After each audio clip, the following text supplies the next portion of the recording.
The rain poured down from the night sky. As the MC finally collapsed onto the ground, a girl with flowing silver hair is in front of him, her sword buried deep in his chest. She stood tall as his corpse lay motionless at her feet. So she had finally done it. A notification screen popped up. Condition fulfilled, engagement nullified, Decilling dead. A long sigh of relief echoed through the room as the computer screen displayed, stage cleared. Finally, it was not crashing anymore. Our MC had put in all this effort for this one guy in the game. He had finally fixed the bug that kept breaking the nullification of engagement route. The MC's name was Kim Woojin, and he had just finished another round of overtime. He was a console game developer at REW in South Korea. In a country considered a barren wasteland for console games, REW had come out of nowhere like a storm, releasing one hit after another until it became a studio recognized by the entire world. The game he was testing right then was a AAA title. REW had poured every bit of its investments and profits into this single project. Basically, if the game flopped, they were all screwed.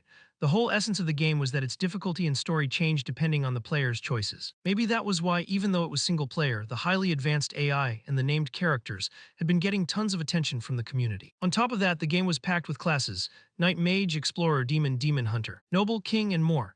Thanks to that variety, players could freely become whoever they wanted in the game, so if the game succeeded, they would be swimming in cash. But if it failed, the studio would sink with it. And the reason Woojin had been working non-stop for the past month was this bastard. The main villain of Episode 1, Decilling von Grahen-Euclin. He was one of the game's intermediate bosses, a named villain. The number of bugs caused by the dozens of branching routes tied to him was endless. But Woojin had finally managed to kill him properly without a single error. His death in this route was being stabbed by his fiancée tilde copyright E, which honestly made sense considering all the garbage he had pulled, stretching his stiff body. Woojin was ready to call it a day when he heard someone behind him call his name. She walked over and asked how the work was going. It was Ara, his team leader, also his ex-girlfriend. They had dated for 7 years. They had shared happiness, struggles, and everything in between. Woojin was naturally lazy, but she was a born workaholic. Her relentless ambition had pushed him to become better. They broke up, but in the end, it did not matter. 6 months later, he heard she had someone new. Leaning against his chair, she asked if he was still struggling with the chapter's bugs. Woojin brushed off her question and instead asked how things were going with her new boyfriend. She smiled, saying it was going well while complaining about the ridiculous rumors people kept spreading. Hearing her casually talk about him irked Woojin, so he barely acknowledged her words and focused back on his work. With forced sarcasm, he wished her a happy life and told her to hurry up and marry him. Understanding his tone, she told him to stop being petty and just focus on the game. Then she dropped new work on him. There were some last-minute changes to the story's ending. Every time Woojin finished something, more work piled up. At this point, he was almost used to it. Looking at Decilling's character model on the screen, Woojin asked if this guy was really supposed to be an intermediate boss. He seemed way too killable, but Ara explained that this was Decilling's charm. The deeper the scenario progressed, the stronger he became, since the game's difficulty depended on player choices. After explaining, she glanced straight at Woojin and said, "He's modeled after you." That caught him off guard. She chuckled, asking if he had not noticed how much Decilling resembled him. Woojin had only met the character artist twice, but Ara smiled knowingly and said that was exactly why she killed Decilling off every time she saw him in the game. Apparently, their personalities were similar too. His last words in the script were, "You damned bitch." Yeah, real flattering. Anyway, Ara shifted back to the topic and asked how he felt about the game. Even though it was fun, the fate of the entire studio writing on one project was nerve-wracking, but Ara seemed confident it would be a success. After all, the trailer had already gone viral. Looking out the window, Woojin spotted someone. It is a blonde guy leaning on his fancy car. It was her boyfriend. Woojin mentioned that he was waiting for her, and maybe she should not keep him there all night. She agreed, waved him goodbye, and left. Time blurred again, and soon Woojin was back to testing Decilling. Staring at the avatar, he wondered if this guy was really modeled after him. 6 attributes, along with a combination of whiz kid and average mage. As a child, Decilling had been hailed as a magical prodigy and placed on a pedestal. But in reality, he was nothing special, just another average mage. Thanks to his arrogance and noble background, he grew into the worst kind of person. At this point, Woojin was not even sure if Decilling counted as human. Even though the game was supposed to make him stronger as the story went on, he was already surrounded by enemies who hated him. Could they at least give the guy something subtle? Now that Woojin knew Decilling was modeled after him, he felt like he had to do something. After brainstorming, he decided to give him the comprehension attribute. Maybe with that, Decilling might actually turn out to have more empathy than Woojin. And while he was at it, he decided to toss in a few more good traits. Wealthy, Midas touch, sharp eyesight, Iron Man. Now that he had added all the ones that looked cool, Woojin suddenly felt a bit ashamed. So he decided to revert him back before it caused any unnecessary problems. But just as he was about to reset everything, the computer beeped with a notification startling him. It was from developer Rain, the story writer himself. Woojin asked him if there was anything else he wanted to change in the model, but Rain replied with some cryptic message. Confused, Woojin asked if he was talking about reviewing the finished model, but instead, Rain just laughed and told him to look outside the window. Puzzled and curious, Woojin peeked out to see what he meant. To his surprise, the sky itself was opening up. clouds twisted violently, swirling around a blinding light at the center. What the hell, this was way too unusual. Before Woojin could even comprehend it, lightning burst out from the light, and he felt something dark and sinister swallowing him whole. In the next moment, he was kneeling inside a massive, unfamiliar palace. His mind raced with confusion. Suddenly, sharp pain jolted through his head as a voice echoed inside him. It told him never to forget and to always be wary of that man. The voice continued, Dekilin was no tame man. He might appear hesitant now, but at any moment he could change everything. He was just downplaying his talents for now. He was a vile villain. The palace went pitch black again, and then another voice rang out loudly. This time it was a girl's voice. She told him to get up, addressing him as Dekilin. He jolted awake. The girl was screaming in his face, yelling about how long he planned to sleep and throwing insults at him as she did. As the fog in his head slowly lifted, things became clearer. It had been a few days since he possessed this body, but it still felt like a dream. He sat up on the bed as she kept shouting, demanding how much longer he was going to lock himself in the room just because of some woman, and blaming him for bringing shame to the family. Throwing the papers she had been holding onto the floor, she stormed out, telling him to get dressed quickly unless he wanted to be fired on his very first day of work. After that bizarre night when the sky ripped open, Woojin had woken up in this strange body in this strange place. It had already been a week since then, and now he was inside the world of the game he made. The familiar yet twisted scenery left no doubt. To make it worse, he had ended up as the absolute worst character in the game. The man doomed to die no matter what. A villain with no escape from fate. He became Dekilin. After gathering the scattered documents the black-haired girl had tossed onto the floor, after that, he lay back on the bed, absent-mindedly running a hand across his face as he sank into reflection. It had already been a week since he ended up here. At first, he had convinced himself this was only a dream. Yet with each passing day, the vivid sensations of living forced him to accept that this was real. After dying like that, could this truly be some kind of afterlife? Still, one fact was undeniable. He had become the villain of a game that was only halfway through development. Dekilin von Grahenukling, a mid-game boss whom players were destined to face no matter which route they chose. He was an enemy to countless characters, parents, lovers, and friends alike. He was the root of many events and a persistent antagonist throughout the entire story. And now, that role had become his. The biggest issue was that he did not know what stage of the game he had fallen into. The only certainty he had was the measurement of his mana capacity, but he had no idea how to properly use it. That left him completely defenseless, and he was not exaggerating. During development, Woojin had run through every single path of the game more than 1,000 times, including Dekilin's routes. Out of all those routes, Dekilin only managed to survive once. He had literally been designed for one purpose, to serve as a middle boss, nothing more. As he reached this grim realization, Dekilin's eyes drifted to the documents stacked beside him. They were the same papers the girl had left behind, containing the basics of magic and the nature of mana. At that moment, the girl herself surfaced in his thoughts. Uriel von Grahenukling, his half-sister and the true leader of the family in his place. In truth, their relationship had never been good. The woman she had mentioned earlier must have been Julie. There seemed to be some kind of entanglement between Dekilin and Julie. Then Dekilin remembered that Uriel had brought up the professor's position. There was a lecture today, he had to attend it. He had never taught a class in his previous life, so he needed to gather as much knowledge as possible. And above all else, those strange lines of text kept appearing. Right before his eyes, a system screen floated into existence. Primary survival objective, become a necessary character for the game. Side quest, teach at the academy. Reward, shop currency plus 0.5. Even if he wanted to skip it, Dekilin had no option but to drag his exhausted body out of bed. As he moved, he gave himself a quiet push. Whether it was because of this mission or because of Uriel, he had to act. She had played a direct role in Dekilin's death. Besides, shop currency was crucial. But then another question surfaced. How was he supposed to give a lecture? He had never done that before. Still, there was one saving grace. The special ability of this body, insight. It was a natural talent that allowed its user to instantly grasp and understand information by consuming mana. When designing Dekilin, Woojin had personally given him this skill to make him more empathetic. It was a trait that only appeared in the latter half of the story, so it probably hid some deeper functions. The mansion's luxurious bathroom and elegant attire came to him far more naturally than expected, almost as if he had always lived this way. At first, he had found the noble garments far too excessive, but now they felt oddly refined. That was the work of another innate trait, dignity. The body itself demanded a refined presence. Honestly, it was impossible to behave in any way that clashed with its aristocratic manners. Comfortable, even. What Kim Woojin once found unbearable now felt almost second nature. Even attending a lecture for the first time carried a strange sense of normality. He was a noble and outstanding aristocrat. The moment that thought crossed Dekilin's mind, he suddenly realized sweat was dripping down his temple. He forced a sharp reminder into his mind.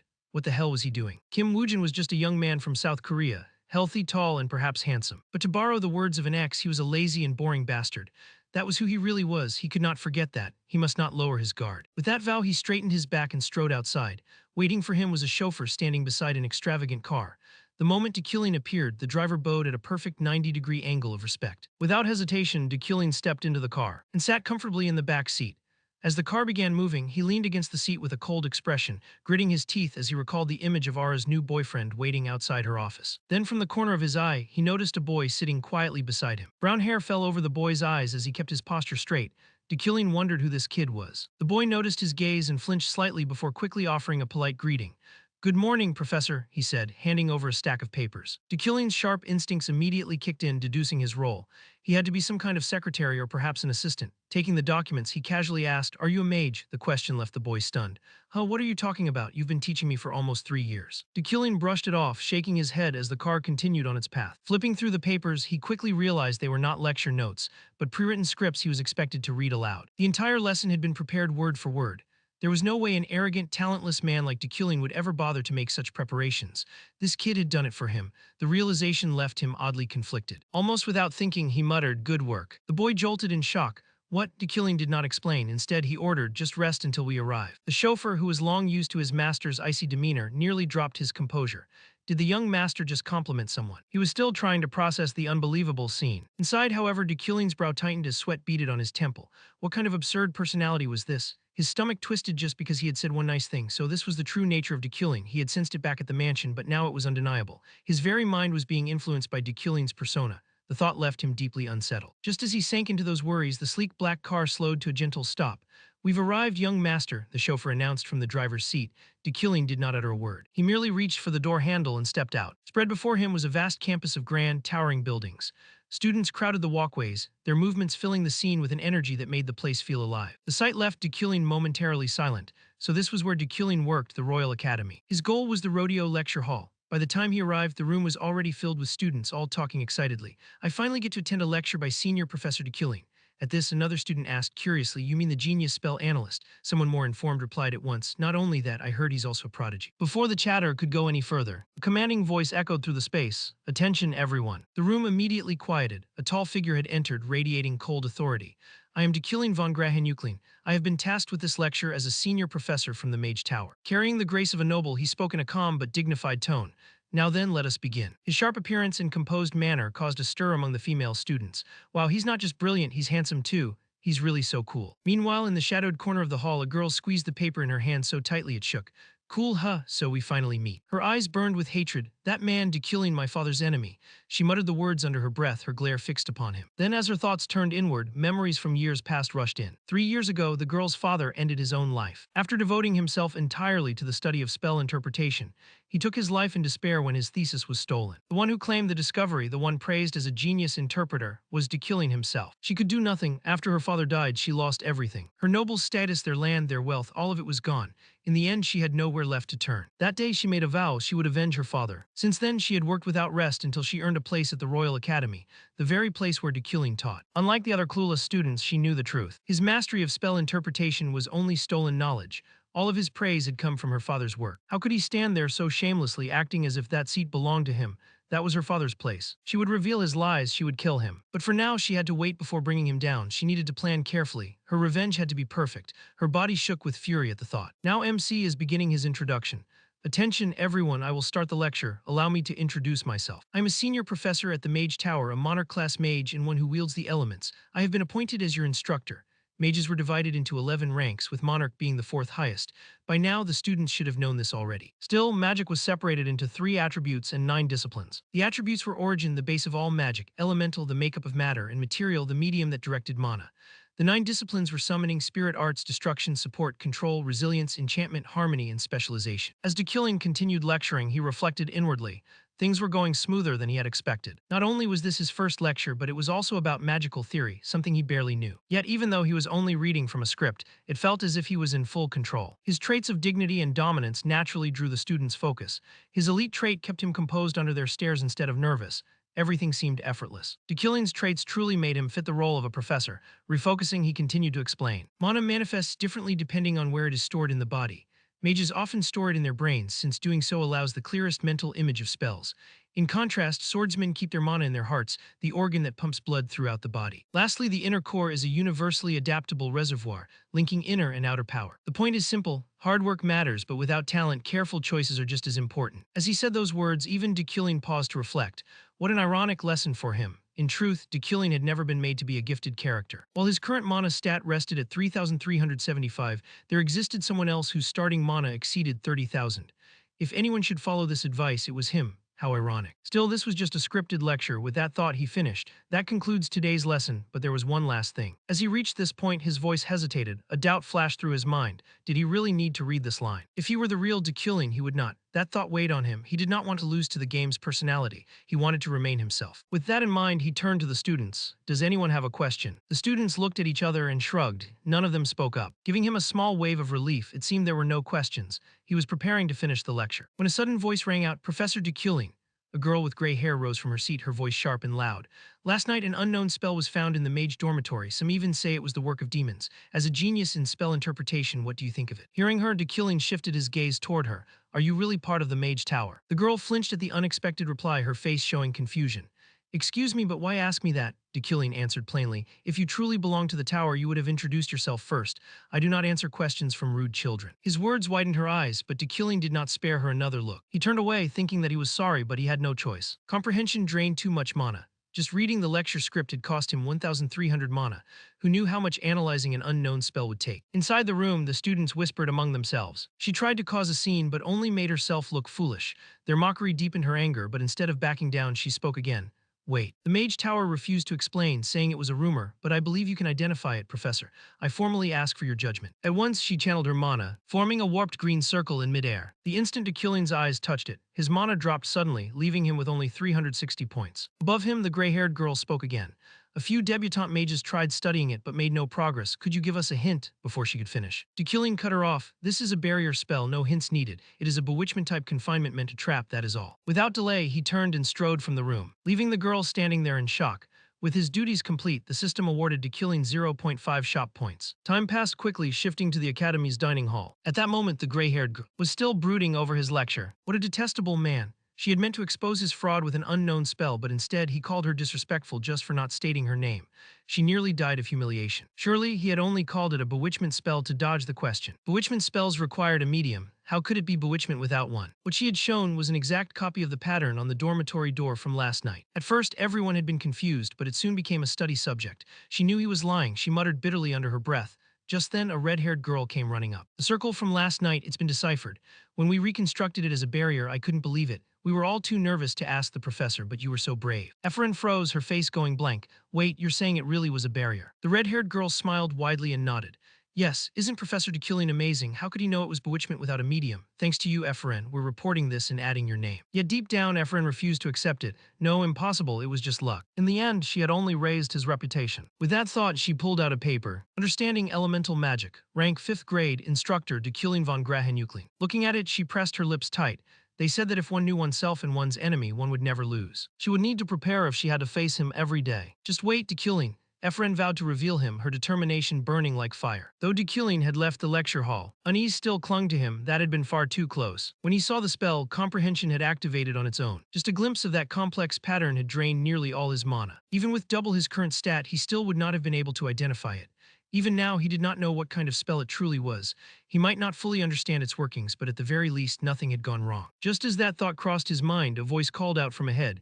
It's been some time. The sound instantly drew Dekilling's focus, and he quickly recognized the figure before him. Silver hair, piercing eyes, and a face he had stared at countless times on a computer screen. Julie von Deafraden, his fiancée Tilda copyright E, a woman famed for her brilliance, destined to stand at the summit of knighthood. He had never imagined he would encounter her here. From a short distance away, Julie greeted him in a steady yet composed voice. How have you been? Dekilling's expression stayed as frigid as ever.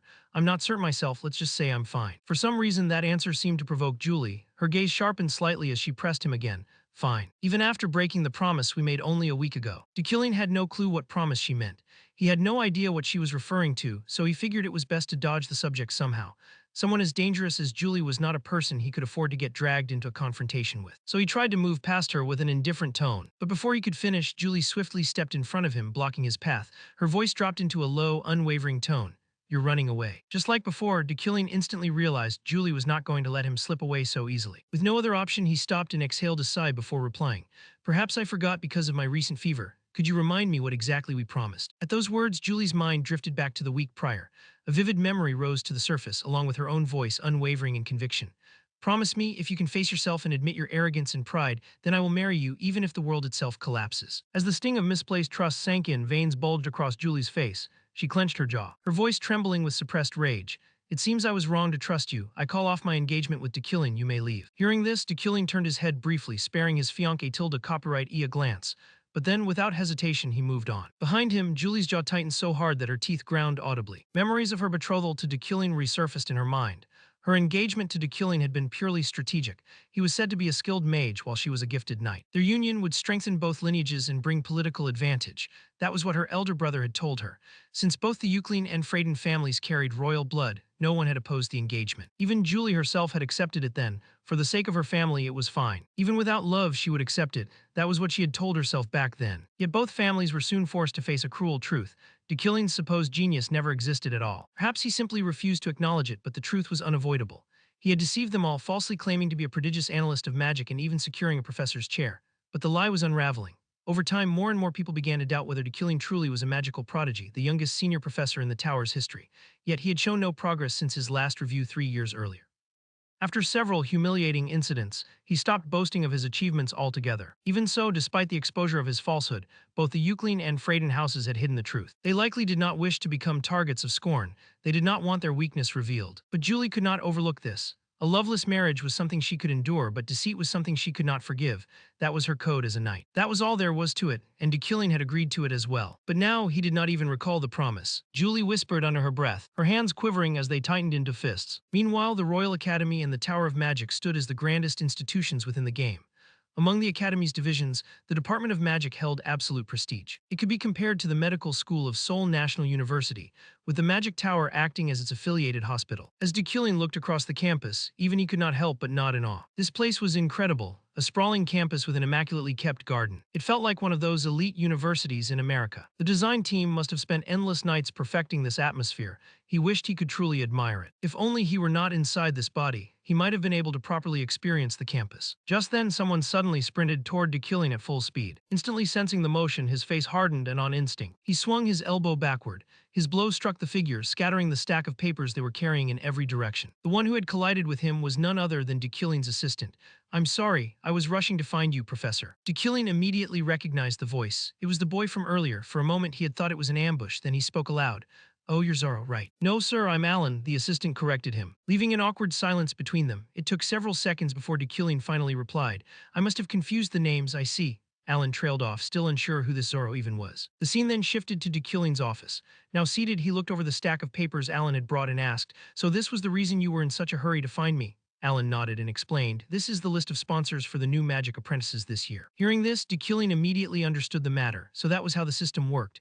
The Tower of Magic operated like a research institution in reality. Funding was crucial for advancing magical studies. Professors would choose apprentices they considered promising and personally support their growth. While reviewing the candidates' profiles, something peculiar caught his eye. One name in particular was glowing faintly. That name was glowing. He instantly guessed why. It had to be because of his inherent traits. Trait: wealthy magnate, a natural-born financier blessed with uncanny instincts for valuable prospects. The more knowledge one possessed, the sharper that sense became. Trait: sharp eyesight, another rare trait, enhanced ability to perceive visual details, almost like an extra sense. Mana points and similar factors mainly work to support these traits rather than stand alone. Returning to his thoughts, Dekilling quickly made the connection. This strange glow had to be the synergy between wealthy magnate and sharp eyesight. Whoever bore this name had to be tied to great fortune. There were a few candidates worth noting, but she stood above them all. His gaze then fell upon a gray-haired girl. Eferen, it was a familiar name. Eferen Luna was a figure well known in the game. According to her developer notes, Dekilling had once taken her father away from her. But why did Eferen Luna not already have a sponsor? Dekilling muttered the question aloud. Alan scratched his head awkwardly before answering. Eferen Luna, most people avoid her. I see. Before Alan could elaborate, Dekilling had already nodded in understanding. They're worried I'll lash out if anyone decides to support her. She had the talent to enter the Tower of Magic without even attending the academy. Still, Eferen Luna was his enemy. Or rather, Dekilling was her sworn enemy, if the events followed the game's course exactly. Then his end was inevitable, none other than death.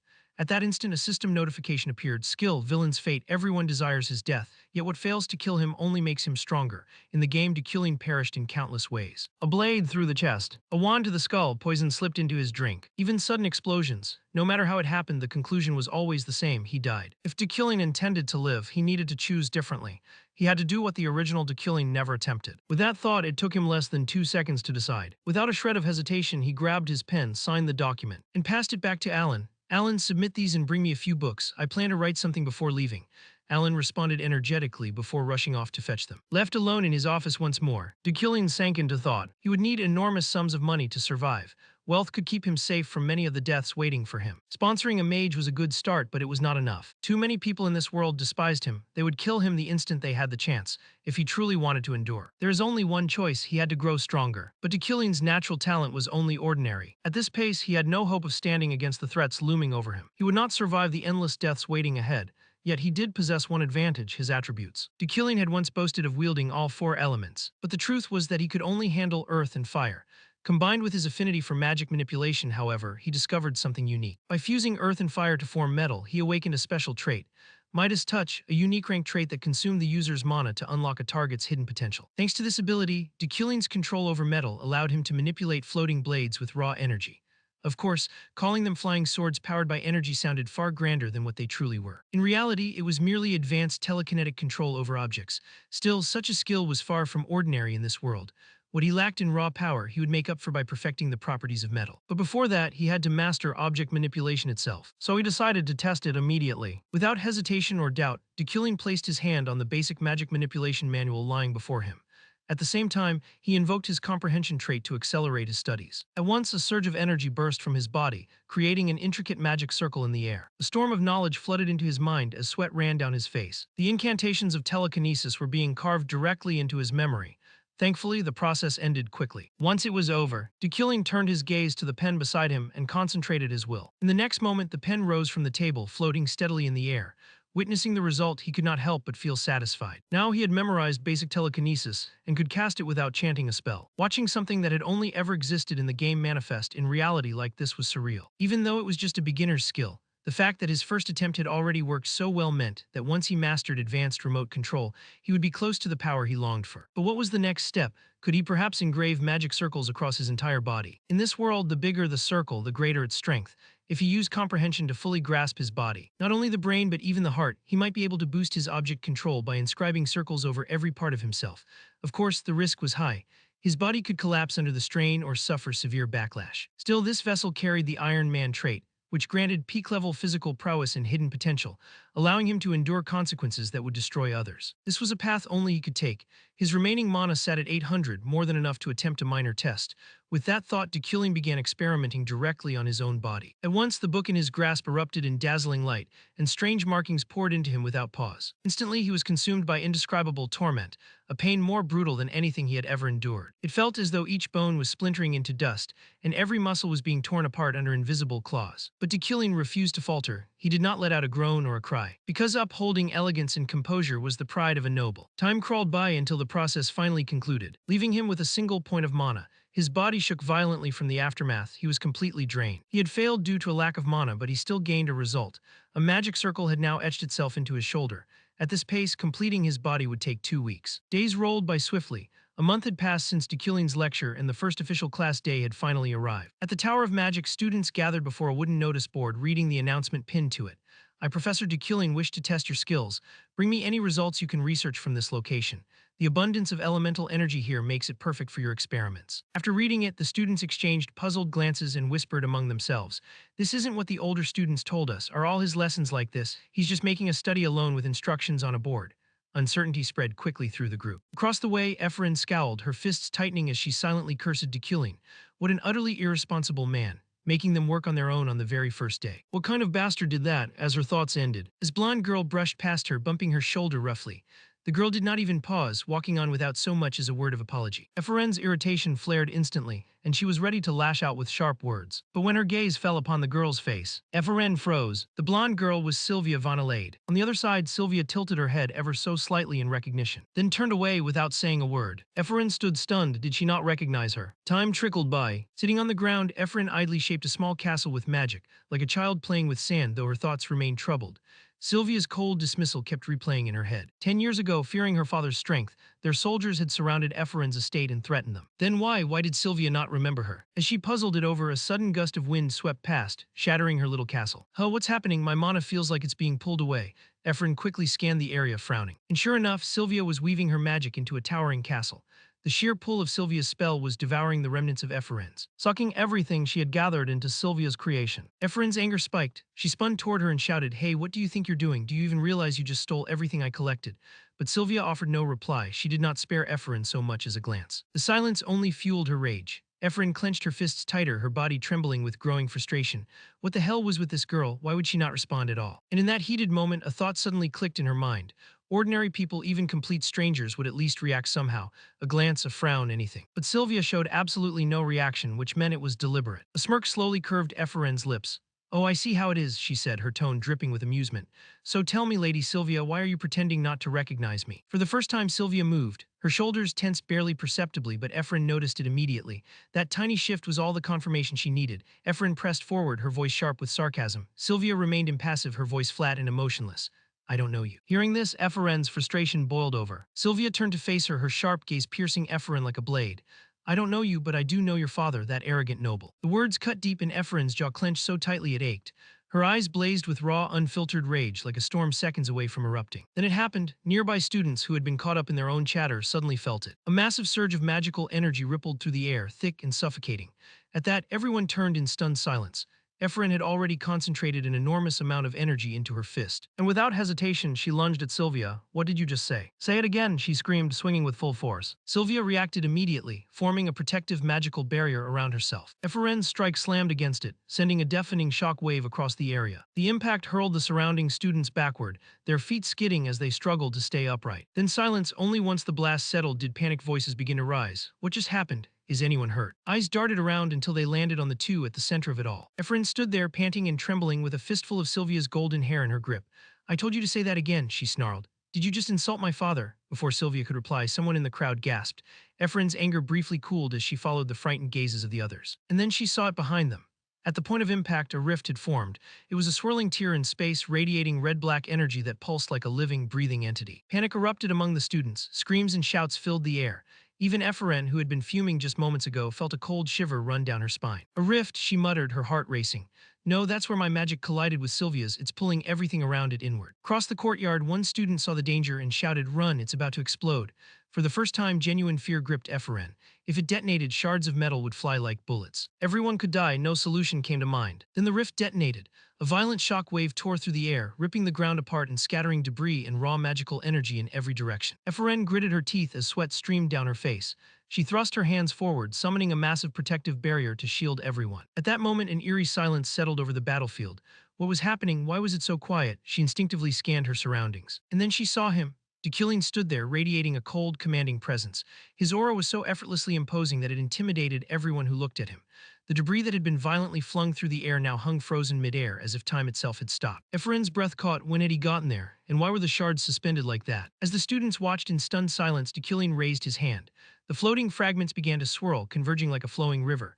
Their movements were fluid and mesmerizing, a dazzling spectrum shimmering across their surfaces. The students could only stare in awe. For aspiring mages, witnessing telekinesis at this level was breathtaking. The elegance, the sheer precision, it was impossible to look away. Then, as though flicking aside a handful of dust, Deucalion cast the gathered debris away with a single motion. Turning to the students, his voice cut through the air, icy and commanding. "Attention, today's lesson is over. Everyone except those responsible for this chaos leave immediately." A heavy silence followed. Ephraim swallowed hard. She was done for. The scene then shifted to the Academy's interrogation room. Considering the chaos caused by Ephraim and Sylvia had almost endangered an entire group of students, the Academy wasted no time launching an urgent inquiry.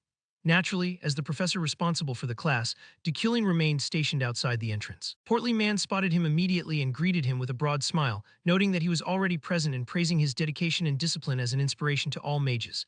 This man was Retin, a professor from the Department of Spirit Studies. He was followed by another faculty member, Relin, from the Department of Support Magic. A young woman wearing a mage's hat tilted her head slightly and welcomed them, apologizing for the abrupt summons while expressing gratitude for their prompt arrival.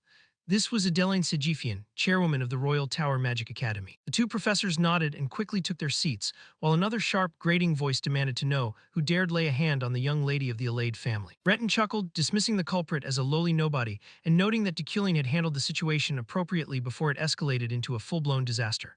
Relin added his agreement enthusiastically. From Deculing's perspective, the praise was empty.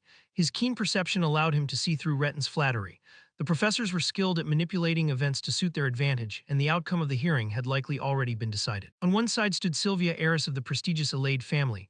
On the other stood Ephraim, a fallen noble, nearly a commoner.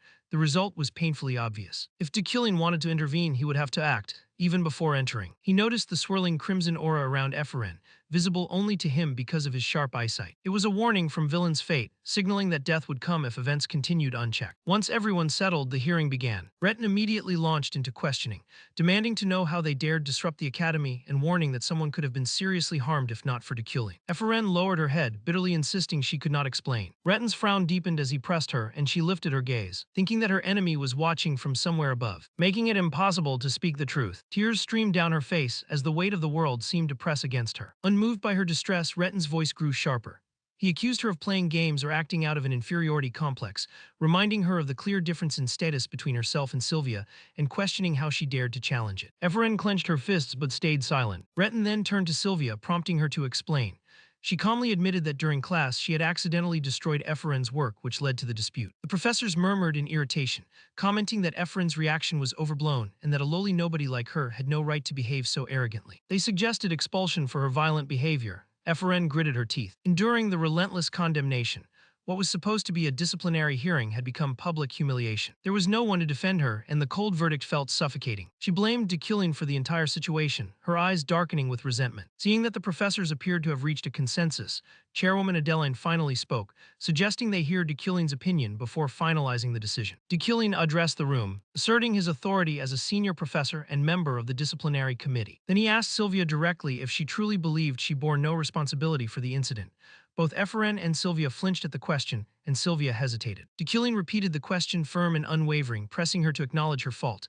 Ephraim had no idea where this was going, and even Retin appeared bewildered. Ignoring him, Deculing focused on Sylvia, calmly explaining that she had possessed the ability to prevent the incident, yet had chosen not to. Sylvia's eyes widened as Deculing's words cut through the room, the implication of her incompetence leaving her momentarily frozen. In an instant, however, she lowered her gaze and admitted her fault without hesitation, confessing that she had not intervened because she had wanted Ephraim to get into even deeper trouble. Ephraim, sitting silently to the side, could only stare in disbelief, questioning why Deculing was addressing Sylvia instead of her. She felt the weight of responsibility pressing down on her and insisted internally that no matter how it looked, she was the one at fault. Retin, equally confused, tried to redirect the conversation, yet Deculing's cold, unwavering eyes fixed on him, silently countering the professor's argument. By that logic, he made it clear that the accountability fell to him instead. He was the one responsible for the class. Retin faltered under the piercing scrutiny. He stumbled through a weak clarification, insisting that he had not intended to suggest Deculing should take the blame. Ephraim's disbelief only deepened. The professor had just openly challenged an adult who had been siding with Sylvia. Could it be that he was protecting her? The tense atmosphere was briefly broken by Chairwoman Adeline, who clapped her hands sharply, drawing everyone's attention. She dismissed the conflict as a normal part of growing up, emphasizing that both were debutante mages and that no disciplinary action would be taken this time. Ephraim's hands clenched so tightly they trembled. The unexpected leniency clashed with the expectation she had built in her mind. She had fully anticipated being expelled, yet here she stood, uncertain, confused, and oddly relieved. As the professors began filing out of the room, Retin could not resist one last attempt at flattery, praising Deculing's analytical prowess. Deculing responded coolly, insisting it had been done for the sake of the students.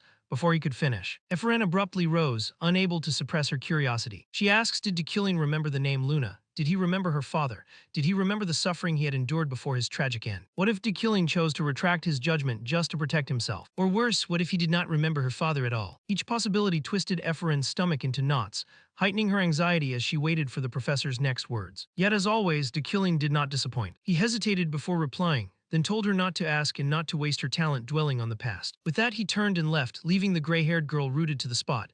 Ephraim watched him go, her mind racing. She knew then that Deculing was aware of both her and her father, otherwise he would not have intervened. He must have felt some responsibility and stepped in because of it. But did that mean his help came from pity? Her thoughts wavered between doubt and relief. Still, she was grateful he had not forgotten her. For now, that was enough. Tears welled up and spilled down her face, and she quickly wiped them away with the back of her hand. Thanks to that shift in Eferen, Dekilin successfully avoided his impending death scenario and earned 2 shop coins. Time passed and the scene shifted to Sylvia.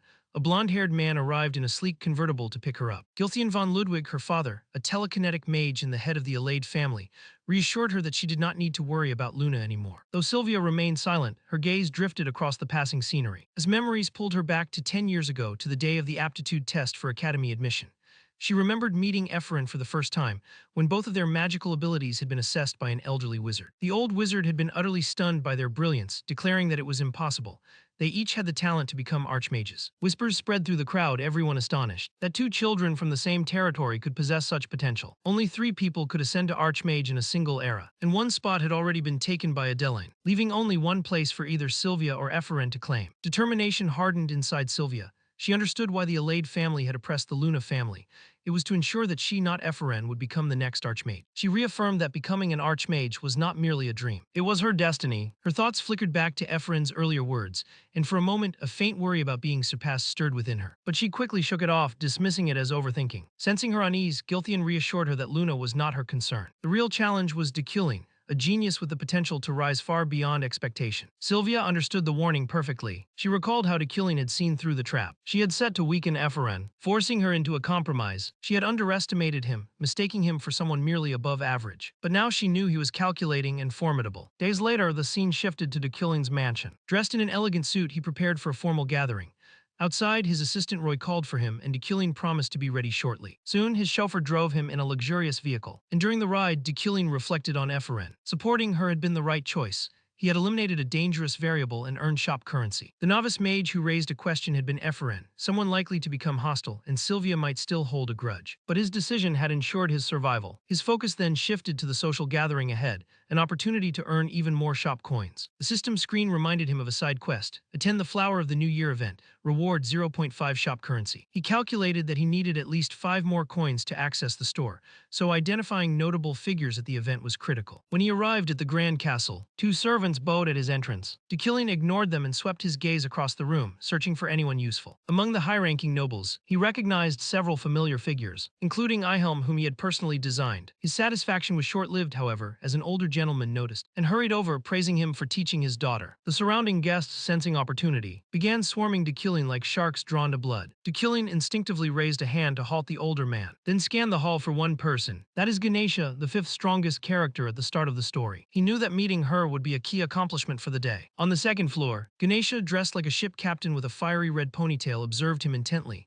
Spotting her at last, Dekilin prepared to make his move. She had to be nearby. Reminding himself of that, he moved swiftly toward her, but fate seemed determined to hinder him. An unexpected obstacle appeared in his path, a blonde-haired nuisance. It was Yahello, approaching with his usual smirk. Yahello Bungarian, a monarch mage affiliated with the royal family, strode up to Dekilin with an air of faint camaraderie, acting as if they were old friends. He greeted Dekilin with a laugh, saying how honored he was that the esteemed senior professor actually remembered him after so long. Then he casually asked about the progress of Dekilin's research. Dekilin frowned at the remark and asked what Yahello was talking about. The blond man's grin widened as he replied, teasing that Dekilin's research had made no progress in 3 years and that some people were starting to doubt his abilities. He even offered to help, masking his provocation as concern. Dekilin immediately saw through his intent. Yahello was there to provoke him. They had been rivals at the academy, once close, but after losing the senior professor position to Dekilin, Yahello had grown resentful. Normally, such petty provocations would have been trivial to Dekilin, though he admitted to himself that the rumors Yahello mentioned were true. His gaze flickered upward to the 2nd floor and his stomach dropped. Ganesha had vanished. He had lost sight of her because he had been stuck dealing with Yahello. Behind him, oblivious to Dekilin's rising irritation, Yahello continued to drone on, lecturing him about arrogance and how it would make him unpopular. Dekilin could no longer suppress his frustration. He stepped closer, his voice cold as he warned Yahello to stop the nonsense and leave. With that, Dekilin turned and walked away, leaving Yahello in stunned silence. He reminded himself that he needed to find Ganesha before she left the party, or his entire plan would be ruined. Time passed quickly, but despite his efforts, he still had not located her. Instead, he became preoccupied with evading the endless crowd of nobles eager to speak with him. Frustrated, he noted that even after shaking off Yahello, too many people were still in his way. It made him resent these kinds of parties even more. Just then, a familiar voice called out to him. He turned in surprise and found her standing before him, a playful glint in her eyes. She teased him, asking whether their meeting was by chance or if he had been looking for her. Dekillion, caught off guard by her casual attitude, hesitated for a moment. Then he forced a faint smile and claimed he had simply gotten lost. Ganesha laughed at his answer, insisting that she knew he had been looking for her. She asked if it was about the mission, noting that she had already returned the commission fee. Her words made Dekillion deduce that they were connected through some mission. Ganesha continued apologizing for not bringing him a child with magical talent, admitting that she had grown attached to them and could not hand them over. Dekillion, still confused, realized she was referring to something he had done multiple times to compensate for his own shortcomings. Then she turned to him with a sharper tone and asked how long he intended to live that way. Her sarcasm forced him to pause and reflect. Dekillion placed his hands on the balcony railing, looked into the distance, and calmly declared that from now on he would live differently. Ganesha, who had expected mockery, was shocked by his response. She admitted that she had thought he would try to kill her for opposing the secret mission and running away. But Dekillion waved off her concern, noting that she was overthinking. Deep down, he found it amusing that the original Dekillion had considered such a foolish plan. He knew Ganesha's power was unmatched. Having achieved his goal at the networking party, Dekillion decided there was no reason to linger. He told Ganesha he would return and that she did not need to worry. This prompted her to ask if he was really leaving without conflict or bloodshed. Dekillion replied coolly that he was not free, leaving her momentarily stunned. As he walked away, his mind turned over the power of the Euclid family and the possibility of pressuring her through the Adventurers Guild. However, he also noted that doing so would increase the risk of death. At that moment, the system notified him that a cause of death had been avoided and currency had been stored. Dekillion's expression went blank. He realized that the recent conversation might have been one of the causes of his death, and he could not afford to be careless. Elsewhere, a brown-haired girl sighed in frustration and asked her companion how much longer she intended to sit there. Her companion, Julie, grumbled that she had never wanted to come in the first place, prompting the first girl to scold her and tell her to stop complaining.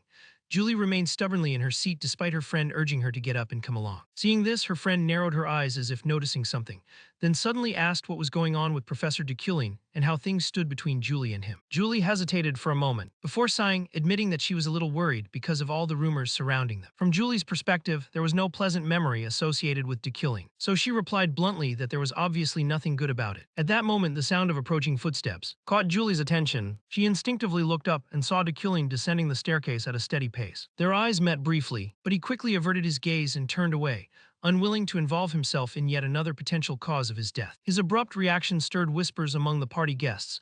They began speculating about his behavior and the supposed state of his engagement with Julie, though none of them could know the truth. Regardless, after leaving the party, Dekillion successfully completed the Flower of the New Year quest, earning an additional 0.5 store currency as a reward. Time passed quickly. 1 week after the Flower of the New Year celebration, Dekillion continued his daily memory training and introductory psychokinesis practice, but he soon realized his physical strength was lacking. Remembering the near-death experience caused by his reckless actions, he began physical training as well. A few days earlier, Dekillion had engraved a standard magic formula onto his body as usual, but the pressure it exerted had exceeded expectations, nearly killing him. If he had been an ordinary mage, he likely would have died.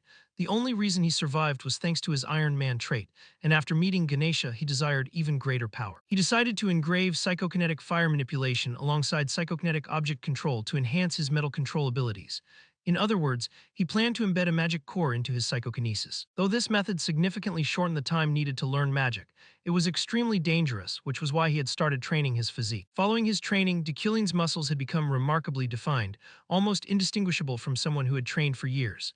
Exhaling lightly, he decided it was time to head to work. At his office, his assistant Alan arrived carrying a bag filled with documents. He explained that it was a proclamation from the Professor Qualification Review Committee of the Mage Tower. Dekillion's expression shifted as he quickly read the letter. It notified him of a hearing scheduled within the next 6 months concerning the progress of his research and instructed him to prepare all relevant documents accordingly. The sudden investigation was troublesome. If an audit was being organized, it meant the research had already stagnated long before he took over this body. This put him at a clear disadvantage. Maintaining the professor title seemed to be a prerequisite for the quest, and losing it could mean the end of his hopes. Determined, Dekillion arrived at the lab, only to find it in complete chaos. Books, furniture, and objects were scattered everywhere, suggesting no one had frequented the space in a long time. A pile of sludge caught his attention, and sensing something hidden within it, he activated his psychokinesis to extract a book. Opening it, he discovered a research journal with encrypted results, but his comprehension trait allowed him to analyze the information, causing a dazzling golden light to burst forth, even with incomplete pages and flawed logic. The research was extraordinary. Then he noticed something. Tucked inside was a pendant containing a photograph of young Ephraim with a man, likely her father. Dekilling deduced that while Ephraim's father had worked as a researcher under him, he had tried to hide it. Because of that, Ephraim had been left to endure a tragic life due to the Luna family mage's grudge. Determined to complete the research, Dekilling planned to list the original researcher as a co-author, while ensuring he had achievements of his own. Meanwhile, at a campus cafe, Ephraim and her classmates were deep in discussion. A bright orange-haired girl emphasized the importance of sticking together. Since there were only 30 commoners in the class, Ephraim, reflecting on her lost noble status, sighed at the situation. The orange-haired girl reminded her that as a victim of Sylvia, she represented the commoners. The group eagerly looked to her with expectation, leaving Ephraim to force an awkward smile. A male student raised concerns about needing a supervising professor for their proposed club, prompting the orange-haired girl to suggest asking Professor Dekilling. Ephraim's face turned pale, but the group considered it a reasonable idea, noting that Dekilling treated everyone fairly and had previously protected her. Hesitant, she admitted that she did not think he was that nice. Cold sweat ran down her face as anxiety set in. She had no desire to involve herself with Dekilling, so she bolted from her seat, attempting to avoid the responsibility. The orange-haired girl chased after her, waving the application form, but Ephraim refused, insisting it would backfire. Then a familiar voice called from behind. It was Dekilling himself, telling Ephraim to step aside. Suddenly, Ephraim froze. Her face froze, but Julie's silent encouragement bolstered her confidence. Taking a deep breath, Ephraim carefully held out the application form and explained that she wanted to establish a club composed of commoners and needed his signature. From Dekilling's perspective, her words made him hesitate. Other professors would not cooperate, so helping her seemed like the best course. He reached out, took the application, and quickly signed it before handing it back, instructing her to send the details to his office. Ephraim stood frozen in shock, unable to believe he had actually agreed. As she watched Dekilling walk away, Julie lunged at her with a tight hug, celebrating the success. Ignoring her friend's excitement, Ephraim remained focused on Dekilling, puzzled by his unexpected kindness. Time passed and the scene transitioned to Dekilling's lecture hall. At that moment, Dekilling's class had already begun. Today's lesson focused on understanding pure elements. He explained that elements served as the foundation of all magic, yet many magicians still failed to grasp the difference between categorized magic and pure elemental magic. Seated below, Ephraim was lost in a whirlwind of chaotic thoughts, struggling to make sense of why Dekilling had suddenly shown her kindness. She wondered whether it was due to guilt or sympathy, reminding herself that he had been the one who led her father to his death. Even if he was being nice now, it felt fake. If he truly acknowledged his wrongdoing, he should reveal his true nature and show remorse. The more she dwelled on it, the tighter her hands clenched, trembling with frustration. Julie, sitting beside her, noticed and asked with concern if she was okay. She told Ephraim not to worry about the other students, who only knew how to gossip. Julie's gaze shifted towards someone nearby, leaving Ephraim puzzled about what she meant. Following her line of sight, Ephraim noticed several noble students staring at her with visible disdain. She let out a small, awkward chuckle, realizing she had officially made herself an enemy of the nobles after recent events. Even though she was technically a noble herself, she had grown accustomed to being looked down on. Composing herself, she reassured Julie that it was fine and suggested they just focus on the lecture, oblivious to the thoughts running through her head. Dekilling continued with his lesson. He explained that the magic circle students had been using carried meaning in every stroke. To demonstrate, he activated his own magic, summoning a glowing circle above his palm from which a small flame flickered to life. He explained that the color of the spell could be altered by adding 2 additional strokes to the circle, which determined the hue of the flame. This led into today's topic, fireflow. While explaining, Dekilling effortlessly used his telekinetic abilities to levitate a book beside him. 2 orbs of energy began to converge in his hands, one glowing green and the other blue. Ephraim realized her assumptions had been incorrect. His lecture was not merely a display of skill. As a professor, Dekilling's teaching was a masterful demonstration, using mana to explain concepts with profound depth and clarity. The new students in the lecture hall were shocked. Even Sylvia, a prodigy who had long been uninterested in study, found herself captivated. Unbothered by the curious gazes of the students, Dekilling meticulously broke down each concept. He demonstrated how a magic circle could summon water and how, when combined with artistic magic, it transformed. Performing the modification before their eyes, the circle darkened to a deep purple, and the flame it conjured no longer burned in place. It flowed and twisted like a river suspended in midair. Astonishing the entire class, the fire actually moved like water. On the opposite side of the room, Sylvia was the most astonished. She had never expected his lesson to be so grounded in theory. Most so-called genius magicians relied on instinct, treating theory as a rigid secondary framework.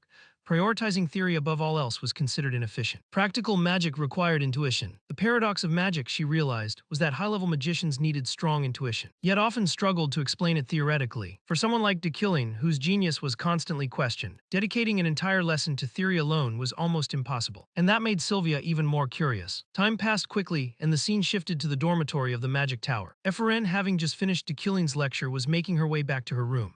As she walked, she let out a deep sigh, reflecting on everything she had just witnessed. That was completely different from what the rumors had said. Efren had never been this focused in a class before.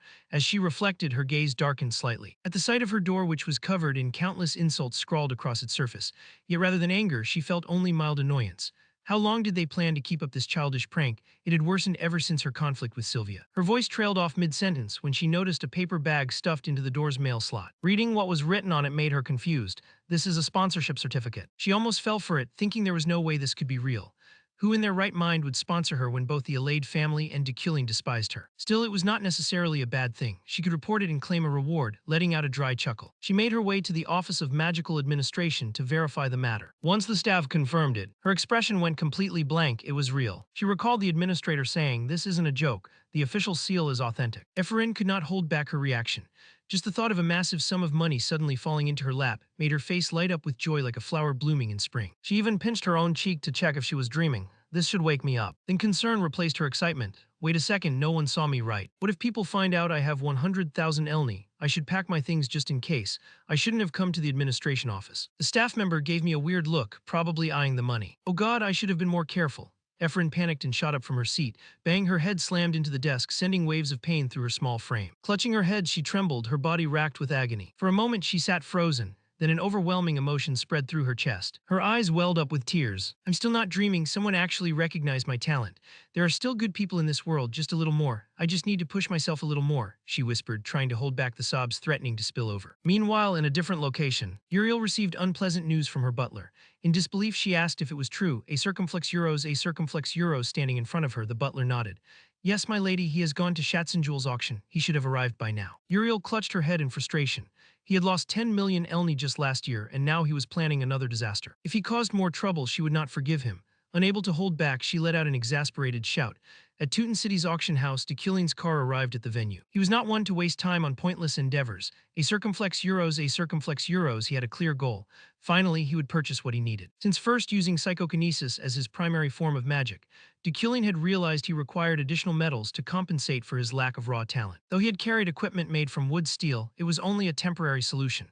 What he truly needed would be available at today's auction. Pushing open the door, de Killing stepped into the waiting room. But his eyes landed on someone he had never expected. His fiancée Tilda copyright Julie. He grumbled internally, never having imagined he would run into Julie in a place like this. At the same time, Julie noticed him. Her brows furrowed as she approached with an expression that was far from pleasant. She remarked that she had heard about the two young mages he had referred to the disciplinary council. Maintaining a composed and unreadable expression, de Killing replied that it was old news and asked if she was here to blame him. Julie pressed further, reminding him that the newcomers were just that, newcomers. She questioned whether he intended to crush their dreams and warned that he would regret it one day, telling him not to repeat past mistakes. De Killing secretly felt a wave of joy at her words. These were perhaps her final words to him, meant to sever ties. Good, that was exactly how it should be. No matter how beautiful she was, he had no desire to marry her and no reason to bind himself to that engagement. Moreover, Julie was surrounded by deadly variables, including herself. And if he was not careful, he might even risk dying at his own wedding. Curious, he asked why she was here, skeptical that she would attend an auction just to confront him. Julie flared up like an agitated cat, insisting she was there for the auction, not for him. Watching her flustered state, de Killing instinctively raised a hand to calm her. All right, relax, I heard you the first time. Julie puffed out her cheeks in frustration before turning and walking away with determination. De Killing let out a small, amused smile, thinking she was actually kind of cute.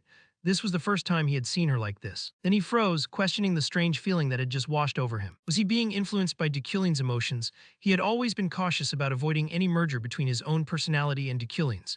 Something was not right. His heart had suddenly sped up when he looked at her. At that moment, an announcement echoed through the hall. Attention, esteemed guests of Shatzenjewel, the auction is about to begin. Time passed, and inside the grand hall, a large table stood at the center of the stage, draped with a cloth concealing an item beneath it. The auctioneer glanced at his assistant and nodded. The covering was pulled away, revealing the first piece, a porcelain vase. With enthusiasm, he began the sales pitch, presenting the vase as an exquisite Eastern masterpiece. From de Killing's perspective, intense golden auras radiated from the vase, nearly blinding him. The brilliance matched the same light he had seen when checking Efren's documents, and it was growing even stronger. Meanwhile, the auctioneer continued calling out the bids. Bidder 993 offers 700,000. Bidder 1038 offers 750,000. Bidder 1413 offers 1,500,000. Oh, bidder 777 offers 2,500,000. Congratulations to bidder 777 on securing the item. From de Killing's viewpoint, his innate sense as a wealthy magnate allowed him to immediately gauge the true value of the auctioned items. He had no qualms about spending lavishly to acquire them. The vase never lost its radiant glow even as the price skyrocketed, meaning its actual worth was still far beyond the current bids. With a hefty sum sitting in his account, further investment seemed entirely reasonable.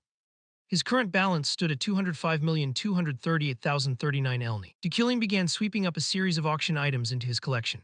Rufferin's ring sold for 3 million, Luch scissors for 2.4 million, and the ancient elven necklace for 4.3 million, all to bidder 777. This time another item went for 5.5 million. Around the room, attendees could not help but notice the person recklessly throwing around massive sums. Wow, bidder 777 is buying everything. Isn't that Professor Dekillian? Whispers spread quickly. Elsewhere, Julie observed his extravagant spending and let out a derisive sigh, mocking him in her mind. That pathetic man just had to attract attention no matter where he went. He was nothing like her. How could someone waste so much money for a fleeting moment of vanity? She did not understand why he did not know the meaning of modesty, but whatever. That was his problem. All she needed to focus on was winning the winter's fire. Julie reminded herself of her goal and quickly refocused on the auction. The event had reached its climax. The last item of the evening, a treasure so rare that many sought it, yet few had ever laid eyes on it, was about to be revealed. A mineral that has been used throughout history to forge countless legendary swords. A natural miracle, the winter's fire, the snowflare stone, the auctioneer announced. The velvet cloth covering the item was pulled aside, revealing a shimmering azure-blue mineral glowing with an ethereal radiance. Both Dekillian and Julie widened their eyes in shock. This was why they had come tonight. One of the 10 rarest metals in the world, snowflare stone was prized for forging swords and other weapons. Its paradoxical blend of ice and fire made it an unparalleled crafting material, second only to legendary tier materials like dragon bone. Snowflare stone was the best material Dekillian could possibly obtain. He had to have it. This was exactly what he needed. Julie shared that same silent determination, but they were not the only ones eager for it. The room was filled with bidders vying for the ultra-rare artifact. The numbers started climbing rapidly. 10 million, 13 million, 20 million, 25 million. Bidder 1,089 offers 30 million. Is there anyone else? If not, this item will go. A joyful expression appeared on Julie's face. Bidder 1,089 was her. Yes, it was almost hers. But before she could celebrate, Dekillian ruthlessly intervened. Bidder 777 offers 31 million. Julie's eyes went blank for a moment, before burning with fury as she turned to glare at him. Bidder 777. How many times had she heard that number today? She could not ignore him anymore. What the hell was he doing Dekillian? And so the bidding war began. The numbers skyrocketed as they relentlessly outbid each other, driving every other competitor out of the race. Among the onlookers, a man who recognized Dekillian whispered, wondering if he planned to use the snowflare stone to forge a sword. It had to be for his fiancée tilde copyright E. Then again, if it was a gift, why not let her buy it herself? He must really love her. The comment caused Dekillian to glance at Julie, and only then did he realize he was actually competing against his fiancée tilde copyright E. She wanted the snowflare stone just as much as he did. If he won, she would hate him, but he needed it too. This was the first time in 3 years that snowflare stone had appeared on the market. Who knew when the next opportunity would come? Sure, this might put him in danger, but for his own sake, for his cherished item, he had to win. Final bid 42 million. The winning bidder is guest number 777. A round of applause erupted across the auction hall. Guests marveled at Dekillian's audacity and extravagance. So Professor Dekillian won it. At this price, this might be the most thrilling auction I've ever witnessed. Julie is going to be delighted. Professor Dekillian put in so much effort to obtain this gift for his beloved, and in the end, Dekillian secured exactly what he wanted. Meanwhile, inside Julie, an uncontainable wave of fury surged. She had nowhere to unleash it, just like last year. She refused to stand for this. Flashes of a past memory invaded her mind. A grand table covered in glittering gemstones and rare jewelry appeared before her, along with Dekillian's arrogant voice echoing in her ears. I can give you all of this, and if you desire more, I will buy more. I will do anything for you. That engagement ceremony had been the worst day of her life. His wealth and grandeur had felt like a cruel insult. Did he even know what she had truly wanted from him? That had been the reason she shattered their engagement. Yet rumors spread that she acted tough but eventually ended up in Dekillian's hands, leaving her pride wounded. Julie's mind seethed with anger as the whispers of the crowd replayed in her head. I heard she only got the knight captain position because of him. They say she begged him for it. Her fingers clenched into a trembling fist. She did not even need to guess who had orchestrated those rumors to ruin her reputation. Did he think she would not get revenge? That man was someone she would never, ever love, no matter what. Her hands shook with rage, her thoughts burning with fierce determination. Just as she prepared to storm out of the auction hall, she noticed Dekillian approaching. His voice rang out, calm yet commanding. Do you want the snowflare stone? Julie's anger flared even higher, her expression darkened. How much longer did Dekillian plan to humiliate her? But before she could respond, he spoke again, saying words that caught her completely off guard. I'm sorry, forgive me. Without another word, he turned and walked away, leaving her frozen in place. She was not sure if she had misheard him. Did he just apologize because he won the snowflare stone? The Dekillian she knew would never apologize. Confusion and lingering fury swirled in her mind as she slowly made her way out of the auction hall. The moment she stepped outside, a voice called out, Hey Julie, get in the car. It belonged to a stunningly beautiful woman. Julie's older sister and the eldest daughter of the Freyden family. Time passed quickly and soon night fell. Meanwhile, Dekuling's luxurious car had already escorted him back to his estate. Sitting inside, he could not shake his thoughts of Julie. She had planned to forge a weapon for herself using the Snowflare stone, and yet he had outbid her. That must have pissed her off. As the car pulled up to the mansion, Dekuling stepped out, honestly surprised. The unexpected death flag still had not happened. Just how much of a bastard had the original Dekuling been for Julie to eventually kill him with her own hands? With that lingering thought, he strode into the estate. The servants all bowed in unison, but something was off. Their expressions were not calm and composed as usual. Dekuling noticed immediately and asked, "Did something happen?" His butler finally answered, "Lady Uriel has returned home, sir." At those words, Dekuling already knew what was coming. He did not need anyone to spell it out. Uriel was about to confront him. Whatever needed to happen would happen. Calmly, he ascended the stairs to the second floor, where his younger sister awaited. The moment he passed by, she spoke, her voice sharp with accusation. "That was my money. You told me you'd hold on to it for a while, and this is what you do." At her words, Dekuling finally understood why the original version of himself had so much money in his personal account, and he felt a pang of guilt. He had never even considered that she had saved up this much. Had he always been this thoughtless? He tried to reassure her, lowering his voice. "Don't worry, I only purchase things that will generate profit." But Uriel's response was a piercing scream that shook the entire estate. "You treat me like a damn trash can. Do you think I exist just to clean up your mess?" Dekuling's instincts immediately warned him. This was bad. Slowly, he turned around. And what greeted him were Uriel's tear-filled eyes, overflowing with raw hatred. Her voice trembled with fury as she continued. "The family's finances are in shambles. Our workers and I have been working tirelessly to keep this house afloat, and yet you throw away our money like some degenerate gambler. Just how much of a bastard can you be?" From Dekuling's perspective, a black-red aura rose from her body, sending chills down his spine. This was it, the sign that his fated death was approaching. A golden hue then signaled the activation of wealthy magnate. The meaning was clear: if he failed here, everything was over. But if he succeeded, an unimaginable fortune awaited. He knew what he had to do to preserve this fragile life. Dekuling lowered his tone, trying to reason with her. "Don't worry, Uriel." But she immediately cut him off, shrieking, "Do I look like I'm worried? I worked myself to the bone just for you to throw it all away." Her voice shook with fury, trembling as she shouted, "Do you think I wanted this? Do you even realize I dropped out of college? That I never even had a chance at a normal life, all because of you? You didn't have to ruin everything." Dekuling's calm response only poured oil on the fire. Her clenched fists trembled as though she were about to strike him. "The only thing you're good at is wasting money. Ever since our parents died, you've done nothing but burn through everything they left us. And now you've blown 190 million elni in a single day." Casually, Dekuling repeated, "I said I'll give you the position of head of the family." Uriel's face turned bright red before she let out a flustered, high-pitched scream. "Nonsense, complete nonsense." He narrowed his gaze. That was not how a proper noblewoman spoke, much less the head of a house. He would not fall for her act. Turning his eyes on her, Dekuling added flatly, "I'm not lying. If you doubt me, I can swear an oath." Her shock was immediate. "What a mage's oath? Do you even realize you'll die if you break it? Are you serious?" "Yes," he answered, calm and unyielding. From Uriel's perspective, nothing added up.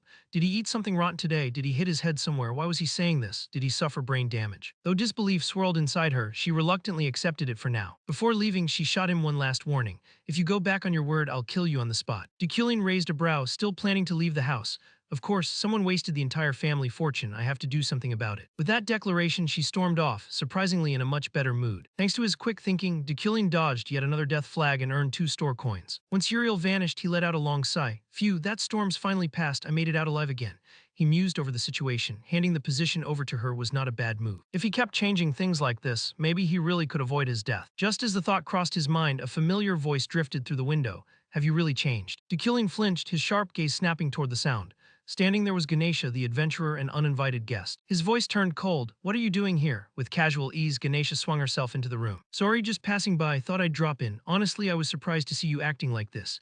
Dekuling only crossed his arms and sighed. "What's so surprising? She simply handles things better than I do." Her next words shook him to the core. "Maybe so, but Uriel von Grahen-Euclin doesn't carry a single drop of Euclin blood." His calm expression faltered. What the hell was she talking about? His thoughts raced. He had always known Uriel was not his full-blooded sister. But to think she had no connection to the Euclin line at all, that was something he had never considered. Ganesha pressed on. "Are you really fine with this? You're the one who asked us to investigate whether you and your sister truly shared blood. We agreed on this, didn't we?" At last he understood, so that was it. He shook his head slightly.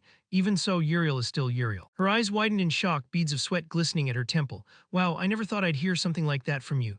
Truthfully, no one was more stunned than Dekuling himself. He had not expected such a backstory to exist. Satisfied enough, Ganesha straightened, already preparing to leave. "All right, I'll keep the secret for you. Oh, and before I go, you should know. The six-handed serpent has started moving." Immediately, Dekuling sifted through what he knew of them. The six-handed serpent was a notorious syndicate whose leaders carried millionelny bounties and terrorized the continent. Perched on the window frame, Ganesha added, "They're targeting items from the auction house. Security's tight, sure, but you'd better be alert when your goods are delivered. Looks like you've been neglecting your defenses. That's probably why I could sneak in so easily. Anyway, see you." In the blink of an eye, she vanished. Deucalion rubbed his temples. That was something he never needed to know. And even if he did know, it would not change anything. From the start, he was not truly Deucalion. Whether Uriel was his sister or not, he would treat her the same. Uriel would always be Uriel. It was better for this truth to stay buried. Elsewhere, Ganesha relayed the visit to her teammates. "I told you Professor Deucalion has changed a lot. It's like someone else is inside him. He's completely different now. The trashy man we knew would never say sweet things like that." Across from her, one of the men scoffed and told her to be real. Ganesha immediately bristled at the comment, especially when he implied she just liked handsome guys. She snapped back loudly, asking if she should punch him in the face for being ugly. The man only grinned and shrugged, explaining that his grandmother had said he was handsome, though at the time there had been an actually good-looking guy standing right behind him. Ganesha roared, calling him an idiot, and just like that, the two of them erupted into a brawl. Nearby, a young woman sighed at the scene before turning to Ganesha and asking if that meant Deucalion actually had a conscience. Ganesha paused for a moment, adjusting her hat before replying. She said there was no longer any need to monitor Deucalion, since her initial concern about his involvement in the magic slave trade seemed unfounded. She motioned for the group to head back, her expression hardening as she warned her team to keep everything they had witnessed a secret. The five of them joined hands, a glowing sphere of light enveloping them, and in an instant they soared into the sky. The next day, the scene shifted to the Magic Academy. Inside his office, Deucalion had finally saved enough currency to access the system shop, but he hesitated as he stared at the screen.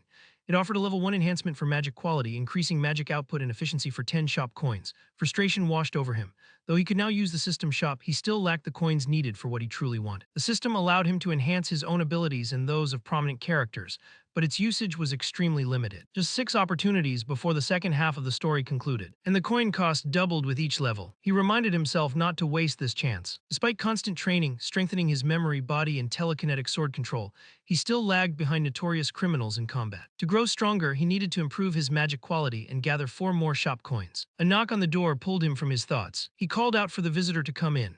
Alan, his assistant, came inside and greeted him while holding up a newspaper. Deucalion took it and saw the front page featuring a long-haired criminal.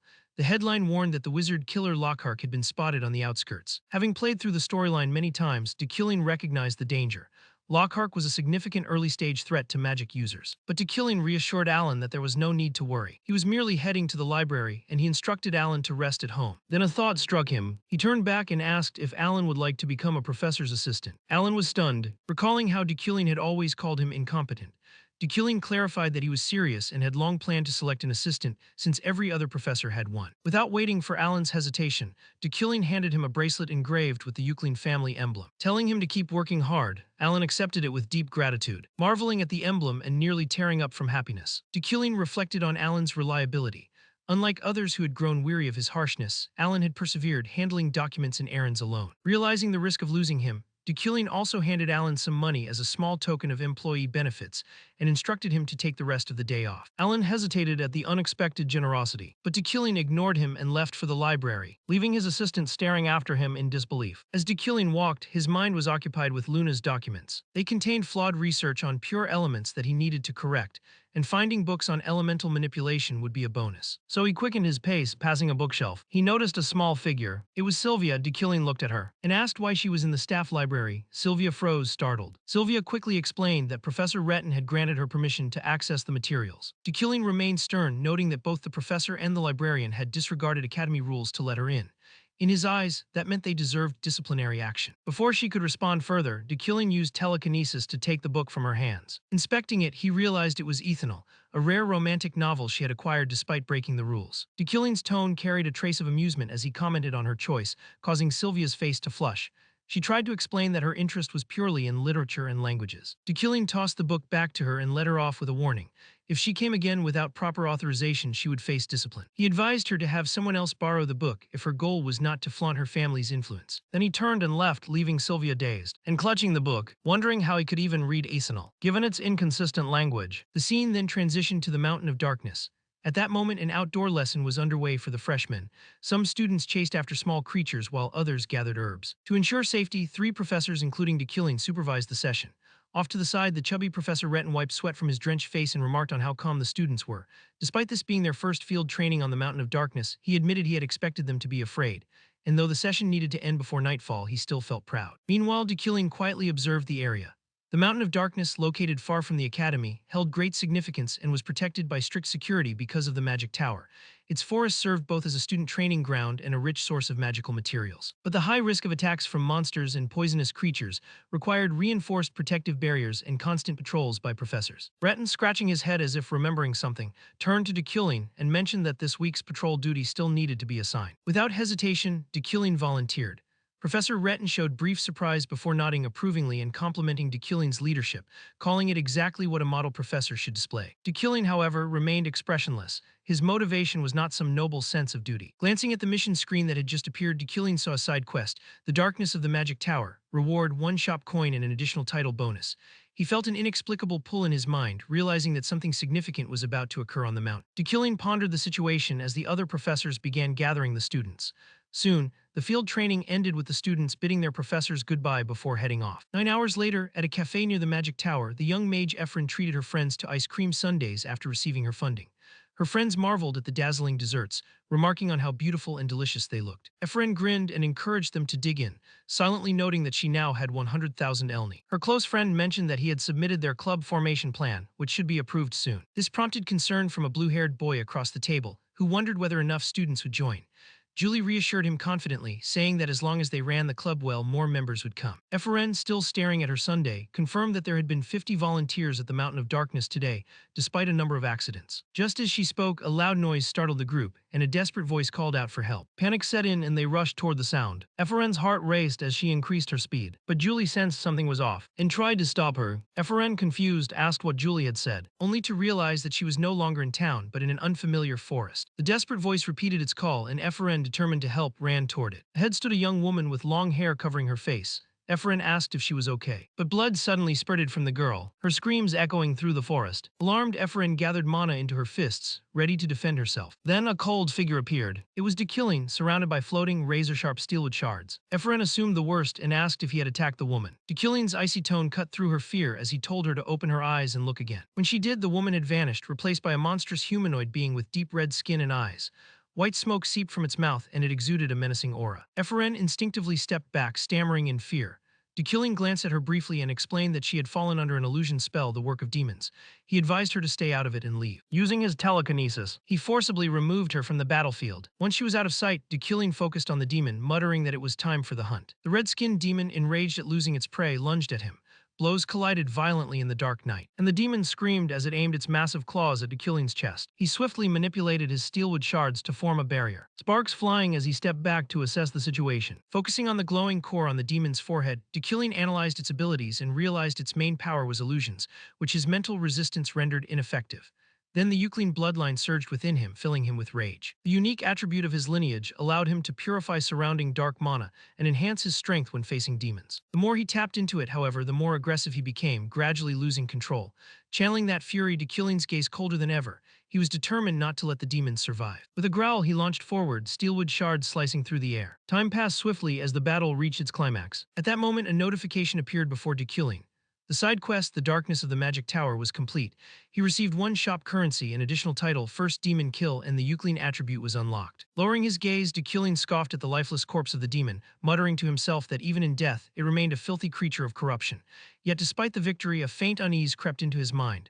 The appearance of this demon was unusual. He realized this was only the beginning. A game without a player. The scene shifted to the Academy's hospital, where the genius mage Ephraim suddenly woke from her unconscious state. A nurse noticed immediately and addressed her, calling her Luna. Confused, Ephraim turned to scan her surroundings and asked what had happened, mentioning the forest. Anticipating her question, the nurse explained that a demon had appeared at the Mountain of Darkness the previous night. Ephraim had been placed under its dark magic and lost consciousness, only to be found and brought to the hospital.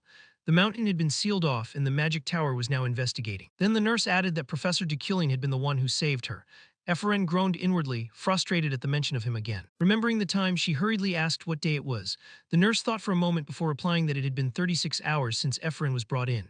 Ephraim's eyes widened in shock and panic surged through her. Realizing she was late, she bolted from the hospital and rushed toward the lecture hall. By the time she arrived, she was panting heavily, catching the attention of her best friend, Julie, who waved and expressed concern. Ephraim nodded, assuring her she was fine. She even joked that she had slept so much that she felt like she was in the best shape ever. Then her gaze fell on the strange materials laid out on the table. Frowning, she asked if there had been an announcement about the lesson she had missed. Julie shook her head, admitting she had no idea and speculating that today's class might be special. Soon, DeKilling and his teaching assistant Alan entered the classroom. DeKilling's deep, steady voice announced the introduction of his assistant, causing the entire class to widen their eyes in disbelief. Whispers and murmurs spread as the students reacted, astonished that someone had actually become DeKilling's assistant. DeKilling stated that today's lesson would be based on real-world experience and instructed the students to complete an assignment within 3 hours. Alan distributed clocks to each student, emphasizing the time limit. Efren's mind, however, was in complete disarray.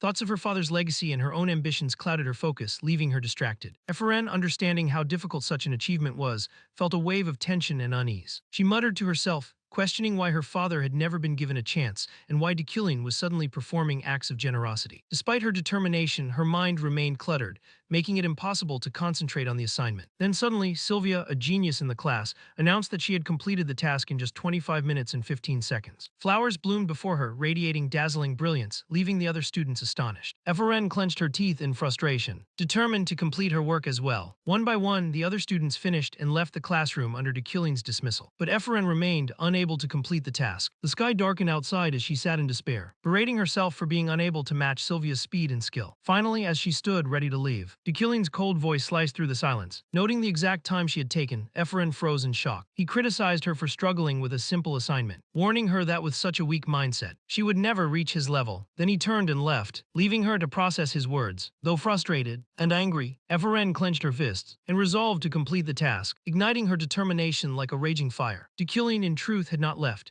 He remained just outside the classroom, silently sensing the fluctuations of mana within. Observing Efren's focused energy, he sighed in relief, knowing that the hours he had spent pushing her had been necessary. He anticipated her growth, aware that the appearance of the demon on the Mountain of Darkness marked the unfolding of the main storyline. Though she lacked the mental fortitude of a true mage, overcoming this obstacle would allow her to improve at an incredible pace. Eventually, she might even gain enough power to challenge him one day, though he intended to prevent that. As DeKilling contemplated this, the classroom door suddenly burst open, her expression dark and filled with frustration, unaware that he was still there. Efren stormed out. DeKilling calmly stepped inside and inspected the results of her efforts. Brilliant flowers had bloomed, radiating dazzling light, earning a subtle smile from him despite his usually cold demeanor. 6 hours and 25 minutes had passed, and the assignment was complete. He pulled out a sheet with Efren's image and began noting her performance, muttering that although she displayed the typical weaknesses of an academy student, her result was worthy of contention for first place. Exhausted, DeKilling began making his way across campus when a lively voice called out, greeting him. He turned sharply as tension rose in his body and cold sweat crept down his back. It was Zeit. A flood of memories hit him. The hulking man before him was Zeit von Bruggen-Freyden, head of the Freyden family, Julie's older brother, and the one who had pushed for DeKilling's engagement to Julie. Most importantly, Zeit's combat strength in the early stages of the game surpassed even Ganesha, ranking third in sheer power. He was a terrifying fighter known for his overwhelming battle prowess, and now Zeit was looking for DeKilling. Why was someone like him looking for him? DeKilling wondered if it had something to do with Julie's Snowflare stone. As the thought crossed his mind, a surge of internal warning sirens blared inside his head. He gulped hard, anxiety knotting in his stomach. Was this some kind of death flag? He did not even have a contingency plan for dealing with this monster. Meanwhile, Zeit, completely unaware of DeKilling's inner panic, continued to grin cheerfully. He commented that he had heard about the tension between DeKilling and Julie, and wanting to ease his worry, he had arranged a dinner for the week. "You're free, right?" Zeit asked casually. DeKilling exhaled, subtly relieved, for now Zeit seemed friendly. Just as he opened his mouth to respond, a massive hand landed firmly on his shoulder. "Haha, I love that decisiveness," Zeit said with a beaming smile. "I've already prepared all your favorite dishes, so just come by. I've got everything handled, don't worry about a thing." With a pat that felt more like a command than an invitation, Zeit added, "I'll be expecting you, Professor DeKilling. See you soon." Watching Zeit's massive figure disappear, DeKilling could not shake the gnawing unease. He had not even been given a chance to refuse. More accurately, refusing had been impossible. Zeit always put his family above all else, and DeKilling knew the consequences of defying him could be severe. Canceling simply was not an option. The next day at the Freyden estate, Julie was informed about the dinner. Unsurprisingly, she was far from pleased. "I don't want to see him, besides I'm busy with night training. I don't have time for this," she declared defiantly. Zeit let out a small sigh, a hint of frustration crossing his face. "You're just mad about losing that Snowflare stone, aren't you?" he asked. Julie shot back immediately, "Oh please," as if. Zeit pressed further, questioning why she wanted a rare ore that was only useful for forging weapons. But before he could finish, Julie snapped, "If he's planning to give me a sword, then I'll break off the engagement on the spot." Her face was livid. Zeit, visibly losing patience, began radiating an oppressive aura. Bulging veins traced his neck and face. As he spoke in a dangerously low voice, warning Julie to think carefully, I specifically told you the other day how foolish that would be. There is no place for personal emotions in politics, and as far as I know, there isn't a single man in love with you unless you've taken a liking to someone. Julie cut him off, clenching her teeth. I don't, seeing her stubborn yet resigned expression. Zeit's demeanor softened slightly. Do you care that much about Deculin's past? He asked. This has nothing to do with that, she replied immediately. Zeit pressed further, asking why, but Julie had no answer and fell silent. Deciding not to push further, Zeit turned to leave, throwing one final remark over his shoulder. Just make sure you show up on time. If there's a problem, fix it. Julie remained motionless, frustration and helplessness surging through her. To vent, she launched into a frenzied sword practice session. The sharp whooshing of her blade tore through the training grounds, and the dirt beneath her feet bore the consequences of her relentless strikes. Then a calm voice interrupted her. Your sword is rather turbulent, my lady, said a man dressed in black. It was Veron, Julie's trusted subordinate. Julie exhaled slowly, regaining some of her composure. Veron, I'm sorry you had to witness me like this, she murmured. Veron's face remained unreadable. There is nothing to apologize for, my lady. I still can't believe our esteemed family head is forcing you to marry that man. Julie's sharp gaze cut through his words. Enough, she said, leaving no room for argument. It does not suit a knight to speak ill of another behind their back. Don't dirty your hands for my sake, I'm fine. Without another word, she turned on her heels. I'm heading back, prepare yourself. Veron watched her walk away, silently making his decision. His lady, he had finally found his answer to this suffering. He would prove his loyalty. A dangerous glint flashed in his eyes as he gripped the hilt of his sword. He would make her happy again. Meanwhile, the Council of Elders convened an emergency meeting because of the demon that had appeared at the Mountain of Darkness. Elder Burke addressed the chamber sternly, noting that while the mages had initially suppressed the demon's corruption using forbidden arts, its reappearance required immediate action. Orders were given to alert the 12 great houses to assemble. Back with Deculing, he carefully sorted through the items he had won at the auction. Murmuring to himself, he noted the usefulness of Rufferin's ring, which could replenish his mana, and a runic pendant that could store excess energy. The rest of the items would be safely stored underground, following Ganesha's advice to prevent theft. However, the most important item, the Frostflame Stone, remained completely unusable. Locked within a reinforced cabinet, it rejected every attempt to channel mana into it. Though expensive and rare in the game, Deculing could only admire it from afar, frustrated by his inability to utilize it despite all his efforts. Then a thought struck him. If he melted it down, could he control it with his will? The more he considered it, the more plausible the idea became. He decided he should check the library for its properties. In theory, a sword could be tamed through communion. Did that mean he had to connect with the stone to understand it? If that was the case, there was no more hesitation. He immediately reached out and lightly touched the Frostflame Stone. In an instant, an intense burst of light erupted from the stone, engulfing the entire room. A moment later, Deculing pulled his hand away with a sigh. A notification appeared before him. Comprehension 0.1%. Mana 1,357 out of 3,357 plus 300, looking at how much mana he had consumed just to tame the Frostflame Stone. At this rate, it would take him a whole year to tame the stone. Was there a way to do this more efficiently? With a sigh, he glanced at the calendar beside him and muttered to himself about the evening's plans. There was dinner with Zeit, along with another event that had been arranged 3 days before his death. Before he had taken over this body, that evening the meeting took place at Restaurant Von Meschel, where Zeit had arranged for Deculing to come. As soon as he arrived, the Freyden family head grinned and welcomed him, noting that Julie had gone in first and was waiting inside. Zeit led him into the private dining room. Inside, Zeit's voice rang out in admiration as he remarked on how stunning Julie looked in an elegant outfit, a stark contrast to the armor she usually wore. Even someone as cold as Deculing could not help but react slightly. She usually wore armor, but when dressed up, she looked incredible. No wonder the old Deculing had been so obsessed with her. After taking his seat, he turned to another woman in the room and asked about her presence. The woman smiled softly, explaining that she had come along to take care of Julie. From Deculing's perspective, the unfamiliar woman's presence made him uneasy. He realized he had been too focused on Julie, and he did not want to meet Josephine here. Even though she was his fiancée copyright E's older sister, Josephine was not someone to underestimate. She was the master of Shadow, the head of a covert intelligence organization, incredibly strong and fiercely protective of Julie. Anyone who dared harm Julie would face her wrath. Deculing sensed the overwhelming killing intent Josephine radiated toward him the moment he entered the room. He reminded himself that he had no choice but to play his role and make it seem as though he cherished Julie. That was the only way to survive. Meanwhile, Zeit, completely unaware of Deculing's internal panic, enthusiastically steered the conversation toward the wedding. Professor Deculing, when do you plan to hold the wedding ceremony? It's been 3 years since the engagement, hasn't it? Before Deculing could answer, Julie instinctively tried to protest, but Zeit silenced her with a firm gesture, insisting that this was an affair for the adults. Julie's eyes dimmed with frustration. Her lips pressed tightly together as if holding back words she could not say. Deculing instinctively glanced at Josephine, who, though appearing indifferent, kept her piercing gaze locked onto him. A shiver ran down his spine as his body tensed. Carefully, he delivered the words he had prepared.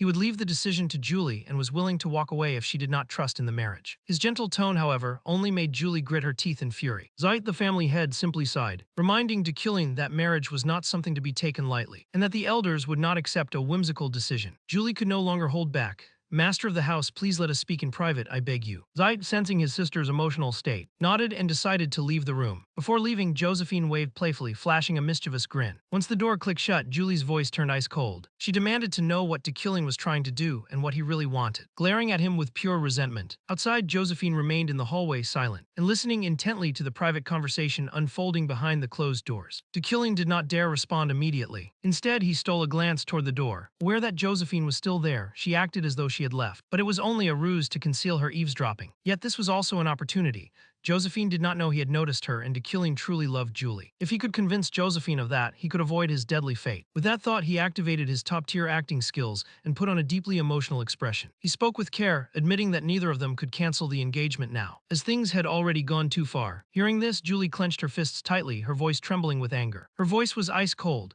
her words laced with fury as she demanded to know what disgusting method Dekilling was planning to use to torment her this time. Before their engagement, he had used his influence to force the marriage upon her, promising to compensate the elders of her family. She reminded him of the exact words he had used to convince her. Fighting is dangerous. Because of that, she had abandoned her pursuit of the imperial order. He had offered her the captaincy of the Hadekin Knights, an order under the Euclid family, and when she refused, he spread all sorts of rumors about her. What the hell do you want from me? She asked, tears streaming down her face as she stared at him, waiting for his answer. Seeing her tearful expression, Dekilling fell silent.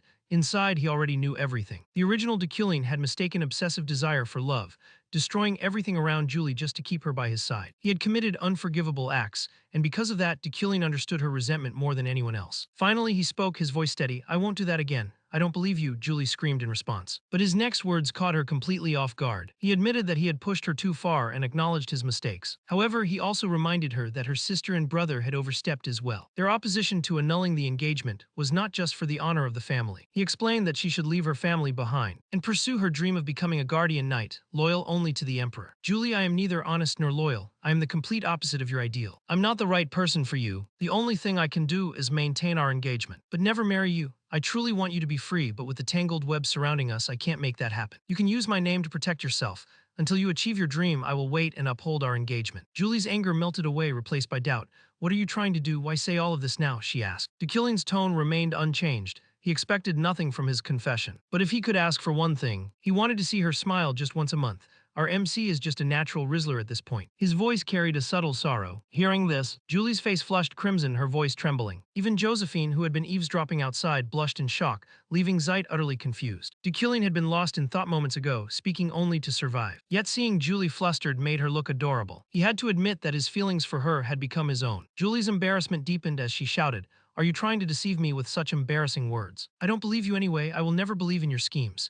Dekilling laughed quietly, which only made her face turn even redder. "I won't believe you," she snapped. Outside, Josephine, convinced by Dekilling's acting, felt at ease. Still, she remained curious, wondering if his feelings were real. A system notification appeared. Villain's fate death variable avoided. Reward acquired. Store currency +2. 3 days later, Dekilling sat in his luxurious car, deep in thought as he watched the scenery pass. The death anniversary had arrived, and the vehicle stopped at a cemetery.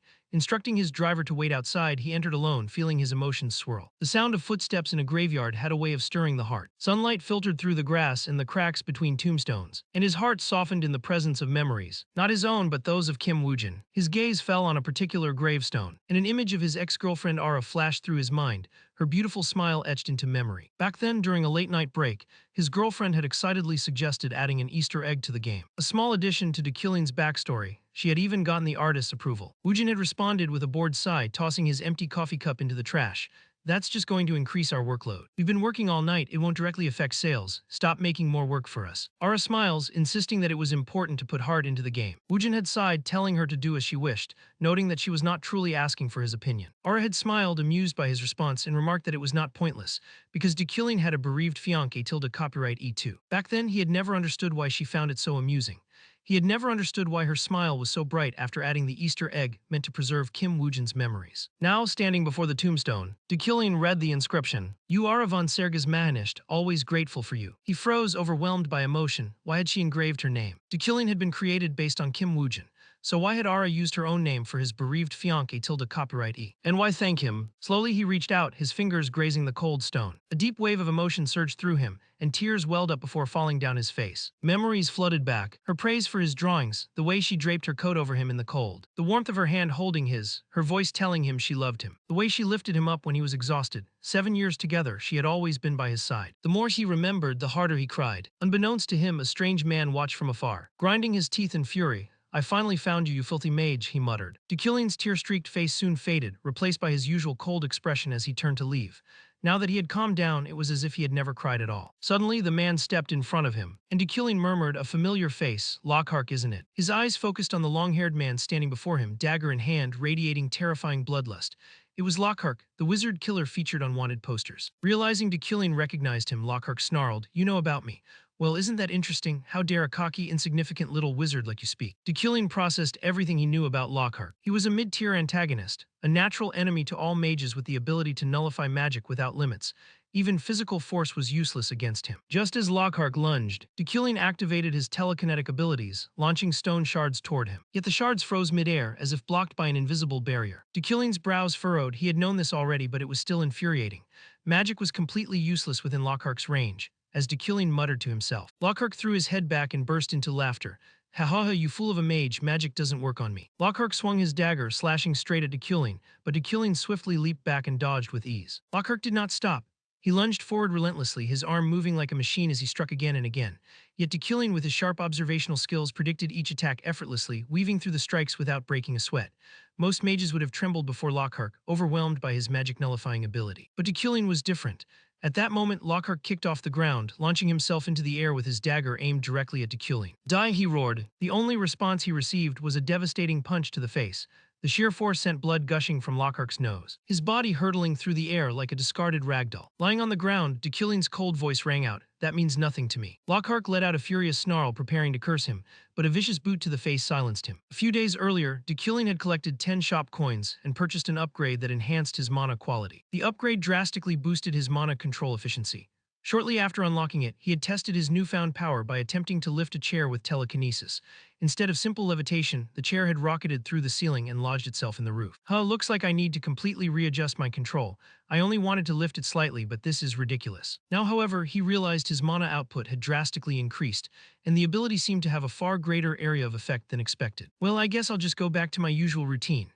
Deculine shrugged off his jacket, tossed it aside, and effortlessly pulled himself up onto a pull-up bar to resume his daily workout. But as he grabbed the bar, something felt off. His fingers sank into the metal. Startled, he quickly let go and looked at the deep imprints left behind.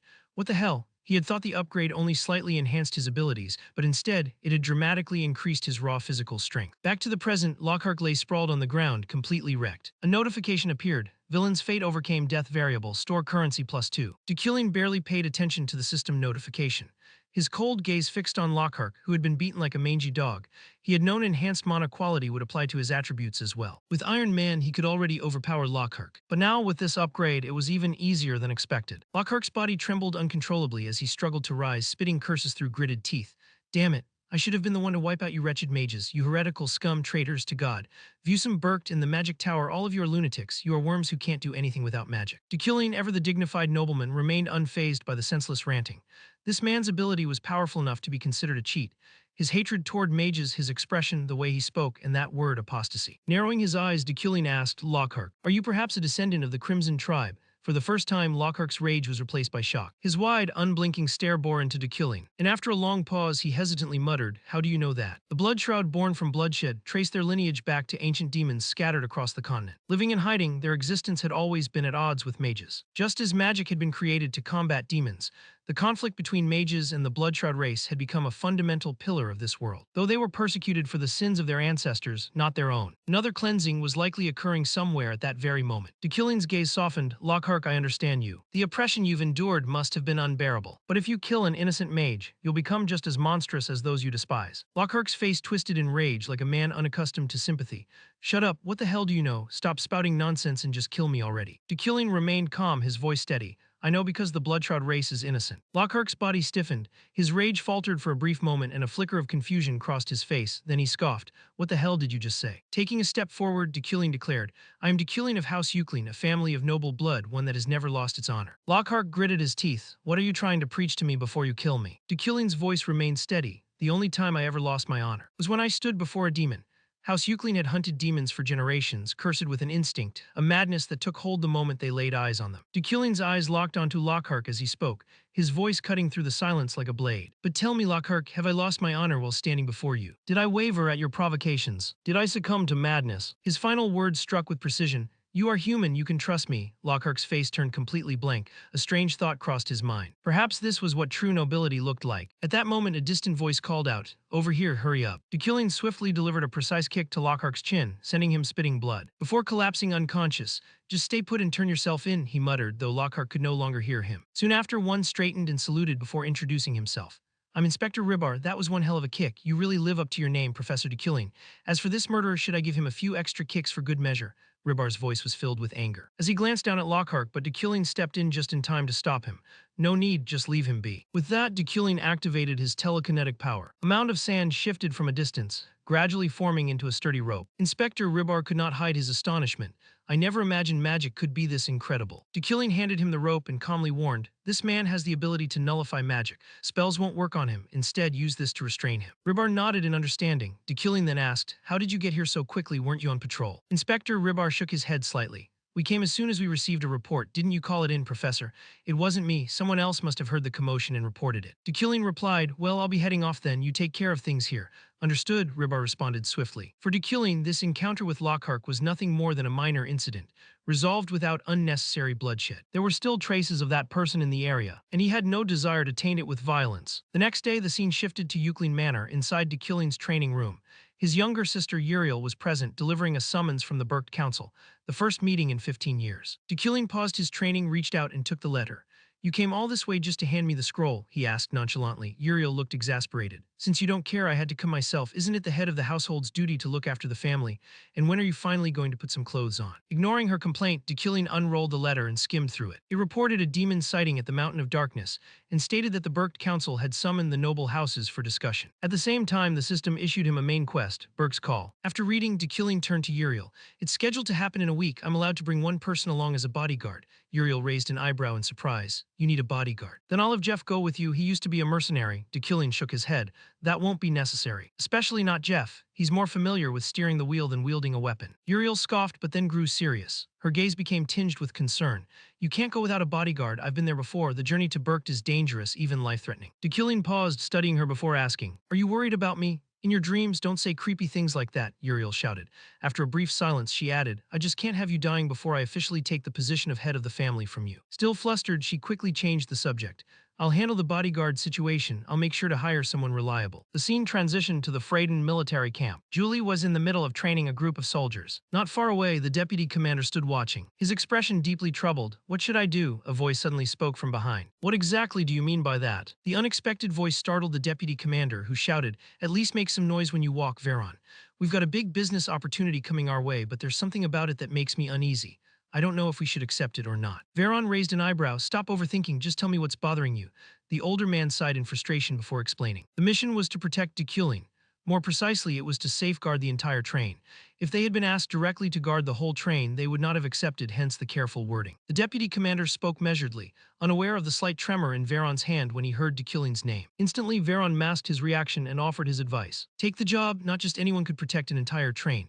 If they succeeded, their army's reputation would skyrocket and money would no longer be a concern. They were, after all, a private military force. Still, the deputy commander hesitated, but Veron cut him off coldly when the subject turned to Deculine.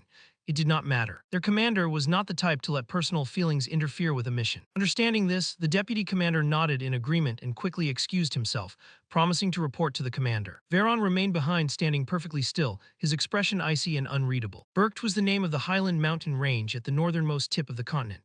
At an altitude of 3,500 meters, it was home to the mages known as the Elders of Burked. The region served as the epicenter of all magical disciplines across the continent, a hub where every school of thought and every form of magical research converged. Even the magic towers and the floating islands of archmages could not challenge its authority. Burke's influence was so vast that it could be considered the very foundation of the magical world. The summoning assembly, an event that occurred only once every few decades, was not only an honor for any mage summoned, but also a recognition of their standing in the magical hierarchy. Yet a summons from Burke carried a deadly reputation.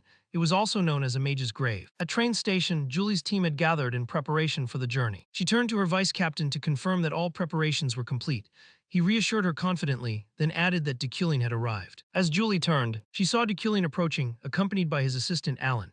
He scanned the snowy surroundings with fascination and marveled at the thick snow, remarking to Alan that it was hard to believe it was already April. Julie stepped forward to greet them. Her face flushed red as she thanked them for making the journey, and explained that the Order of Freheim would take responsibility for guarding half of the train, promising to ensure their safety and comfort during the trip. Even as she spoke, Julie's thoughts drifted back to Deculin's words from the previous gathering. The lingering memory made her body tense. She wondered anxiously whether she should smile, and if so, how brightly. Or perhaps just a small, polite smile would be enough. Behind her, the vice captain watched silently as Julie trembled and suffered inwardly, her deep dislike for Deculin clashing with her commitment to give him her best effort. Veron stepped forward and introduced himself as the assigned escort for Deculin, explaining that the others were only present to pay their respects. The vice captain patted Veron on the back, praising his talent and assuring Deculin that there was no cause for concern. Observing this interaction, Deculin furrowed his brow subtly, examining Veron carefully. Despite the praise, he could sense no remarkable energy from the young man and wondered if he was overthinking the matter. Veron, however, remained unaware of the scrutiny. He casually explained that each train car had been assigned a guardian and that he would oversee the one Deculin occupied. Deculin acknowledged him with a slight nod, silently counting on Veron's competence. Once the formalities concluded, Julie prepared to leave, wishing Deculin a safe journey. She quickly turned to walk away, but stopped abruptly, forcing a stiff, painfully deliberate smile. Deculin noticed the effort and let out a quiet chuckle, appreciating that she had kept her word. A few hours later, inside the carriage, Deculin observed his assistant Alan struggling to stay awake. He suggested that Alan take a short nap, which the young man gladly accepted, leaning back against the seat. Meanwhile, Deculin contemplated the significance of the summons from Burke. Despite its prestige as the pillar of the magical world, the Burke summoning assembly was fraught with danger. One of the greatest threats was the attacks on trains during the journey, a deadly intelligence game that had contributed to the original Deculin's death. While the original Deculin might have purchased information from underground sources to navigate safely, the current Deculin had severed all ties with such forces. Instead, he relied on countermeasures he had personally prepared, including mastery of the legendary Estran combat technique. Alan's sudden deep sleep struck Deculin as amusing. Just a few days ago, the young man had been practically bouncing with excitement over the trip to Burke, a journey Deculin had personally invited him on as his assistant. He had warned Alan of the dangers, but left the choice to accept entirely up to him. At that time, Alan's eyes had widened instantly in shock. Then, overcome with emotion, he seemed on the verge of tears. He struggled to speak, expressing his gratitude for the opportunity. "It is an honor," he had said, moved that someone like him had been given such a chance. Despite the display, Deculin still found himself surprised that Alan had agreed to come along, knowing full well the dangers they would face. Perhaps Alan was more ambitious than he had thought. Time passed. As the train made a brief stop to let passengers off, Deculin gazed out the window deep in thought.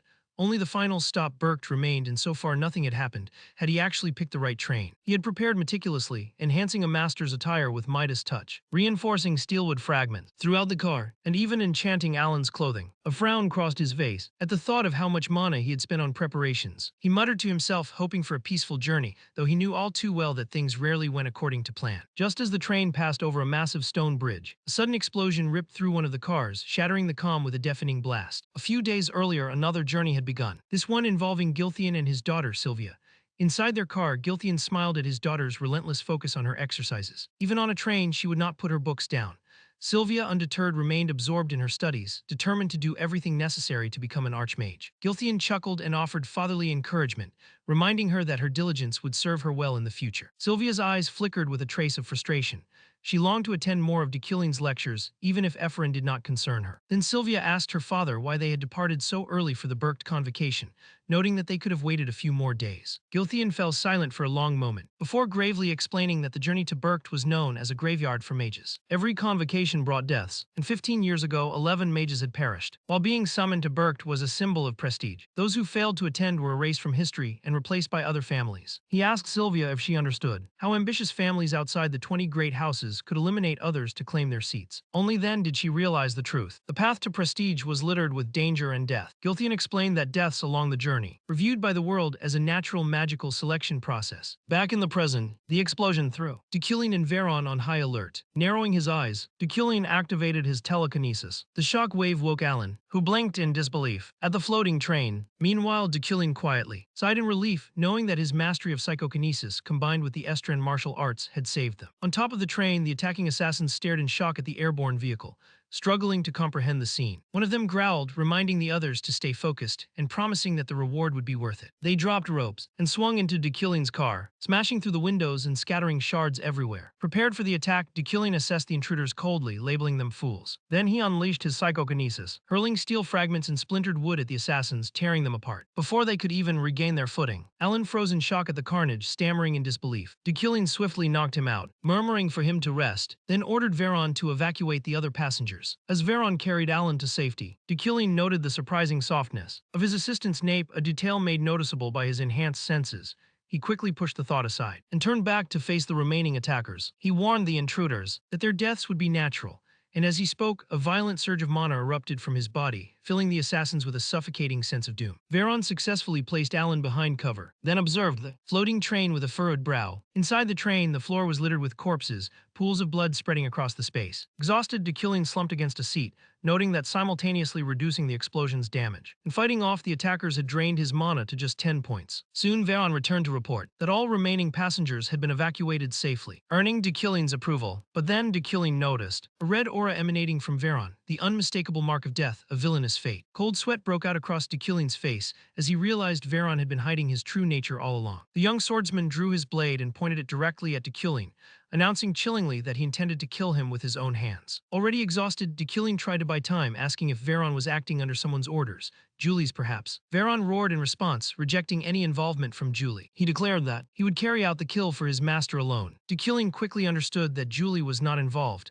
but that did not make the situation any better. He was now facing an elite warrior of the Order of Freheim, with only 10 points of mana remaining. Without hesitation, Veron launched his attack, slashing at Decillion with lightning speed. Desperate, Decillion manipulated a shard of steelwood to block the strike, while deactivating the telekinetic force keeping the train afloat, sending it plummeting toward the ground. Meanwhile, in Sylvia's private room, the knight approached with 2 cups of ice cream and offered them cheerfully. Sylvia, exhausted, declined, saying she had already eaten too much. When she asked if everyone had arrived, the knight informed her that Decillion was still running late, then asked if she was waiting for anyone specific. Noticing her mood, the knight quickly excused himself, leaving her alone. Sylvia sat quietly, her mind drifting back to a memory from the cemetery. She had been visiting and speaking with her mother, a quiet, ordinary moment that now felt distant. Sylvia gently placed a bouquet of flowers before her mother's cold gravestone and softly spoke to her. She told her mother about Professor Decillion, complaining that he gave far too much homework, as if his class were the only one she was taking that day. But her words were interrupted by the sound of someone sobbing nearby. Curiosity piqued, Sylvia quietly followed the sound and was stunned by what she saw. Ahead of her, a lone figure knelt before a grave. It was Decillion. Even from behind, she recognized him instantly.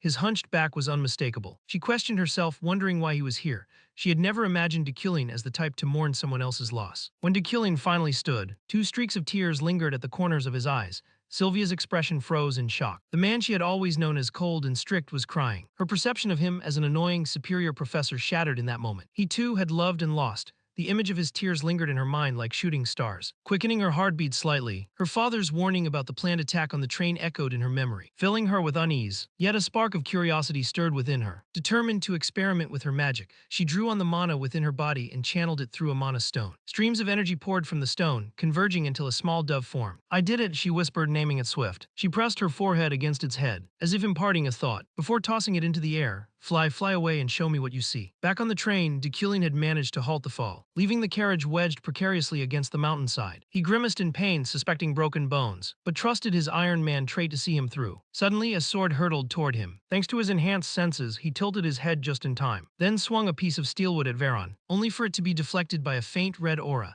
Decillion muttered, noting the aura protection. Across from him, Veron's admiration was evident. "You're one tough bastard, Decillion," he said. Then he wrapped his sword in aura and executed a powerful horizontal slash. Decillion struggled to control the floating steelwood fragments around him, using them to block the attack. Veron's strikes were terrifyingly fast, and sweat dripped down Decillion's face as he acknowledged the reality before him.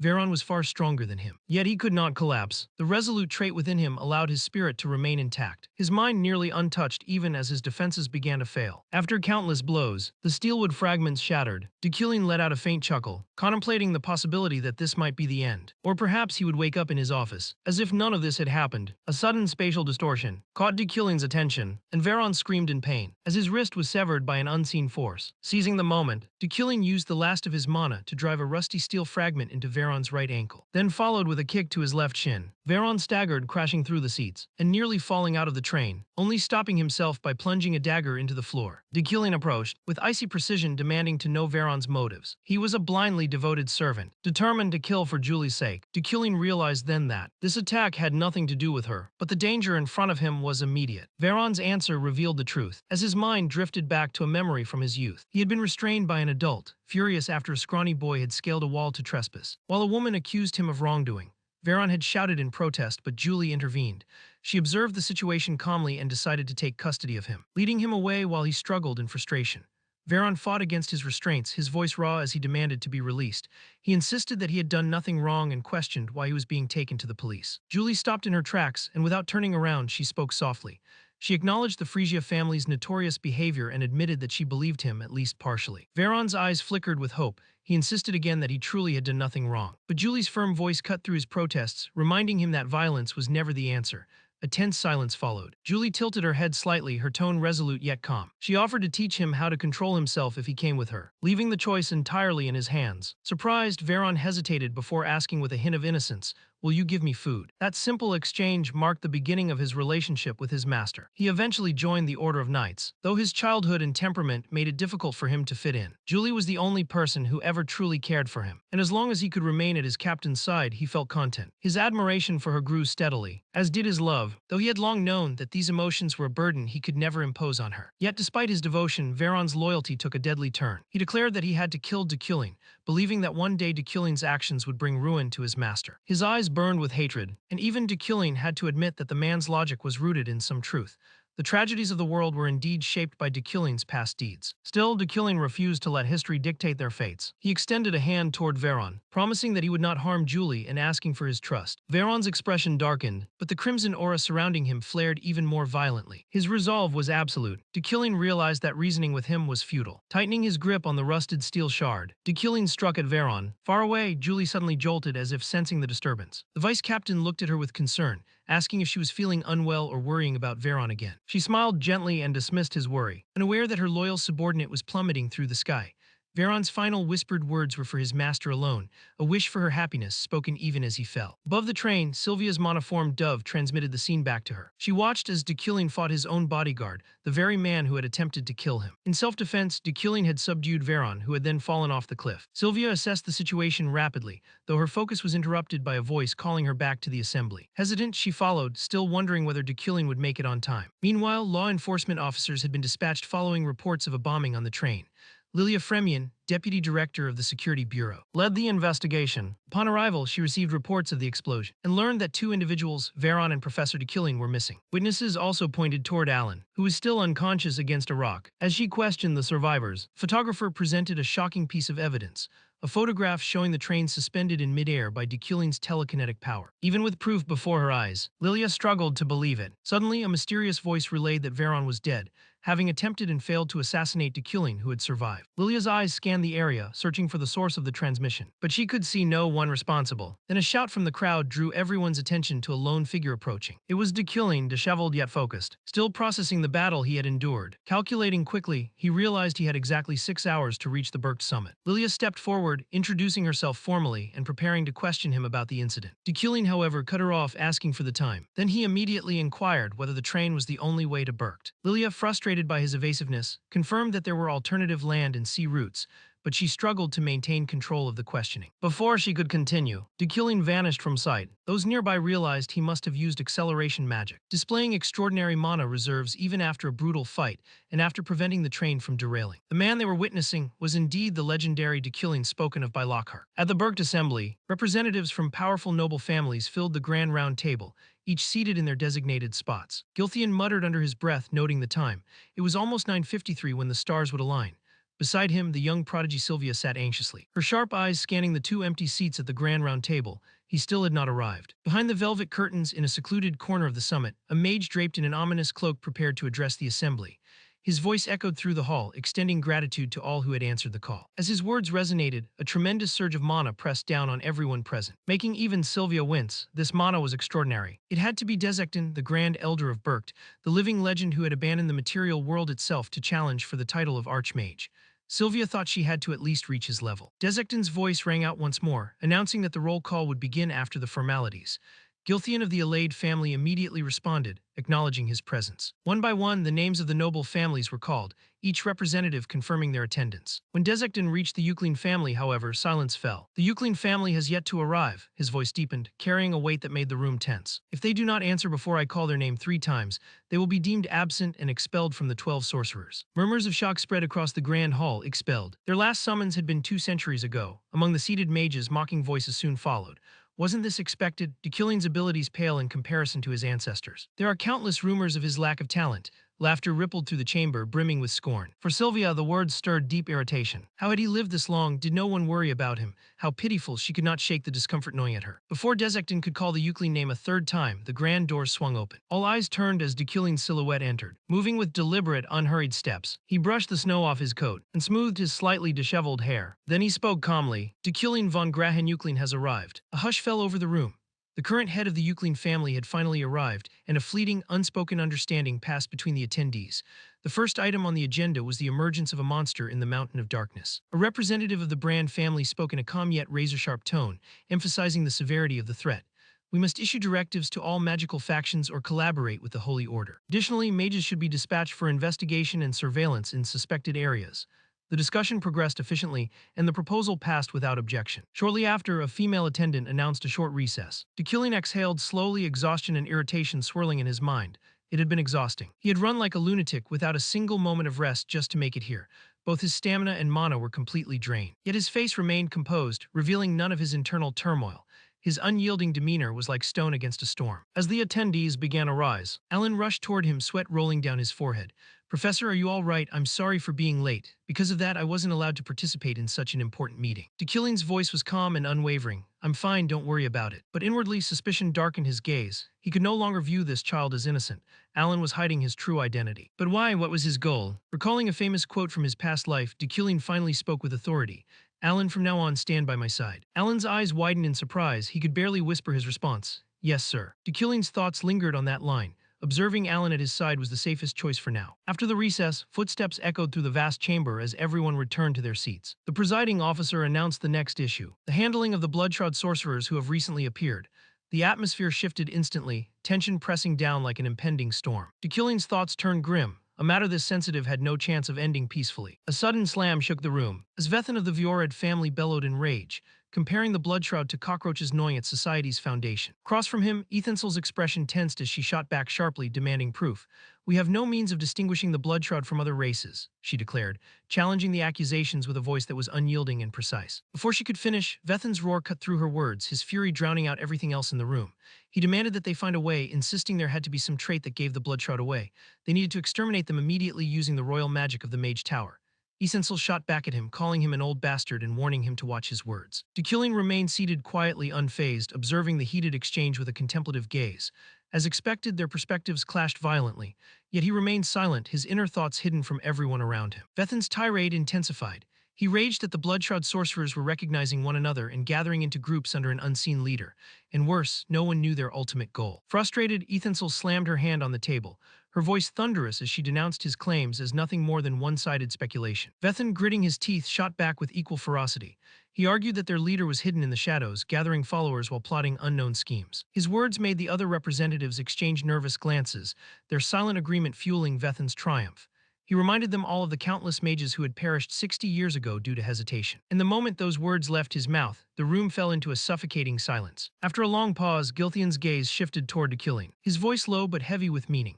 He reminded Dekillion of his family's legacy at the forefront of exorcism, standing as the vanguard against demonic forces, and asked for his stance on the matter. Dekillion remained silent for a moment, his mind turning over the situation. He thought about how hatred born from abandoning reason always led to needless suffering. And though he could not stop the Bloodshroud outright, he resolved to delay the conflict in order to fulfill a greater mission in the future. When he finally spoke, his voice was calm yet weighty. He reminded them that the Bloodshroud had long been treated as enemies. But historical records revealed that everything stemmed from a fundamental mistake. Vethan's scowl deepened in irritation as he demanded to know what mistake Dekillion was talking about. Dekillion met his glare without hesitation, recounting how 237 years ago, during the Rodrin witch incident, Rodrin had been wrongfully accused of witchcraft and burned at the stake. This sparked a large-scale purge, causing the slaughter of countless Bloodshroud, who then fought back, spiraling the cycle of bloodshed out of control. As for the incident 60 years ago, Dekillion clarified, it was not a war, but a political maneuver triggered by the discovery of a mana stone mine in Bloodshroud territory. Vethan's fury only intensified. His voice became a guttural growl as he scoffed at Dekillion's words, mocking the Euclid family for their role in seizing the mine and slaughtering the Bloodshroud. He insisted that the Bloodshroud were a brutal, warlike race whose nature demanded destruction, especially by a family renowned for hunting demons. Dekillion's icy gaze met his without faltering, asserting that his family's tradition was to hunt demons, not commit genocide against the Bloodshroud. Vethan bellowed again, insisting that the Bloodshroud were demons. The tension in the chamber snapped like a taut string, but Dekillion's calm voice pressed against the room with an invisible weight. He challenged Vethan to take responsibility for his words, pointing out that labeling others as demons ignored their shared humanity, and those who denied that humanity might be the cruelest demons themselves. Vethan's face flushed red with impotent rage, and the meeting ended unresolved, with the topic postponed until the following day. Elsewhere, Gilthian spoke to his daughter Sylvia, regret coloring his tone as he lamented having to be away until the next meeting. Sylvia, however, responded indifferently, brushing off his concern and asserting that kids her age already had their own rooms. Gilthian's face reflected sorrow as he murmured to himself about his daughter no longer loving him. Sylvia stood silently, momentarily at a loss. After a pause, Gilthian reminded her to follow the hotel's rules carefully, given the high concentration of mana in the Berkt region and the magical phenomena that could occur at night. Sylvia sighed and promised she would behave, dismissing his worry. Later in her lodging, Sylvia held a piece of paper and muttered to herself, noting that the rules seemed intended only to frighten children. As night fell, a small golden bird appeared nearby, its eyes glittering like twin gemstones. Suddenly, Sylvia awoke with a fierce thirst, her throat dry as a desert. She rose sluggishly, drank a glass of water, and felt momentarily relieved. But that sense of safety was short-lived. A creeping sense of danger infiltrated the room, chilling the air like a wind from the abyss. An ominous presence approached from behind, a black miasma spreading like an ink veil, consuming everything in its path. Sylvia instinctively assumed a defensive stance, her body tensing like a drawn bowstring. Panic surged as she recalled the instructions on the paper, her heart hammering. As she realized that the room had transformed into something unfamiliar, it was no longer the safe space she had entered. She hastily reread the lines on the instruction paper, her eyes scanning each sentence with mounting urgency. One passage leapt out at her. Once you have lain down to rest, under no circumstances should you leave your bed before sunrise. Violating this rule could transport her to an unpredictable location. Cold sweat broke out across her forehead, each droplet sliding down like shards of ice. Her breath hitched as the realization struck. She had to stay in bed until morning. That was why this was happening. A few days ago, when she had been in the second hallway, nothing like this had occurred. But now she grimly realized it must be because the heads of the great families and other powerful individuals were nearby. The mana surrounding her had thickened, becoming volatile and prone to distortions. She had been too arrogant, too careless, thinking her room could shield her from danger. Before she could finish processing it, a terrifying sound echoed from the corridor behind her. A deep, guttural growl reverberated through the air, accompanied by heavy, deliberate footsteps that sounded like a beast stalking its prey. The oppressive fog of death crept closer, thick and suffocating, chilling the very air she breathed. Without a second thought, Sylvia sprinted down the hallway, every ounce of her strength propelling her forward. Up ahead, a staircase emerged from the darkness, bathed in an eerie violet glow. The strange light seemed almost inviting, and for a split second, her instincts screamed at her to take it. But a chilling memory resurfaced. The Rosary Hotel was a single-story building, and under no circumstances should anyone take the stairs if they appeared. Her pulse hammered in her chest.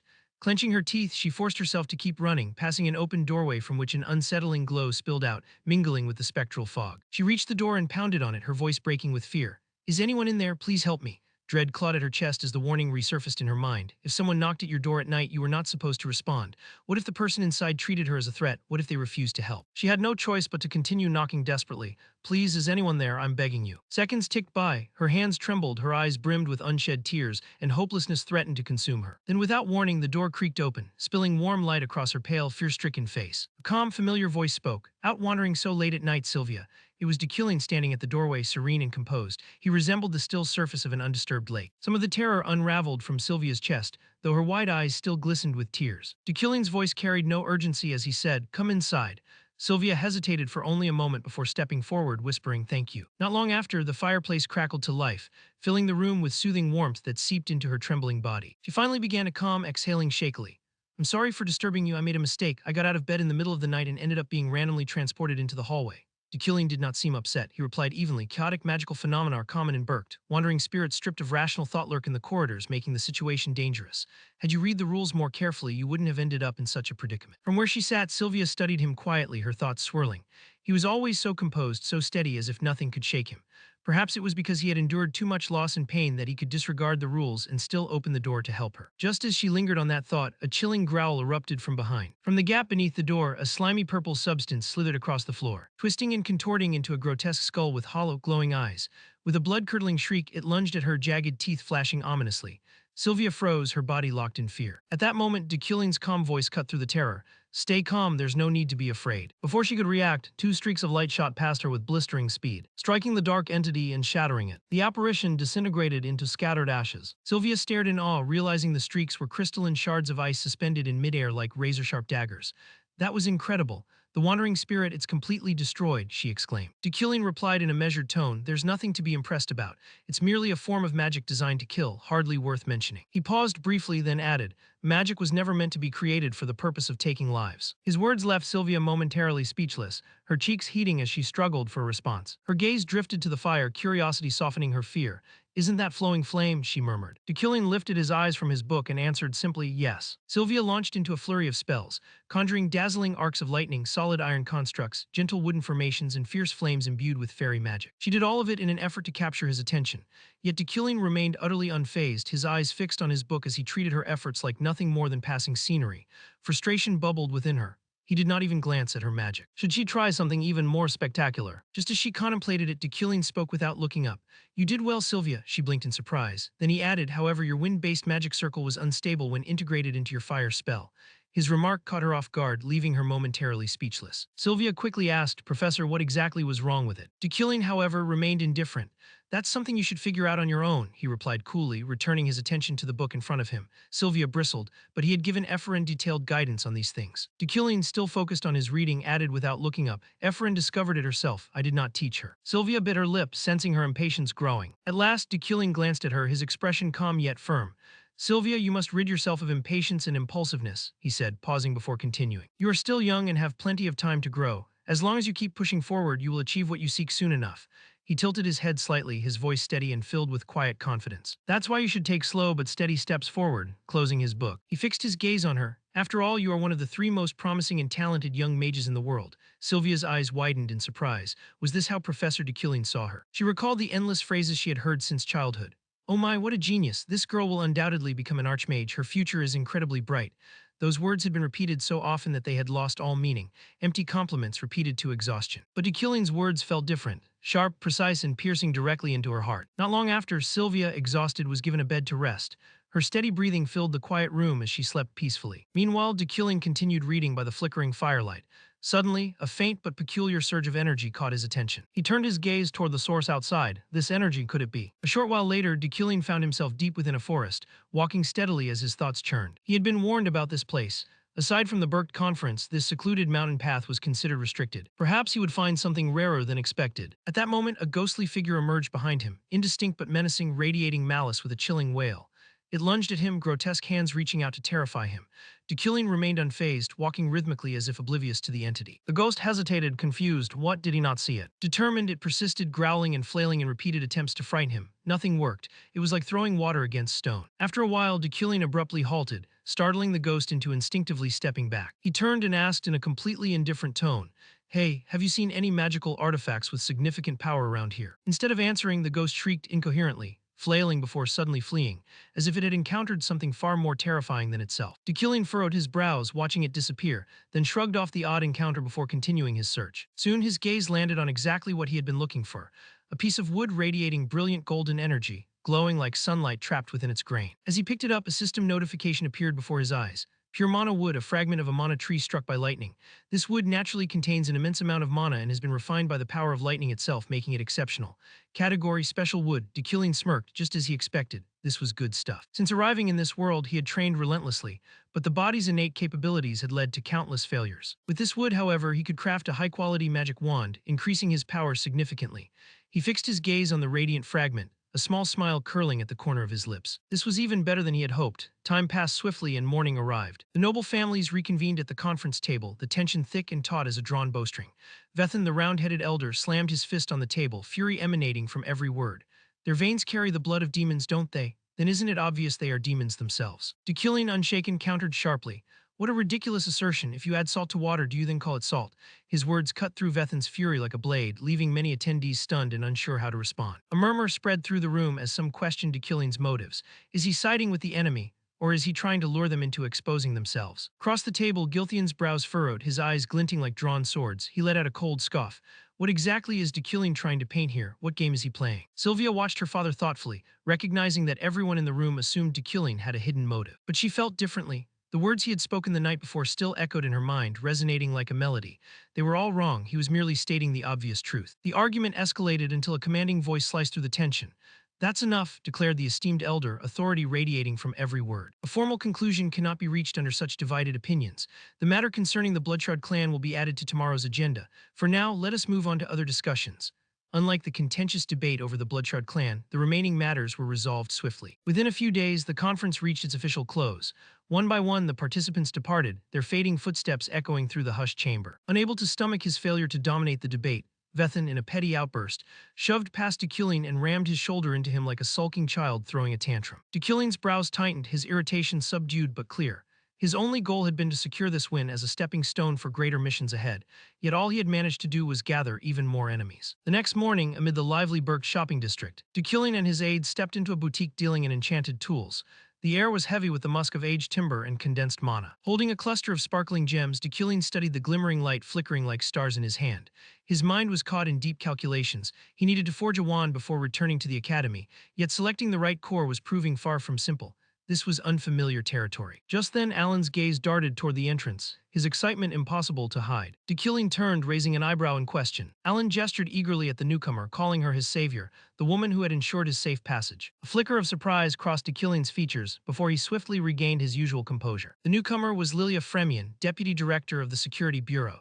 She greeted him with a gentle smile, remarking on what a coincidence it was to meet him here. Not long after, the trio decided to head to a nearby restaurant.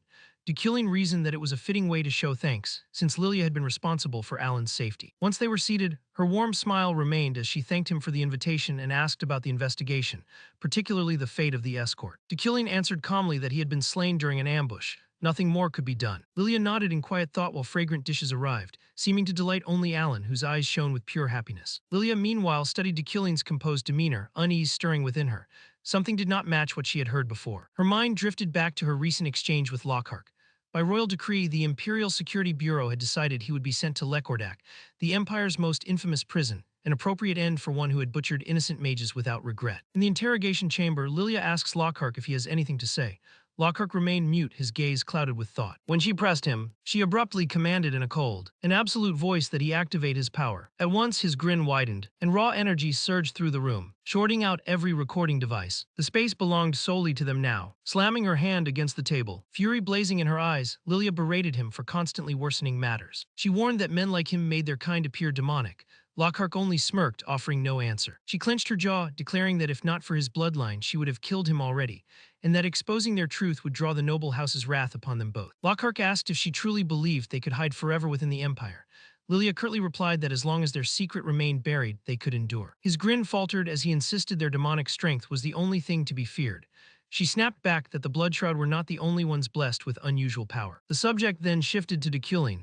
Lockhart questioned why she had provoked him, noting that the Euclid line had long been under watch. Lilia's voice dropped, hinting that Dekillian might need to be eliminated if he persisted as a threat. For once, Lockhart objected, calling Dekillian a genuine noble undeserving of death. Lilia blinked in disbelief, citing the damning evidence against him. Lockhart recalled the cemetery, where Dekillian had claimed that his blessing proved the Bloodshroud were not monsters. Back then, Lockhart had seen only justice in his eyes. He believed that if more nobles like him existed, their people could live peacefully beside others. He added that Dekylin had never once tried to kill him, even after learning of his bloodshot heritage. Lilia, briefly taken aback, soon regained her composure, reminding him that Euclid ancestors had butchered and oppressed their kind. Lockhart admitted as much, but argued that taking vengeance against descendants would only prove their oppressors right. It would prove that they were monsters. Lilia's stare hardened as she insisted that the family's menace had never ended. Lockhart retorted, asking how long she thought she could hold her post before suspicion arose. She shrugged and replied that it was her life, and since the bloodshroud bore no outward difference from humans, she had little to fear. He scoffed, but she waved it off, stating that she cared nothing for such things. Instead, she shifted the conversation to the Emperor's failing health, urging patience until it became clear how his heir would treat their people. Back in the present, Lilia's gaze lingered on Dekylin, convinced that he could not be the noble he appeared to be. Her attention was broken by the sound of unsteady steps drawing near. The acrid stench of liquor filled the air, making her wrinkle her nose. She raised a hand to cover her face as a slurred voice called out. It was the blonde-haired man Dekylin had humiliated at the banquet. At that time, he had fumed in silence, unable to retaliate. Now perhaps he had come to settle the score.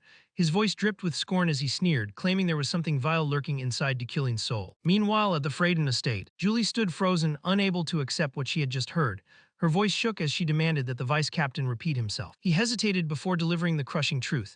Veron had fallen in the line of duty. Each word struck Julie like thunder, cracking her composure. For several moments, she could only stare in shock before steadying herself. Then she issued a trembling yet firm order to prepare, and demanded answers from Dekylin the moment he returned. Back with Dekylin's party, Yahello entered, arrogance dripping from every stride. Lilia watched in silence, noting him as the head of the Rewind family, and wondering what game was about to play out. Oblivious to her thoughts, Yahello spoke in a lazy, drunken tone, questioning Dekylin's behavior at the last assembly, and accusing him of stirring up trouble with another house. His words stumbled on as he suggested that Dekylin had aligned himself with the Bloodshrouds, a faction his demon-hunting lineage should have despised. Despite the crude taunt, Dekylin's face stayed composed and unreadable. Alan, seated opposite, could barely contain his shock, his eyes widening. As Yahello mocked further, accusing Dekylin of once swearing to destroy the Bloodshrouds, only to now shield them. Unable to bear the insults, Alan slammed his hand on the table, fury rattling the room as he demanded that Yahello hold his tongue. Yet before Alan could speak further, Dekylin raised a hand, wiped his mouth, and dismissed the matter with calm disdain.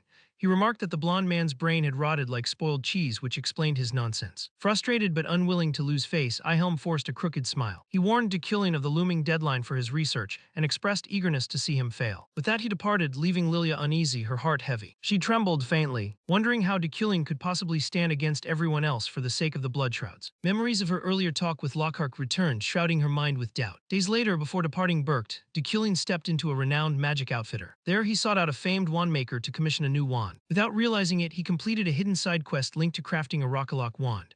The task required either fame or notoriety, displays of kindness or cruelty, rare materials to win the craftsman's notice, and 2 visits to the shop. Thanks to his reputation and his earlier visit, Dekylin unknowingly met every condition, clearing the quest. After finishing his dealings with the Berkt Council, Dekylin boarded a train with his assistant to return to the academy. On the trip, they found themselves sharing a compartment with Vethin, whose murderous aura pressed heavily against them, yet no clash erupted, and Dekylin spent the journey sunk in reflection. As the train rattled onward, the arduous ride neared its close. At the station, the crowd pushed by as Alan stretched.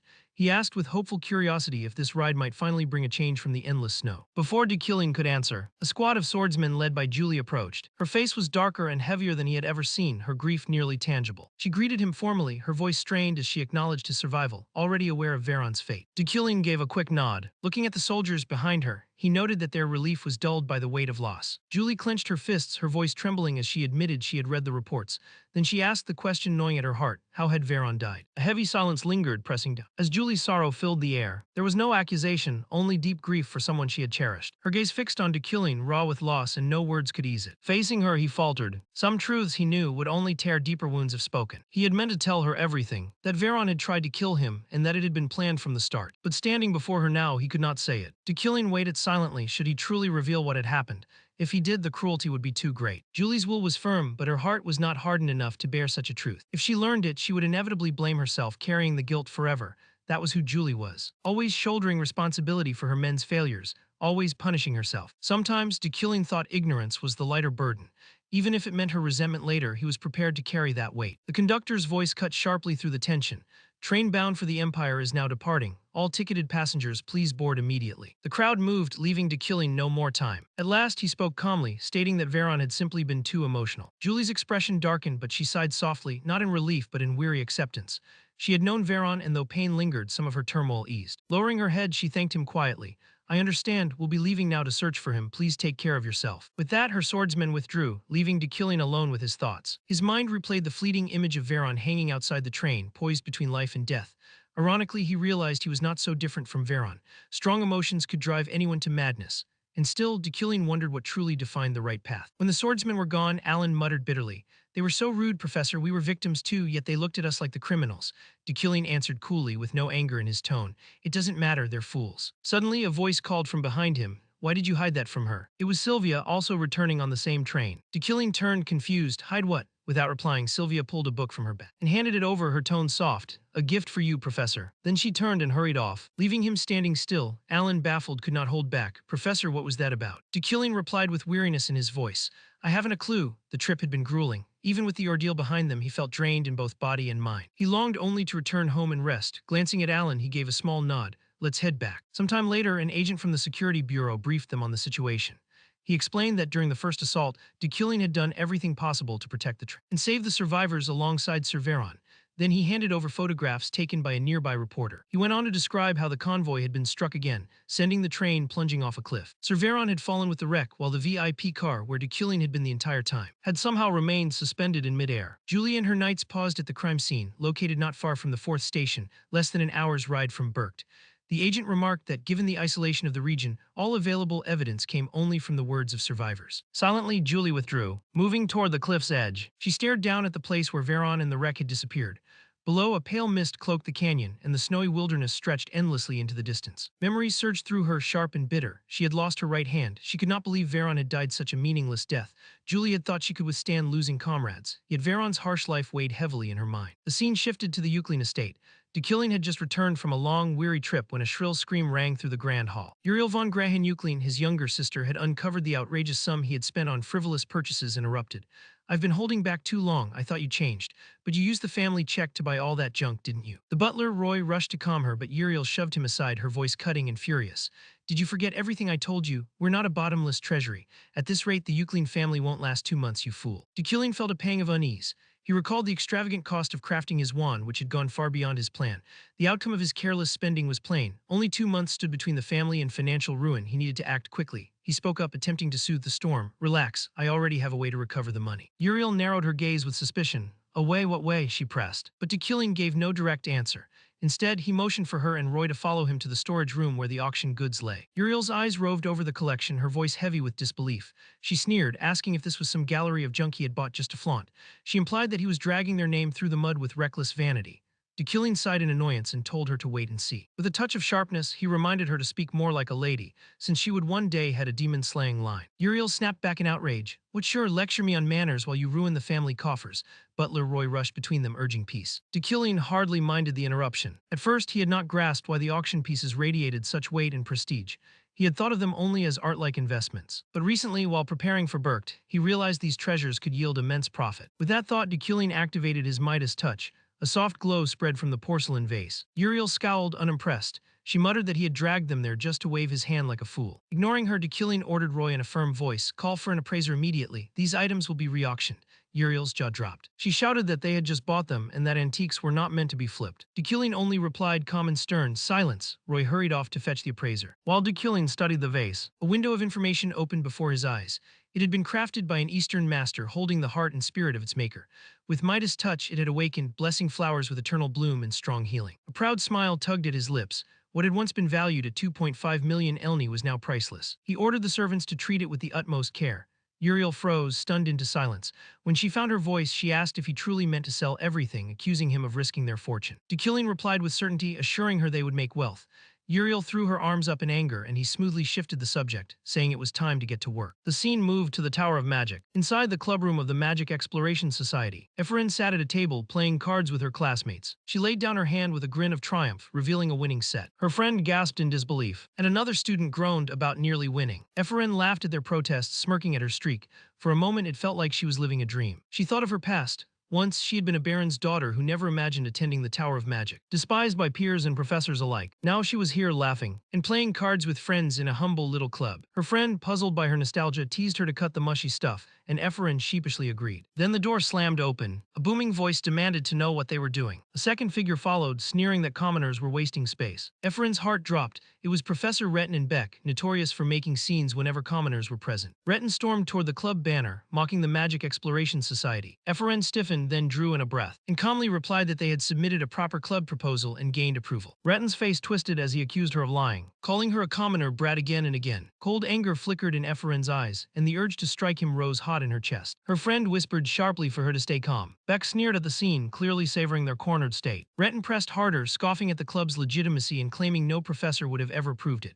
Then footsteps echoed, steady and familiar. Catching Efren's attention, Retin noticed her pause and sneered, certain she was bluffing, until a chilling voice sliced through the air. Everyone froze. Retin spun around, and there, framed in the doorway, stood Dekilling. His gaze was sharp enough to cut stone as he fixed it on the professor. "I'm the one who approved it. Do you have a problem with that?" His words carried weight like a hammer striking steel. Retin broke into a cold sweat, his knees quivering under the crushing magical pressure. Efren stared wide-eyed, one thought flashing through her head. Why was Professor Dekilling here? Dekilling stood firm, unflinching before the scheming professors who had tried to bully the commoner students. His face was like ice, and his eyes sparked with irritation. "I authorized this club. Professor Retin, do you take issue with my decision? I could hear you shouting my name down the corridor. If you've got something to say, say it. Or do I now need your approval before I act?" Students nearby exchanged uneasy glances, their whispers stilled by the atmosphere. Though weary from the day, Dekilling remained composed. He thought back to the morning, Uriel badgering him over finances, these two professors stirring trouble. And now Retin dared to mock him in front of students. His blood burned, yet he wore a mask of calm authority, refusing to let anger master him. Retin's face drained pale. Sweat ran down his temples as he stammered, pointing feebly at the room. "Professor Dekilling, sir, I was only worried. This room is far too shabby, don't you think? I merely felt the Royal Tower's mages deserved better, that's all," he added with a weak laugh. "Haha, I'll personally renovate it with proper furniture." Dekilling nearly laughed at the pathetic excuse. This old snake never ceased to amaze him, reminding him of swindlers in the market. His voice came calm as still water, but edged with ridicule. "You've always been thoughtful, Professor Retin. Yes, this place is outdated. I'll remember your suggestion." Then his gaze shifted to Beck, the coward who had fueled the scene. Dekilling's tone fell heavy with disdain. "Trash always behaves the same way. After all, what else can the worthless do but break things?" Without another word, he turned on his heel and walked away in slow, steady steps. Behind him, Beck stood frozen, his face drained by humiliation. Beck's teeth ground together, but he could do nothing. There was no way to oppose Dekilling head-on. The scene then shifted to the classroom. The students' voices rose in murmurs. It had been some time since they had studied under Professor Dekilling. "Huh, yeah, he's been insanely busy, practically on fire. Wonder what happened over there. Who knows, but that train attack was all over Wizard's Journal last month." Amid the chatter, Sylvia remained seated quietly, her eyes locked on Dekilling as she tried to predict his next move. Dekilling placed a hand on the lectern, tapping lightly for silence. His voice, firm and commanding, rang clear. "Everyone quiet, time to begin class. Pay close attention. Today's lesson covers pure elements and magical interference. Simply put, interference is when one mage casts a spell and another cancels or replaces it. But before we get into theory, let's warm up." Alan moved with deliberate care, carrying a crate of magical stones to the front. Dekilling snapped his fingers with precision. Weaving a spell, the stones lifted smoothly, suspended in a magnetic field and sparkling like tiny stars. The classroom glowed, lighting every student's eyes. One by one, the stones drifted outward. Sylvia caught one, and Efren did too. Dekilling's voice carried again, serious yet encouraging. "Each of these stones is worth 3,000 elni. I'll keep them floating. Try to snatch one by breaking my telekinesis. If you succeed, it's yours." Efren slammed her desk and leapt up, her eyes alight. For her, a struggling former noble, 30,000 elni was a treasure. Her red-haired friend quickly covered her mouth, hissing, "Hey, Efren, don't yell when the professor's talking." Dekilling stayed composed. For a mage, resisting interference is as crucial as casting strong spells. If your magic is broken and erased, you've already lost. Those who master defense hold the advantage, but for now, let's see what you can do. Instantly, the students dove in, hurling energy to shatter Dekilling's telekinesis. One student, quick and daring, was the first to touch a floating stone. The room went still, every gaze fixed. Dekilling reflected quietly. Yes, he had once stopped an entire train in midair, but only through simple telekinesis. He still needed refinement. Deep down, he wondered how long he could withstand the combined pressure of 150 gifted young mages, and how he would measure against the sharp talents of this new generation. Both Sylvia and Efren gave their all, but the challenge was far from easy. Efren, her radiant smile still lingering, thought to herself that wizard tools cost a fortune, and her own funding was nearly gone.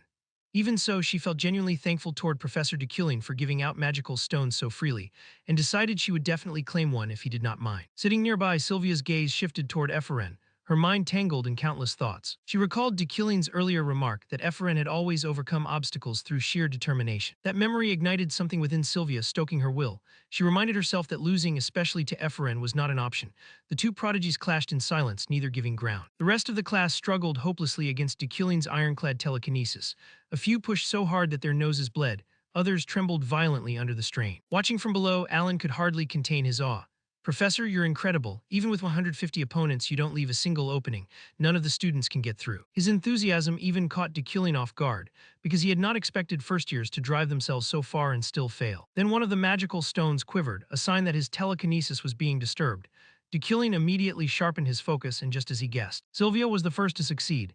She gasped for breath, sweat streaming freely, the difficulty etched across her face. Afterwards, she cast a sidelong glance at Epheren, who was still locked in struggle, and exhaled in quiet relief, assuring herself that she alone had passed. Dekillian stepped toward her, his voice calm and encouraging as he commended her for her effort. Sylvia blinked in surprise at his praise, then offered a simple nod. From the beginning, Dekillian had expected Sylvia to succeed, though not with such effort. Scanning the room, he asked evenly, "Is there truly no one else?" The student strained, yet none made progress. Just as he was about to conclude, another stone flickered under interference. A faint smile touched his lips. Well, it seems someone else just managed it. Sylvia's eyes widened. Impossible. Yet there it was, Epheren had broken through as well.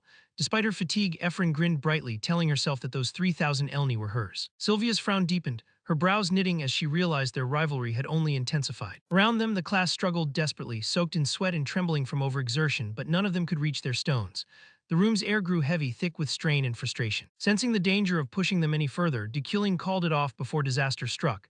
His timing was just in place. The student doubled over, vomiting onto the desk, while others collapsed where they sat. Clicking his tongue in annoyance, he sighed. "Pathetic, that's enough. Take a break and clean up the mess you made." Slowly, the students dragged themselves upright, many of them barely able to stand. The redhead turned toward Epheren and weakly asked how she had managed it, admitting that despite giving everything she had nearly collapsed without success. Epheren, resting her head on the desk and panting, replied with tired pride that she had nearly fainted herself. Her tongue felt numb, yet she believed she had figured out the trick. Epheren gave a small nod, explaining faintly that although she knew little about telekinesis, when she fought against Dekillian's magic, it felt like piercing straight through a barrier. Her friend could not hold back her admiration, confessing that she was truly jealous. Across the room, Sylvia's chest tightened, her frown sharpening. To her, it was absurd. A student who always sat near the bottom of every exam was suddenly rising to stand beside her, knowing Dekillian never played favorites. The thought struck Sylvia like a blade. Had he been privately guiding Epheren while hiding it from her? Her eyes locked on the girl, cold and sharp, no longer mocking but wary. She reminded herself that Epheren had been prophesied to rise as one of the 3 greatest magicians of the age. Arrogant though she was, her talent was undeniable. Sylvia's rivalry had shifted into something deeper, a simmering fire waiting to erupt. After the grueling, tear-stained warm-up, Dekillian turned to explain the technique they had just faced. His voice carried steady authority, holding the class's full attention. He explained that while they had tried to break his telekinesis head-on, there was an easier method, mana interference. It was no high-level secret, but a simple principle. Instead of canceling a completed spell, one disrupted it mid-formation.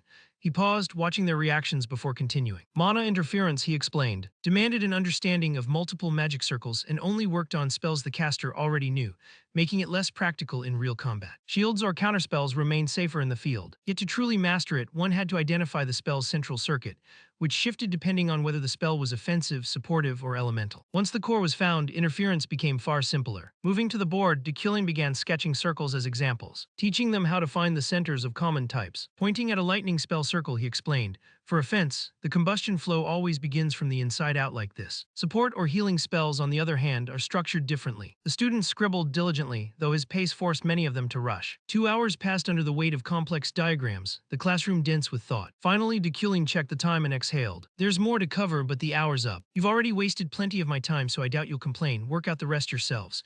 Midterms are close, and before then there will be an open practical exam. Everything from today will matter." Class dismissed. Without delay, he strode out, leaving bewildered students in his wake. The red-haired stretched tiredly, grumbling aloud, "What? He expects us to figure out the rest ourselves? So unfair." Epheren chuckled beside her. "Haha, you're right." But inwardly she smiled brightly, her eyes shimmering with quiet excitement. "But today it felt like I unlocked something. It's hard to explain, but it really was incredible." Her thoughts were suddenly interrupted by a cold voice from behind. "Hey, Epheren," the commoner representative. Turning sharply, she saw Beck, the same gossiping troublemaker from before, his face carrying that typical arrogant smirk of the nobility. The red-haired girl immediately stepped forward, annoyance lacing her voice. "Beck, what do you want now? Last time you dragged Professor Rhett into our club. What's your problem this time?" Beck only smirked wider, his tone dripping with mockery. "Oh, nothing much. I just find it strange how you commoners love to show off.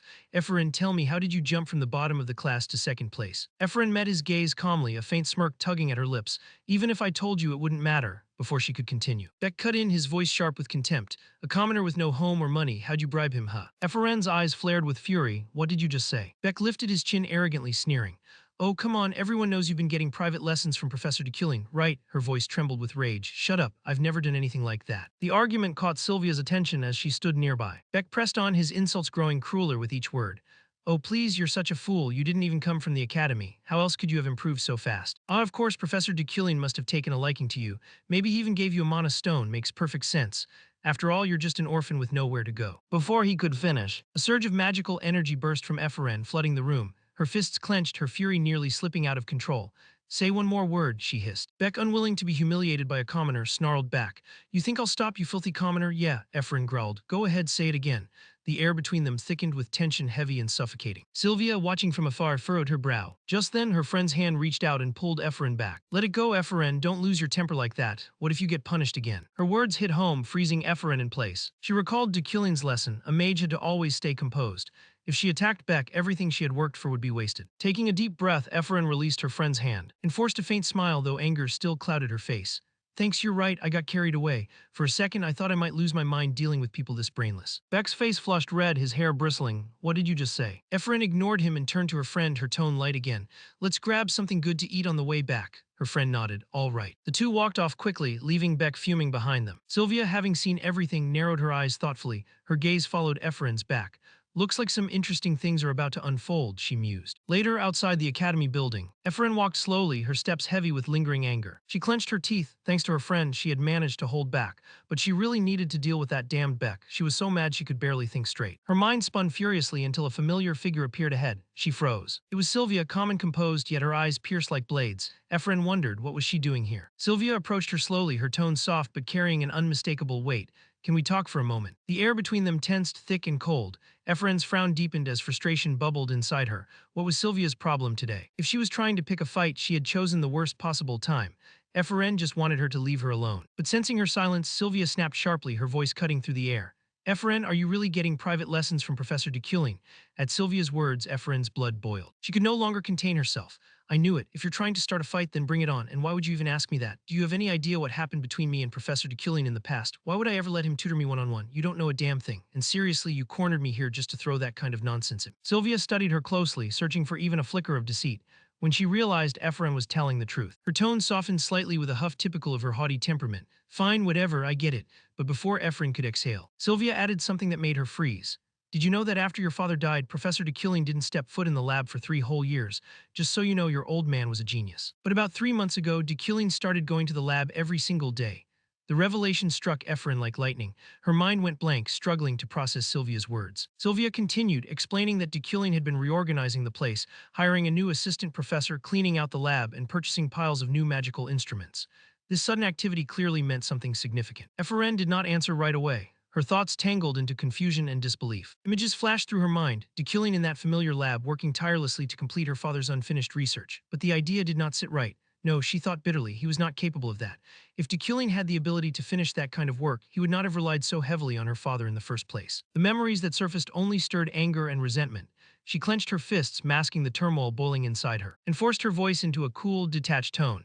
It's probably just the senior professor tinkering with old experiments, nothing more. Sylvia smirked knowingly, accepting the lie without comment, then turned to leave. Her boots echoed down the empty path, as Ephraim stood motionless, alone with her storm of thoughts. By Wednesday, tension buzzed in Professor DeKilling's class like static in the air.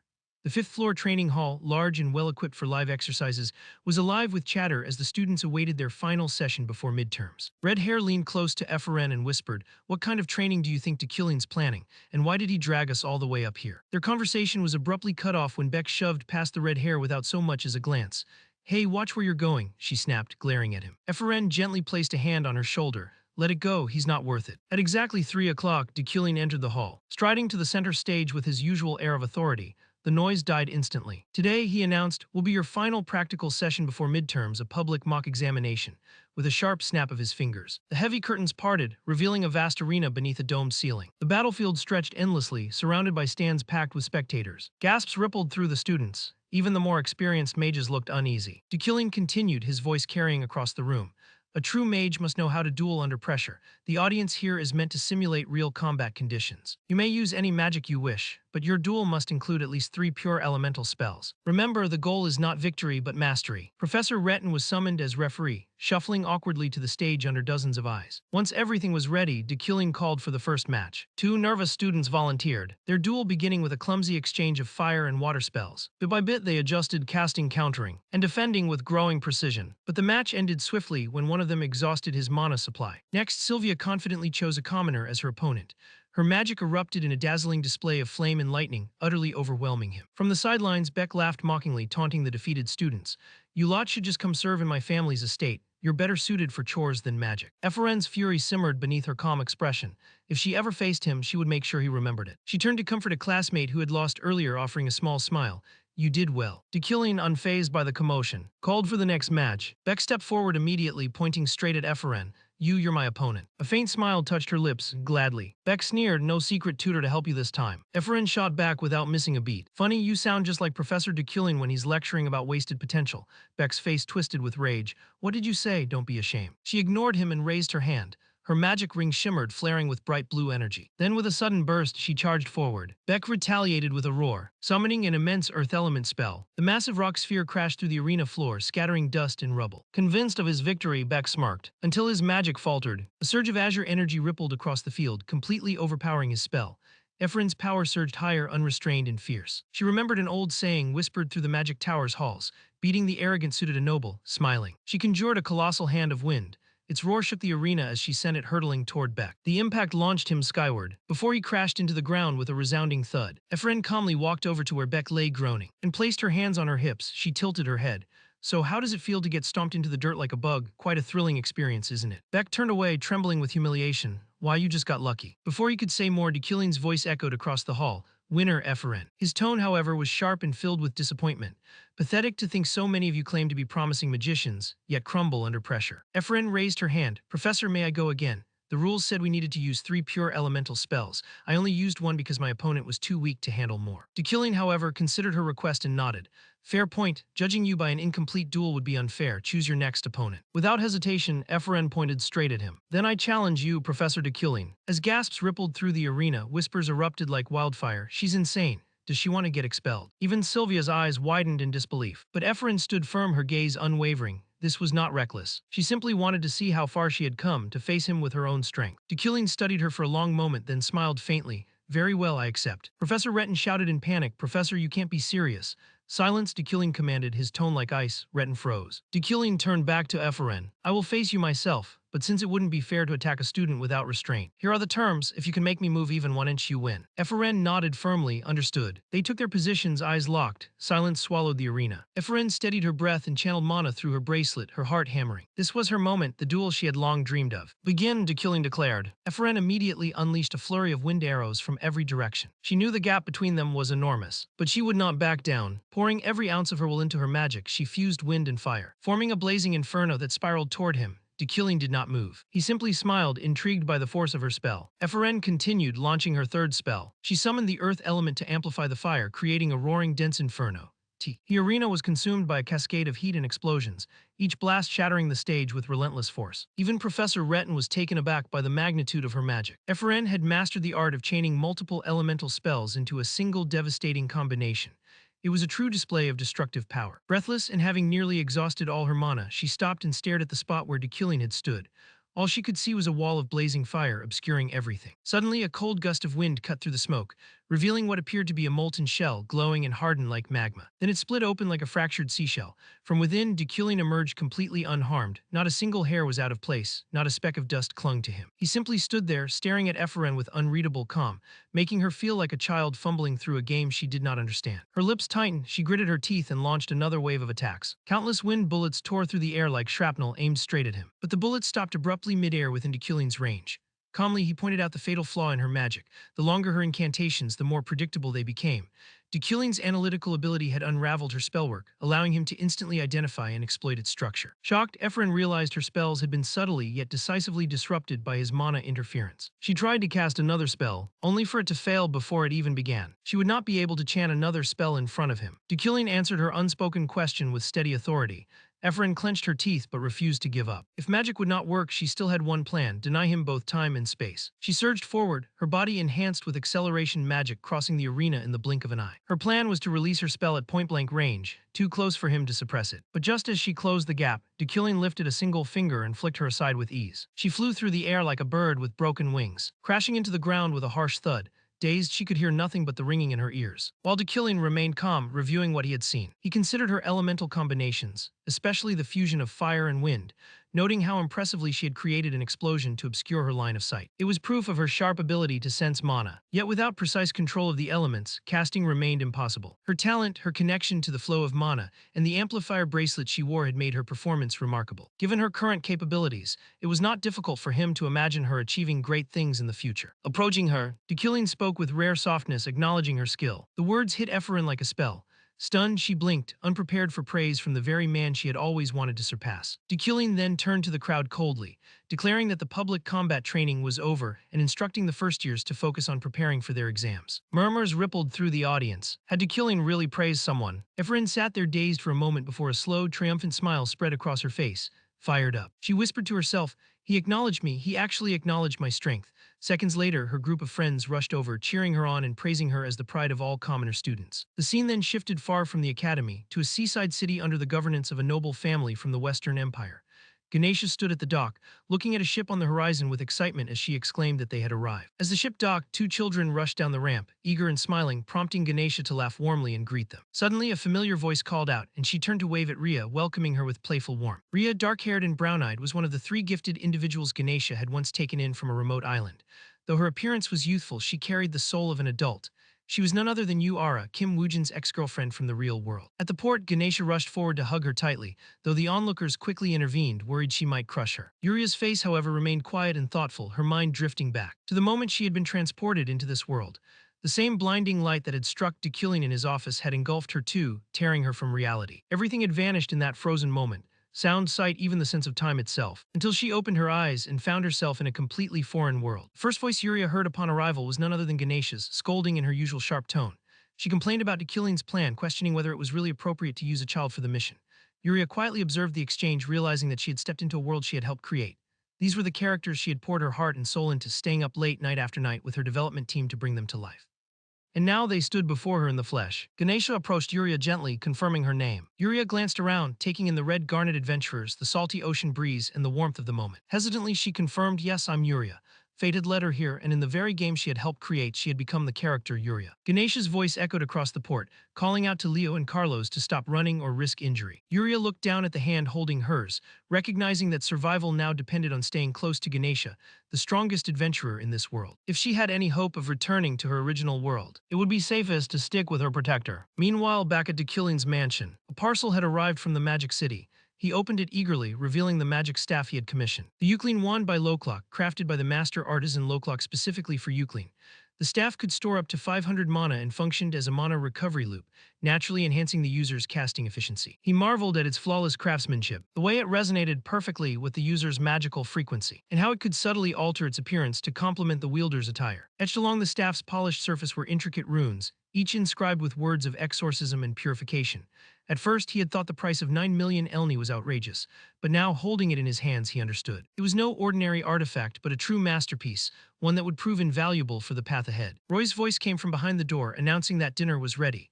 Dekillian replied evenly, acknowledging him before going to the dining hall. As soon as he got there, he was greeted by a feast fit for nobility, the kind of meal that made him pause and question their sudden extravagance, given their previously dire finances. Across from him, Uriel pouted slightly, explaining that it was a motivational dinner. Roy elaborated with a grin, revealing that the ancient artifacts Dekillian had sold at auction had fetched an astounding sum, enough to not only clear their debts, but secure their future for years. Uriel admitted that the dinner was their way of saying thank you. Dekillian took a bite, savoring the rich flavors as a small smile tugged at his lips. Uriel smirked in return, teasing that perhaps he actually knew what he was doing after all. For once, the siblings ate in peace, the rare quiet between them feeling almost unfamiliar. Later, in Dekillian's office at the academy, he flipped through a thick stack of papers, growing increasingly frustrated. Midterms loomed near, and he was attempting to craft fair and engaging exam questions. Unfortunately, the materials left behind by Dekillian were more like traps than tests, questions designed to torment rather than challenge. He scoffed at their pompous phrasing, the pretentious tone of every sentence. Even in something as mundane as an exam, Dekillian's arrogance bled through, as if the difficulty itself were proof of his brilliance. He had no interest in perpetuating that kind of thinking. He wanted to design problems that were demanding yet meaningful, questions that inspired understanding rather than despair, something that would make his students think. As he sifted through the last box of old documents, one particular sheet caught his eye. The handwriting was finer, the composition elegant, and the logic surprisingly graceful. This question felt different. It was not Deculine's style at all. Instead, it carried a quiet intelligence and creative spark that stirred something in him. A faint memory surfaced: Ephraim's father, his scholarly demeanor, his brilliance. Could this be one of the original manuscripts Deculine had stolen from him?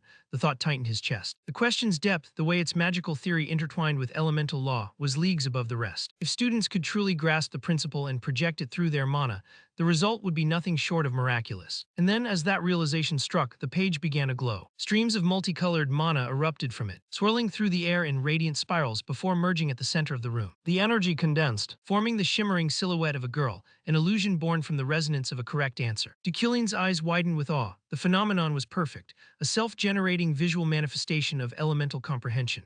The different hues represented distinct elemental forces, and their harmony symbolized unity through understanding. It was, in every sense, the ideal teaching tool, something capable of turning pure theory into a breathtaking experience. Yet as he watched, a flicker of emotion stirred within him: jealousy. Even Deculine, proud as he was, must have recognized the question's elegance, a brilliance that was not his own. Narrowing his eyes, Deculine muttered under his breath, realizing that if this truly came from Ephraim's father, the illusory girl might have been modeled after her mother. The thought struck a chord, filling the room with a quiet, bittersweet ache. The scene shifted to the headmaster's office. Adeline turned a freshly delivered document in her hands, the official record of the last Magic Council meeting. The issue of the Bloodshroud race had been postponed, stamped, and signed by Grand Elder Burke Dezekton himself. She studied it thoughtfully, murmuring to herself about the council's strange change in direction. As expected, Deculine had objected to the suppression strategy, a peculiar stance coming from him. Her gaze swept the room, landing on the professors gathered before her. Adeline, headmaster of the Royal Academy's Magic Tower, was a half-elf of extraordinary magical power and intellect. Widely regarded as the most promising candidate for the title of Archmage, she carried herself with disarming warmth despite her formidable reputation. She was curious, cheerful, and almost childlike in her enthusiasm. Taking a sip of tea, Adeline chuckled softly, recalling Deculine's stubbornness in defending a heretic. The image of him strutting through the academy, prideful as ever, made her laugh quietly. One professor raised a tentative hand, mentioning that Lady Luina was expected to attend the upcoming Grand Magic Assembly. Adeline blinked, piecing it together.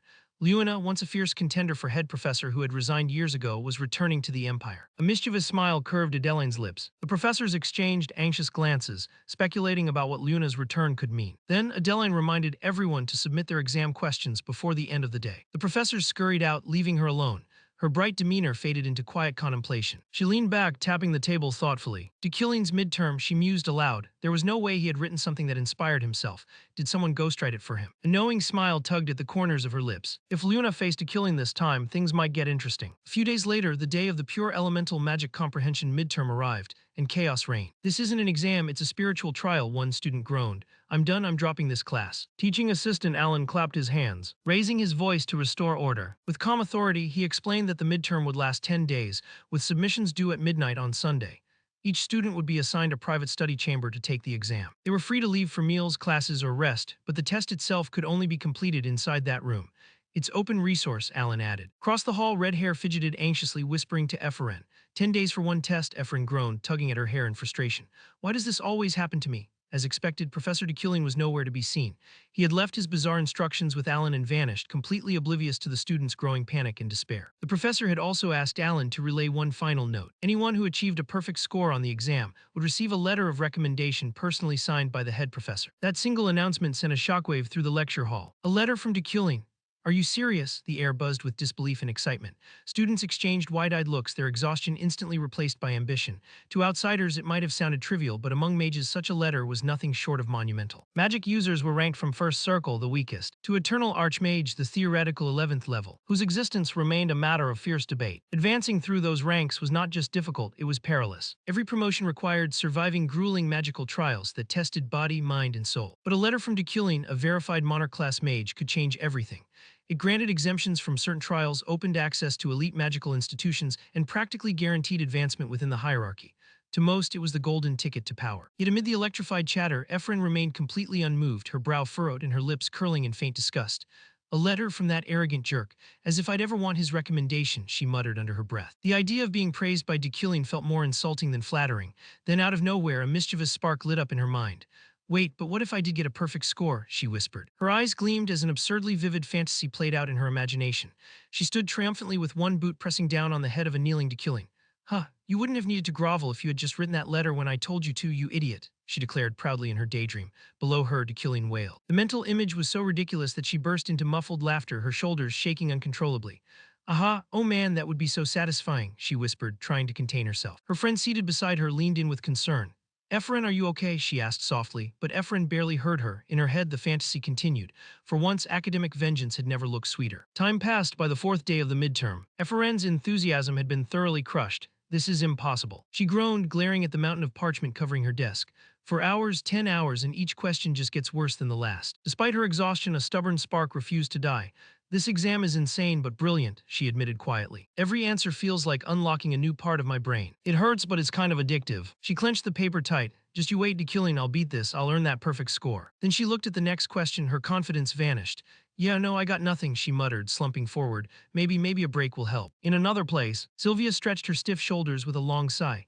Phew, finally cracked that one. Took me 30 hours, she murmured, pushing her silver hair out of her face. She recalled Alan's earlier announcement about the recommendation letter and snorted softly. A letter from the head professor like it's some kind of divine gift, she scoffed. Anyone who can solve all of this wouldn't need a letter. They'd already be ready for the advancement trial. Still, she could not fully suppress the small flame burning in her chest. No, this was not about grades or letters. These problems were masterpieces. Each question unraveled a new way of thinking. Each answer pulling her closer to the mage she wanted to become. Just as that thought settled in, a voice called out from the hallway. Wait, is that you, Sylvia? She blinked and turned. Sure enough, Ephraim stood there, looking equally tired and disheveled. They locked eyes for a brief, awkward moment. Before blurting out simultaneously, which question are you on? The words collided midair. Both froze, cheeks reddening. I'm on number 8. Sylvia said quickly, what? You've reached 8 already. Ephraim jumped in disbelief. I mean, I'm still working on it, Sylvia clarified, flustered. Oh, right. Ephraim rubbed her cheek awkwardly. Still, you're fast, I'm stuck on 7. Sylvia blinked. Ephraim was only one question behind her. A flicker of competitiveness rose in her chest. No, she was not bluffing. Sylvia needed to focus. She stood abruptly. Huh, you're leaving because of me? Ephraim teased. Sylvia shook her head coolly. I've just rested long enough. Ephraim grinned faintly as Sylvia walked off. Meanwhile, high in the Tower of Magic, far from the frantic scratching of quills and restless sighs of students, Killing sit alone in his study. He held a freshly printed newspaper in his gloved hand. Across the front page, the headline burned in bold ink. Emperor Krebim in critical condition. The words were carefully chosen. So it begins, Killing murmured, his voice low and deliberate. His expression was unreadable, but a faint glimmer of anticipation flickered behind his eyes. The calm before the storm was over. Emperor Krebim was in critical condition. The emperor had always been known for his gentle and balanced approach. He was a man who carefully maintained harmony between divine and imperial power. He never enforced aggressive policies against the Bloodshrouds, choosing tolerance over oppression. But the real concern was not his death. It was the one who would take the throne afterward. The newly crowned monarch would be a completely different figure.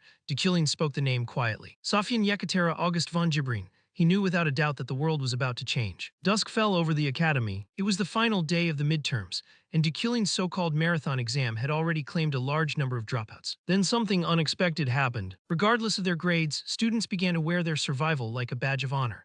They boasted about having completed the exam as if that alone were an achievement. Even more surprising, after it ended, most did not go off to celebrate.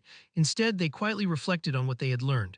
That reaction alone captured everyone's attention. Even the professors at the Magic Tower became curious about the now infamous exam paper. And at that very moment, only 2 students remained working on the final question, Ephraim and Sylvia. Ephraim stared at the last hurdle, visibly irritated. But no matter how difficult it was, she refused to give up. Not after all the coffee she had drunk. She looked like a walking corpse, yet she forced herself to focus. If she could just hold on a little longer, if she could just understand what the question was truly asking. Out in the hallway, Killing and Alan waited.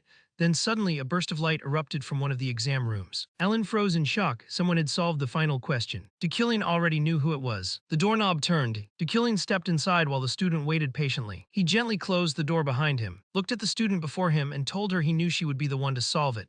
Then he congratulated her. The student was none other than Sylvia. Her exam room had transformed into a living masterpiece. The air swirled with magical light. Colors floated brightly, filled with elemental energy. Even the cool blues carried warmth. The lights were like stars shimmering with hope, mixing hot and cold hues into something dazzling and sharp. It was not just magic, it was art. Even Killing could hardly believe it. In his mind, even he, the one who had created the questions, could not manifest something so beautiful. He knew his limits. Hidden inside that final question was Killing's own heart. A man who had once dreamed of being an artist. He had wanted to stir hearts with his work to move people, but he lacked the raw talent. Still, he pursued that dream, and along the way, de Killing's aesthetic sense had been fused into this final question. Now, watching Sylvia's manifestation, both the lover of beauty and the aspiring artist within de Killing felt a deep, quiet peace. He looked at Sylvia and told her once more that she had done well, and surprisingly, he thanked her. Sylvia was caught off guard by the remark. Then he left. Sylvia also wanted to thank him. She played with the swirling colors, letting them dance around her hands. As she did, she remembered everyone who had told her to become an archmage. But then she realized something: magic itself was already beautiful. She did not need to become an archmage just to appreciate it. Back in the hallway, Alan went to Ephraim's room to tell her that time was up. She replied that it was a shame. Alan told her that she had done well and mentioned that even until the very end, there had been 2 people attempting the question. She asked if Sylvia had finished solving everything. Alan nodded. Ephraim called her a monster, but she could not help feeling a hint of jealousy. Then she thought about it. Her worries about recommendation letters and de Killing had all vanished. The only thing that remained was her curiosity as a mage and her desire for knowledge. She wanted to answer everything too. Even though the exam was over, she still had questions, so she decided she would continue to solve them. She smiled at Alan, and he smiled back, admiring her persistence. He told her he would be cheering for her. And just like that, de Killing's exam was finally done. Ephraim stepped out into the garden, her body weighed down by exhaustion from the marathon exam. Had she managed to answer every question, she might have felt a spark of satisfaction from the sense of accomplishment. But in her mind, all that awaited her at the end of the ordeal was a door scarred with graffiti and a cold, empty bed. Suddenly, someone called out her name. It was her best friend, accompanied by her clubmates. Red Hair told her it was tradition to unwind after exams, and invited her to grab something delicious to eat. Ephraim felt touched by the offer. Julia tilted her head and asked why she looked so down, teasing that her face looked dumb. Ephraim held back her tears and tried to laugh it off. Julia then asked if the exam had been tough, looking at her friend with genuine admiration for her endurance. Then she declared that since Ephraim had made them stay so late, she would be the one paying for dinner. That instantly snapped Ephraim out of her sentimental mood. She jumped up, yelling that she had never agreed to that. A few days after the final exam, Ephraim finally solved the last question she had skipped, staring at the glowing light that bloomed before her. She smiled softly, her eyes glimmering with relief and pride. Overwhelmed with emotion, she whispered to herself how beautiful it was. Just then, a familiar voice came from behind the door. It was Julie, asking if she was ready to go while wiping away a tear. Ephraim answered with a gentle smile, saying she would be out in a moment. Later, the two met at a small cafe near the academy. With the weight of exams finally lifted, they let their thoughts drift into warm conversation. They both admitted how relieved they felt, though they also knew the peace would not last forever. These calm days, they agreed, were precious. Ephraim mentioned that she was looking forward to the next academy meeting, and Julie nodded in agreement. Then Ephraim's expression dimmed slightly as she confessed how grateful she was that she had not given up on the exam. To her, it had become one of the most meaningful experiences she had ever had in her magical studies. Suddenly, Julie's eyes sparkled with excitement. She interrupted Ephraim's reflection, asking if she had heard the news. Startled, Ephraim blinked and asked what she meant. Julie pointed to the sky with a mysterious grin and began to explain. Professor de Killing's exam had caused quite a commotion. Rumor had it that he had been summoned to the floating island, the legendary marvel. Ephraim's eyes widened in surprise as Julie continued. The floating island hovered endlessly at an altitude of 1,500 meters. It was a marvel created by the greatest minds in magical engineering, a sanctuary for mages from around the world, holding the most advanced magical knowledge and existing as neutral ground that celebrated individuality. Naturally, it had become a haven for eccentric scholars devoted entirely to research. According to Julie, de Killing's exam had been praised for its originality and complexity, becoming a hot topic across the floating island. He had even been invited to deliver a lecture there, explaining the theories behind his infamous midterm. The scene shifted to the floating island itself. De Killing stood upon its gleaming marble floors, quietly pleased that his exam had drawn so much interest. The invitation not only enhanced his reputation, but also granted him a bonus of 30 mana points. On top of that, the pay was enormous, equivalent to 1 billion elni. Feeling rather fortunate, he began to wonder if he should pursue this line of work more often. Setting the exam papers aside, he stands before the grand lecture hall, where familiar figures like Professor Rhett and numerous mages from the Royal University were already gathered. Taking his place at the podium, de Killing greeted the audience with calm confidence. He introduced himself as the chief professor of the Imperial University's Magic Tower, a monocranked mage, and a master of the elements. His topic for the day was the midterm exam of Magic Tower University, a lecture expected to last 2 hours. Before diving into the test questions, he began with a short explanation about pure elemental forces. But before he could go far, Chairwoman Adeline was heard whispering to someone nearby, asking if they had seen the exam questions. A cold, sharp voice replied that it was clearly plagiarized.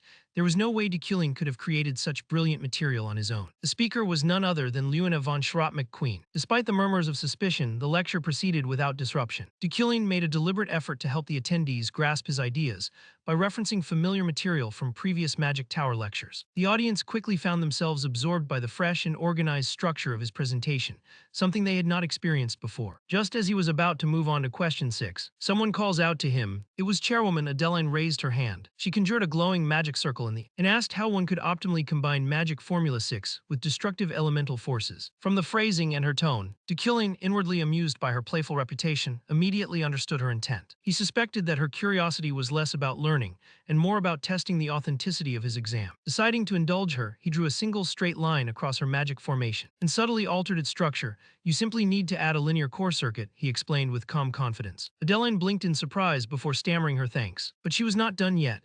With a spark of childlike curiosity, she began bombarding Deceuning with increasingly difficult questions. Still, he remained composed, answering each one fluently with his deep, intuitive understanding of magic. Gradually, murmurs of irritation rippled through the hall as other attendees grew impatient with her interruptions. Noticing the shifting mood, Adeline finally fell silent, allowing the lecture to continue. With only 10 minutes remaining, Deceuning began wrapping up. He announced that due to time constraints, he would not be explaining the final question of the exam. Then another voice rang out, sharp and cutting through the air like a blade. "Professor Deceuning," she said, her tone laced with venom, "did you truly write question number 8 yourself?" Her eyes burned with resentment. It was Luina. Deceuling's brow furrowed. He recognized her instantly. The same professor he had once expelled from the Magic Tower. "I only wish to know if you genuinely created it," she pressed. The room erupted in whispers. Was she accusing him of plagiarism? Deceuling's voice grew cold as he replied, "Drawing inspiration from others is part of every craft, but my work is my own." Then with a surge of mana, he conjured a magnificent image in the air.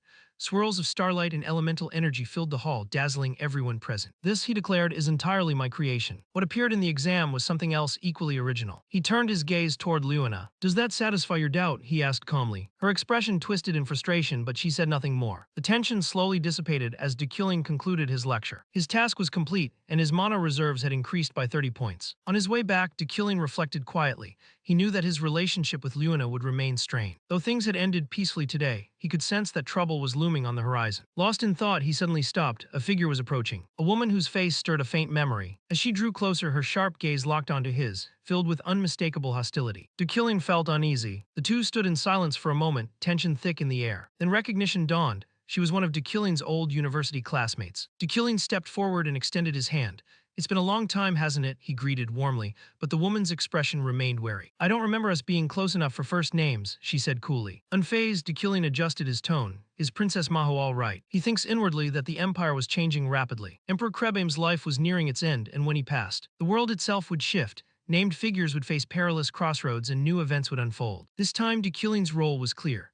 The person he had to protect was Princess Manhwa, a character of his own creation destined to shape the second half of the grand story. Because of her complicated bloodline, Manhwa's life had always been in danger. She was second in line to the throne of the Uran Republic and third in the royal succession of the Kingdom of Liak. A princess of mixed royal blood, she was currently residing within the empire under the guise of studying abroad. But once the emperor passed and she left the empire's protection, her life would be at risk. Charlotte squinted in irritation, remarking that Deceuling still had a way of forcing people to face uncomfortable truths. Before she could say more, Deceuling suddenly produced a crystal orb, catching her completely off guard. He told her calmly not to be alarmed. It was meant to serve as a lifeline for a comrade walking a dangerous path. Charlotte, still trying to make sense of his words, accepted the orb in silence. Later, back in her quarters, she examined it closely. She soon realized it was a communication crystal. Deceuling had told her to use it once she had decided on her next course of action. As she reflected on their earlier conversation, Charlotte, frustrated and unable to hold back, confronted Deceuling. She demanded to know if he truly expected her to rely on him. "That will never happen," she said sharply. But Deceuling's response was calm, almost detached. "There's no time left," he said. "Surely even you understand that, but if you still refuse my help, so be it, the choice is yours." With that, he turned away and left her standing there. Now conflicted, Charlotte let out a tired sigh once he was gone. She was no longer sure what to do, whether to trust him or not. Just then, a gentle voice spoke behind her, noting how pale she looked. It was Princess Manhwa, the very person Deceuling had sworn to protect. Charlotte quickly composed herself, assuring Manhwa that she was fine and that there was nothing to worry about. But Manhwa's gaze was distant, heavy with sorrow. She confessed that her brother's agents would soon arrive, men who would either try to manipulate her or remove her entirely. She said she did not care about succession. But despite her brave words, her voice trembled as she admitted that she was afraid. She had come to the empire under the pretense of study, but in truth, it had become her sanctuary, a rare place of peace and safety. However, she knew that once the new emperor ascended, that peace would shatter. That's why we have to leave as soon as possible, she said quietly. Charlotte rubbed her temples, overwhelmed by the weight of it all, then nodded that she understood. Maho noticed the exhaustion in her expression. She approached with a small suitcase and handed it to her. This is all the money I've saved, she said softly. Charlotte blinked in surprise. Why would you give this to me? Because you don't have the funds to hire mercenaries. Maho replied, you'll need protection to get us home. Don't try to shoulder everything yourself. This money belongs to all of us, it's not a waste. Charlotte hesitated, then nodded slowly. You're right, she said, but I'll warn you, I plan to use it to hire even more mercenaries. But before either of them could speak again, Charlotte froze. She sensed something, a flicker of movement outside the window. When she glanced up, a dark silhouette lingered in the distance. Her instincts flared. She rushed to the window, threw it open, and shouted, demanding to know who was there. The figure darted away without a word. Charlotte's expression hardened. It's getting worse, she muttered under her breath. If I don't accept help soon, things are only going to spiral. Meanwhile, at the Dekilling family estate, the mage himself sat quietly in his study, absorbed in a book. The faint creak of a door announced Uriel's arrival. Still reading, she teased playfully. Stepping into the room, I don't remember you being such a bookworm. At least respond to your sister once in a while. As she wandered around, she brought up the rumors swirling through the capital. Apparently, he had given a wildly successful lecture on the floating island and had been paid a small fortune for it. Dekilling did not even look up. If you're here for money, you're wasting your time. I'm not giving you a single coin. Uriel blinked in surprise. What? I wasn't even asking for money, she protested. Quickly changing the subject, she added, anyway, an official document just arrived. The new students at Magic Tower University are requesting permission to visit our territory, Hadekane, for their next field trip. Before she could say more, Dekilling bluntly refused. He had already imagined those students getting drunk and vomiting all over the estate, which he found completely unacceptable. They would not be able to clean up a mess like that, so he would not allow it. Uriel looked at him in confusion, wondering what on earth he was talking about. She reached into her pocket as if intending to take something out. She told him not to be so stubborn and insisted that he look at the document. After all, they were not doing this for free, and it was a great opportunity to introduce their magic to the freshmen. However, Dekilling immediately raised a hand to decline. He told her to leave. Uriel, slightly surprised, urged him to just glance at it once. But Dekilling's face had taken on a strangely serious expression. He told her firmly to go right now. Although confused, she ultimately agreed, replying with a reluctant tone. Uriel turned away in irritation, muttering to herself that he was just as stubborn as ever. Dekilling watched her until he was certain no one else remained in the room. Then slowly, he retrieved a crystal communication orb from his hand. In a low voice, he began to speak. He addressed his comrade on the other side, Charlotte, and said that although he did not want to admit it, he believed they needed to leave immediately. There was no time left, and he asked for her assistance. Turning to the corner, Dekilling summoned a map with his mana. He said it was very good, then asked if she would follow his every instruction. She seemed confused, asking what he meant. As he examined the map spread out on the table, Dekilling explained that Princess Maho had only one possible escape route. It was an extremely dangerous path, and precisely because of that, it was also the safest. When Charlotte questioned what it was, Dekilling calmly answered, the crevice. His answer made her flinch. She reminded him that the place was heavily contaminated by demonic energy, and someone like him should be well aware of that. Irritated, Dekilling asked whether she truly believed they could avoid death by taking the so-called safe routes. He told her to trust him, they would make it through the crevice. That perilous mountainous region was known for being densely saturated with dark energy, resembling a den of demons. There were even rumors that real demons occasionally appeared there. Moreover, the area did not belong to any nation, meaning it was free from all legal and institutional constraints. Still, it was the only viable escape route for Princess Maho. Once they crossed the crevice, the Urin Republic would be within reach. Charlotte's voice sounded skeptical. She said they had already considered the geographic advantages, but that had been before realizing someone from the Euclid family would be involved. Dekilling tried to reassure her, saying she did not need to worry. He would personally guide her. Charlotte was stunned and asked in disbelief if he really meant that he would lead the way himself. She then questioned why he would go to such lengths, asking what benefit this journey would bring him. Leaning back in his chair, Dekilling answered calmly. He said he was a man who deeply valued politics, and in terms of intellect and foresight, he had always surpassed her. Offended, Charlotte asked if he was just boasting about his achievements. But Dekilling, his eyes narrowing, clarified that he only wished for Princess Maho's survival because it would benefit his family and territory. This was not about kindness. It was business pure and simple. She should not overthink it. After a brief pause, Charlotte asked about the meeting point. Dekilling responded without hesitation. 3 days later, at the entrance of the Crevice Canyon, he added coldly that if she could not even make it there, then they were not worth saving. On the other side, Charlotte responded with steel in her voice. She said she understood, but hoped his skills would prove to be as reliable as his bold words. A system panel appeared marking a new exclusive quest, Traverse, with a store currency reward and the potential for a bonus achievement. 3 days later, in the Hydekin territory, cheers erupted throughout the area. Some of the newcomers marveled, exclaiming that this was Hydekin. Others agreed, commenting that it felt like being in an entirely different country. One noted how beautiful the scenery was. Hydekin was the capital of Dekilling's domain, a tourist city filled with leisure and excellent cuisine, modeled after the most livable cities in the real world. Despite repeated requests in the past to hold gatherings there, Dekilling had always declined. Until now, Uriel teased him, asking why he had suddenly changed his mind. She reminded him that he used to say gatherings should not be held there and had often ranted about how dirty those people were. Dekillion remained silent, deep in thought. The real reason was its proximity to the Crevice Canyon, their secret meeting point.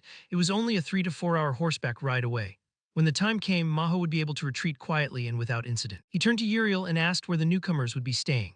Uriel promptly replied that she had reserved an entire floor of the Heidkin Romance Hotel for the arriving students and professors. Standard rooms would house 4 people each, but those who wanted privacy could pay extra for their own room. Dekillion responded approvingly. Uriel giggled and said it was only natural. As both a professor of the academy and the Lord of Heidkin, Dekillion then provided basic guidelines to the guests. He stated that gatherings should always be free and relaxed. He would not interfere, no matter how much fun they had. However, he made it clear that he had a few non-negotiable rules of his own. His expression darkened and his voice turned cold and threatening. He warned that if anyone dared to defile his hotel or territory, they could forget about enjoying their future days at the Mage Tower. Following that, Dekillion began laying the groundwork to turn Heidkin into a strategic field base. Everything was already in place. Uriel arrived with the city's mages and proudly boasted about them.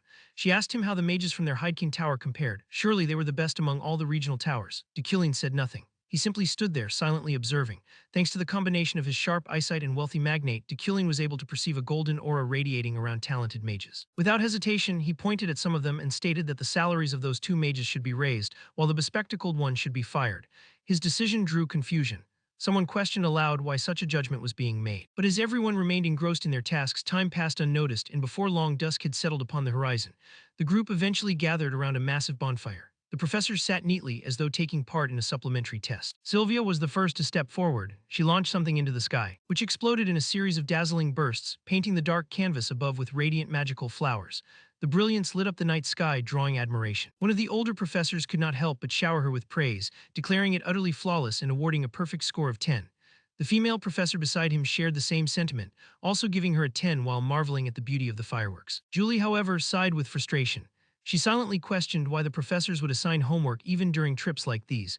Were they really expected to conduct actual magical firework experiments? Epheren, standing nearby, echoed the sentiment with a dry laugh, seemingly resigned. Then it was Epheren's group's turn. Without delay, she began explaining their fireworks project, mentioning how they had combined destructive magic with ductile magic. But before she could finish her sentence, the professor interjected, cutting her off mid-thought. He told her to spare him the boring explanation and just fire it already. Epheren hesitated only briefly before obeying. She lit the firework and it soared into the sky. The resulting explosion was brilliant, illuminating the sky with radiance no less splendid than Sylvia's. Even the students below were visibly impressed, voicing their admiration for the beautiful display and the performance of Epheren's team. However, Professor Retton did not seem to share the same enthusiasm. He looked displeased and gave it a mere 6 points, criticizing the volume of the explosion. The female professor was even harsher, awarding only 4 points. Julie, unable to tolerate the injustice, wanted to protest, but Epheren stopped her, assuring her that it was all right. Then, unexpectedly, Dekillion's voice broke the tense silence. He declared that the performance deserved a perfect score of 10. He explained that it represented a perfect balance between destructive and ductile magic. The 2 professors beside him stared in shock at the score he had just announced. Epheren's expression froze in utter disbelief. She could hardly accept that she had earned a 10. When the evening assignment finally ended, Dekillion hurried to the place where he had prepared her horse. Now that everything was finished, he believed she could finally leave. He wondered whether Charlotte had returned safely. Just then, a familiar voice called from behind, startling Dekillion. The voice asked if guilt was what had brought him there. Turning around, Dekillion questioned what she was doing outside at such an hour and told her to return to camp. Epheren, however, confronted him directly. She demanded to know why he had treated her as he did during the disciplinary hearing, the club incident, and even earlier that day. She asked if it was because of her father. Mounting his horse, Dekillion simply told her to discover the answers on her own, reminding her that she was no longer a child who could only sulk in frustration. His words made Epheren grit her teeth in silent anger. She watched his silhouette fade into the night. Before suddenly shouting after him, she declared that she would apply to become his assistant and vowed to uncover the truth. Why had her father taken his own life? What had driven him to such a decision? No matter what, she swore she would surpass Dekillion and rise above him. After saying those words, she stayed where she was, the quiet night emphasizing the loneliness within her small, fragile heart. Wiping her tears, she turned and headed back toward the camp. Meanwhile, Dekillion himself wrestled with chaotic thoughts. He wondered if Epheren truly intended to follow him and become his assistant. If that happened, then the role he played as a villain was far from finished. He questioned what exactly Dekillion had done to Epheren's father, because even now the answer was not clear, and if it turned out he had committed something unforgivable, then he would certainly face ruin. Later, Dekillion arrived at the rendezvous point and dismounted. He told his horse not to continue forward because of the ominous energy lingering ahead, instructing it to return to the stables and come back at noon. Once the horse left, he looked around, wondering if Charlotte's group had arrived. He considered contacting them through the crystal ball. But before he could, Charlotte's voice called out to him. Dekillian answered calmly, noting they must have endured a difficult journey to reach the meeting point, and asked if that was true. Charlotte appeared alongside Princess Maho. Only 2 guards remained, both covered in injuries, though thankfully none of them were fatal. After reaching the meeting point as promised, Dekillian greeted Charlotte's group and Princess Maho, who was severely wounded. He approached and gave a polite bow, introducing himself as Dekillian von Grahanuklin, head of the Imperial Royal Magic Academy. He stated that from that moment onward, he would take responsibility for creating an escape route for the princess and reassured them not to worry. Princess Maho immediately expressed her gratitude. Dekillian then commented that the journey must have been exhausting, given how fatigued she looked. At that moment, Charlotte approached and handed him a letter. Slightly surprised, Dekillian asked what it was. Charlotte told him to keep it, explaining that she had taken it from a group of mercenaries. Dekillian read the letter silently, his expression hardening. With a grim look, he crushed it in his hand and muttered that it was disgusting. Those people truly had no limits. Concerned, Charlotte asked if he was all right. Dekillian reassured her confidently, saying he would be fine and that everything would proceed smoothly as long as they followed his instructions. Princess Maho, overhearing them, appeared slightly confused by his tone. Dekillian turned back to the group and announced that if there were no further issues, they should begin their journey. Without delay, they moved into the crevice canyon. As they ventured deeper, a suffocating miasma of demonic energy thickened in the air. The 3 following Dekillian had to cover their noses, yet he walked through it completely unbothered. Curious, Princess Maho asked Charlotte about the letter's contents, noting how grim Dekillian had appeared after reading it. Though troubled, Charlotte chose to explain honestly. She said the letter revealed they were being pursued by 37 assassins, and a particularly dangerous figure named Dianantes. The moment that name was spoken, Charlotte's expression darkened. She slowly explained that Dianantes were phantoms, but also demons. They were hybrids born of a demon and a spirit, making them nearly impossible to defeat through either physical strength or magic. Charlotte added that compared to the assassins, Dianantes were a far greater threat. Princess Maho expressed disbelief, prompting her to elaborate further. The hybrids had been created through a forbidden ritual known as demon summoning, requiring a human body and a demon's horn as sacrifices. Their enemies had turned to forbidden sorcery, dark arts so vile that only the most depraved mages would use them to pursue others. She bitterly questioned whether such people deserved to rule a kingdom. Still, she admitted that their only hope now rested on the man leading them. Dekillian, a member of the Uklin family, long revered for their demon-fighting lineage. At that moment, a system prompt appeared, revealing that the Uklin bloodline possessed immense power in combating demonic forces. Those with this heritage could purify demonic miasma and convert it into personal mana, which increased to first stage quality once purified. The deeper they went into the canyon, the more Dekillian understood why the gorge had such a terrifying reputation. It was truly a demon's lair. The energy there was so dense that it felt like it clung to the skin. An ordinary person would likely suffer just by breathing it in, but for Dekillian, the environment worked in his favor. Surrounded by heavy miasma, his mana quality temporarily rose to the 4th stage. Mana quality was crucial. One level alone could create an enormous difference in a mage's strength. Mana was generally divided into 10 stages. Ordinary people typically had stages 9 or 10. Those who reached stage 7 could attempt to become mages or knights. Beyond stage 5, the number of capable individuals dropped drastically. Renowned figures usually possess stage 3 or 4. The Empire's Guardian Jeffraid, Archmage Demerkin, and Headmaster Adelaine all possess stage 3 or 4 mana quality. Stage 1 was considered almost divine, a realm no human had ever achieved. Dekillian narrowed his eyes in thought. With his mana quality now at stage 4, dealing with someone like Dianantes was entirely manageable, so long as no unpredictable factors interfered. From behind him, Charlotte broke the silence, urging him to move faster. Dekillian replied calmly, questioning whether urgency was clouding her judgment. He advised her to stay composed, warning that rushing might increase their exposure to demonic energy. Charlotte's expression fell at his words. Princess Maho gently tugged Charlotte's sleeve, trying to reassure her that everything would be all right and encouraging her not to worry. Charlotte looked at her quietly, recognizing the princess's kindness. Maho was surely more frightened and anxious than anyone present, yet she still comforted her subordinates. Silently, Charlotte swore she would never allow harm to come to the princess, even if she had to stake her life to protect her. Suddenly, Maho shouted and pointed ahead, insisting she saw movement. A swarm of bat-like demons burst forward, heading straight for them. Individually, they were weak, but their numbers were overwhelming. Charlotte drew her sword, remarking that their enemies had finally appeared. Before she could move, Dekillian stepped ahead, telling her to leave the task to him. With telekinesis, he unleashed a volley of razor-sharp stones he had prepared earlier. They shot forward at blinding speed, their edges cutting through the swarm. Many demons were cleaved in half. Others had their skulls shattered, falling like autumn leaves before they could reach the group. Once the attack ceased, Dekillian calmly instructed them to keep moving. Their time was limited. Those following behind him murmured in awe, amazed that a single strike had wiped out such a large number of monsters. One guard exclaimed at the professor's extraordinary prowess. As they continued their journey, any creature attempting to block the path was swiftly eliminated by deculing. The guard noted that only low-level monsters had appeared so far and wondered aloud why no serious threats had shown themselves yet. Suddenly, movement echoed from above. From the cliff, a sneering assassin appeared, mocking them for their supposed impending deaths. Dozens more assassins revealed themselves. The ambush had been prepared since the afternoon. Calmly, deculing turned to Charlotte and ordered her to escort Princess Maho to the Urin Republic. Charlotte, shocked, asked what would happen to him. Deculing responded without hesitation, asking if she truly expected him to worry about his own safety. Such concern, he said, was unnecessary.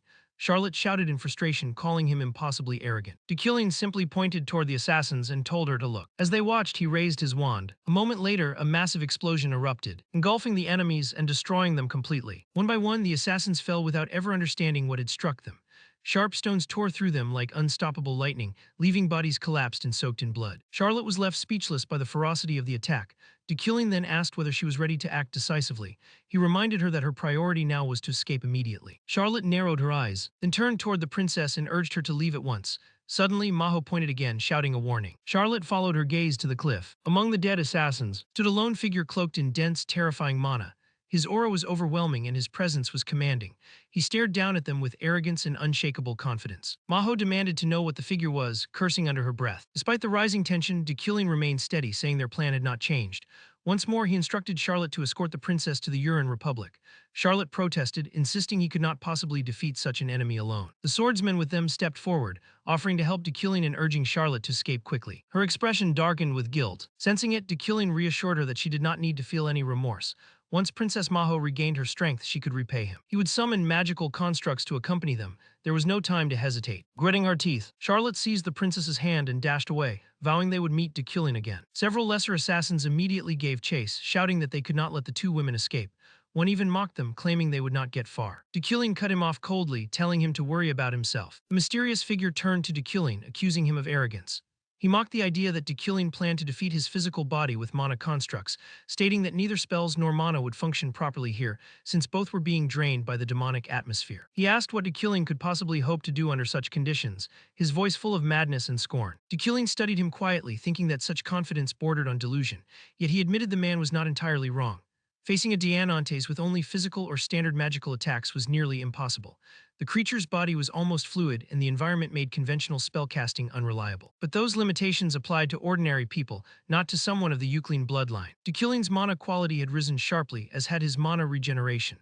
Along the way, he had layered enchantments onto his summoned constructs, enhancing them significantly. Because of that, this enemy was no longer beyond reach. A summoned object materialized overhead, launching a surprise strike. A stone projectile shot forward, slicing cleanly through the creature's head, yet its body did not fall like a human's. Deculing knew that would not be enough. He launched a relentless series of strikes, tearing the monster's body apart piece by piece. The creature attempted to counter with twisted dark magic, but Deculing neutralized it with ease. Behind him, the swordsman voiced concern over the creature's slow but persistent regeneration, urging Deculing to stay focused. Determination flared in Deculing's eyes. He resolved to keep attacking until nothing remained. Summoning dozens of razor-sharp stones, he prepared a decisive finishing blow. As he released them, another wave of projectiles tore forward, ripping the creature into hundreds of pieces. Unable to resist, it let out agonized, pitiful screams. The swordsman praised him in awe, calling him incredible as the last shard pierced what remained of the creature's head. The battle came to an end. Meanwhile, Charlotte had finally defeated the assassins chasing them. Exhausted but resolute, she rushed to the princess and asked if she was all right. Maho had collapsed from exhaustion, replying weakly that she was fine, just a little nauseous. Charlotte immediately recognized the early signs of demonic energy poisoning. She urged the princess to endure just a little longer. They had finally escaped the canyon. Suddenly, a familiar voice called out behind them. Maho turned and saw her great uncle, Gillen, the Minister of Internal Affairs of the Urin Republic. The sight of him brought her a wave of relief. Approaching them, he acknowledged the hardship they had endured and apologized that all he could do was wait. Maho reassured him that it was all right, saying she understood and was grateful regardless. Turning to Charlotte, Gillen asked who she was. Charlotte bowed politely, introducing herself as the princess's escort. Gillen nodded, calling her Knight Charlotte and thanking her for protecting Maho. When he asked whether she had escorted the princess alone, Charlotte's face dimmed slightly as she explained that others had assisted. Looking back toward the ravine they had escaped from, Charlotte asked the minister to wait a little longer for the remaining members of their group. Without hesitation, Gillen agreed. From morning until dusk they waited, yet no one else appeared. Only a silent, empty road stretched before them, bathed in the deep red glow of the setting sun. With a worried voice, Princess Maho asked if Deculing would be all right. Charlotte remained silent, lost in heavy thought. She knew he had truly risked his life to ensure the princess's safety. Gillen gently rested a hand on Maho's shoulder and suggested it was time to move. Maho and the others entered the city gate, though their lingering glances revealed a tiny flicker of hope. And then, just when they feared that hope had been misplaced, the person they longed to see appeared at last. Dekillian walked toward them, his voice carrying clearly. As he remarked that it seemed they had returned safely, Ron scratched his head awkwardly and admitted with a sheepish grin that they were still alive. The two girls, spotting Dekillian, ran toward him beneath the fading dusk. After defeating the assassins and ensuring the princess's escape, Dekillian bid them a quick farewell, saying he would be leaving at once. Alarmed, Charlotte immediately questioned what he meant, asking whether he should at least rest. Dekillian brushed the dust off his coat and replied calmly that it was not necessary. He added that everything had already been handled and that she could hear the details later from Ron. With that, he turned away, leaving Charlotte and the princess watching him in silence. Charlotte narrowed her eyes, doubts swirling through her mind as she contemplated the perilous road ahead. At first, she had thought Dekillian was simply causing trouble, yet he had truly risked everything to protect them, taking the danger upon himself and guiding them safely forward. Despite their past conflicts, she suddenly felt that she needed to thank him. She called out to him, and with a soft, relieved smile expressed her gratitude. But what she received in return was only his familiar coldness. He rejected her thanks, commenting that she had likely only just arrived and had not washed yet. He said he could not shake hands stained with blood. Charlotte froze, grinding her teeth in frustration as she cursed internally. He never seemed to change. Dekillian continued down the road, his figure fading into the morning sunlight. Suddenly, Charlotte called out again, clearly testing his patience. Irritated, he listened, as she cheerfully wished him safe travels and promised to repay him someday. Princess Maho also waved brightly, thanking him warmly and addressing him as Professor. Dekillian merely stared back in silence, his expression unchanged, before turning away and offering a small wave. A notification appeared then, stating that the exclusive quest had been completed. He received 4 shop coins and 30 mana points. Time passed quickly until evening, at the minister's residence. Charlotte's voice rang out as she announced her presence. The minister granted her permission to enter. She stepped inside, performed the customary bow, and took a seat before him, though her mind buzzed with anxiety. She wondered what he would say. Could the Duchy of Urin be rejecting them as well, or was there some hidden agenda? But she reasoned that if they had intended harm, it would have already happened during their first meeting. Sitting down beside her, the minister spoke calmly, asking her not to be startled by what he was about to reveal. He informed her that the Grand Duke intended for Maho to become his successor. He explained that a Grand Duchy was a founding noble house, completely independent, unlike ordinary dukes who were still bound to the royal family. Charlotte was stunned, unable to comprehend the weight of what she had just heard. After several hesitant moments, she stammered a question, asking if the princess would truly become the next Grand Duchess. The minister confirmed it, adding that perhaps even before reading Maho's letter, the Grand Duke had already decided, for he placed little trust in his nephew. He emphasized that this matter was of the utmost secrecy, known only to the Grand Duke himself and now her. Charlotte's eyes narrowed with unease. Could such a thing truly be happening? Not long ago, the princess had nearly been killed in the battle for succession. She had been a frail, powerless girl with nothing to her name. Yet now, upon arriving in the duchy, she had been chosen as heir. Everything was unfolding too quickly for Charlotte to grasp. A sudden realization struck her. She turned urgently to the minister, asking whether anyone besides her knew about this matter. The minister lowered his gaze and replied slowly that it was impossible. He himself had only learned of it from the Grand Duke minutes earlier. Charlotte reluctantly accepted this, though doubt still lingered. Her thoughts drifted to something Dekillian had once told her. He had said that he wanted her and the princess to survive because their survival benefited his family and territory. He had clarified that he was not protecting her out of kindness, only making a mutually advantageous bargain. He had added that overthinking it would not help her, and that if she felt guilt, then she did not belong there. He told her to repay the Euclid family once Princess Maho gained power, since the princess was an invaluable ally. The more she pondered his words, the more tangled her thoughts became. What exactly had he meant? His behavior now suggested he had anticipated these events long before they happened. He had once claimed that he was far too accustomed to political battles, surpassing her greatly in intellect and insight. She had brushed that off as arrogance at the time. But now she wondered whether he had calculated everything from the beginning. Her expression darkened as she muttered under her breath that he was truly a monster. Yet even so, the things he had done remained undeniable. With a small sigh of relief, she let a soft smile form, though she still was not entirely sure whether Dekillian had made it back safely. At that very moment, Dekillian was lying on a warm bed in his own residence. After a short rest, he pushed himself upright, realizing he had slept for barely 2 hours. He glanced toward the window, noting that the sun had not yet risen completely. As he changed into his night clothes, he reflected that his iron-like body allowed him to erase fatigue with only a brief sleep. No matter how brutal the previous day had been, he always woke fully recovered, compelled to rise. He decided to test once again his ability to manipulate objects with pure willpower, something he guessed people in the modern world would be wildly envious of. Then he froze, feeling something stir deep inside. Letting out a weary breath, he thought again about how he should have cultivated this habit earlier. Waking only to train, training without pause, resting as little as possible, and constantly seeking flaws to eliminate. Perhaps it had grown from living perpetually on the edge of danger, though that alone did not explain everything. Discipline, relentless will, and a spirit hardened like steel had carried him through a life that never allowed wasted moments. Staring at the ceiling, he reflected bitterly that if only he had been this way sooner. He still remembered his girlfriend's expression from back then, the tired, disappointed look in her eyes. He had asked if something was wrong, if she wanted to say anything. She had only said there was nothing and told him she was leaving. He had responded absent-mindedly, too lost in meaningless worries to grasp what was happening. Now he wondered if Kim Woojin, had he been like the man he was now, might have kept her from walking away. He sighed, lamenting how even the simple desire to sleep longer became troublesome when other people insisted on complicating his life. For someone like him trapped inside this game, even 22 hours a day felt unbearably long. The scene shifted to the station, where the students returned to the capital. Excitement buzzed around them as they talked about how enjoyable the trip had been, how they almost regretted leaving, and how wonderful it would be to come back with their entire families next time. In a narrow alley, Ganesha was hiding from something. Though the children with her were practically trembling with excitement, they whispered among themselves, amazed by the number of mages around them and eager to watch. Someone explained that these were the new recruits of the magic tower who had just arrived. Nearby, Ria looked puzzled, asking why they were sneaking around at all. Ganesha forced an awkward smile, insisting it was simply because the place was crowded and they were stepping aside for a moment. Ria muttered that it hardly looked like stepping aside and that her behavior seemed suspicious. Ganesha's gaze flicked toward the station gate and she silently cursed. Of all moments, why did Dekilin have to show up now? Even if rumors said he had changed recently, appearing publicly beside the person connected to her earlier mission was the last thing she needed. Still, she could not deny how absurdly handsome he was. Handsome enough that she could stare at his face endlessly, even while forced to hide. Lost in that fleeting thought, she almost missed Ria walking calmly past. She remarked that no matter how crowded the place was, it was still better than squeezing into such a cramped alley, and said he would step outside.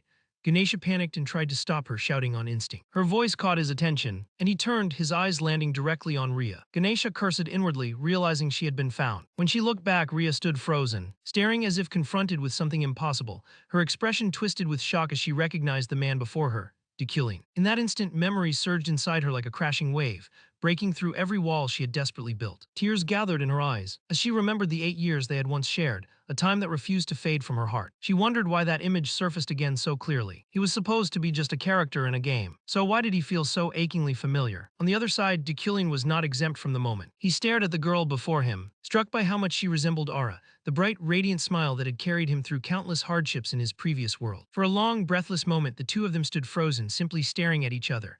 The world around them seemed to fall completely still. Now standing face to face while the surroundings went eerily silent, Ria froze in place, staring into Dekilin's eyes, unable to look away. Dekilin was the same. There was something about this girl, he thought. But soon they realized the awkward silence had lasted too long, and both of them snapped back to reality. Turning around, Dekilin brushed off his thoughts as some ridiculous coincidence, wondering why a game character felt so familiar to him. Meanwhile, Ria started walking back, thinking the same thing.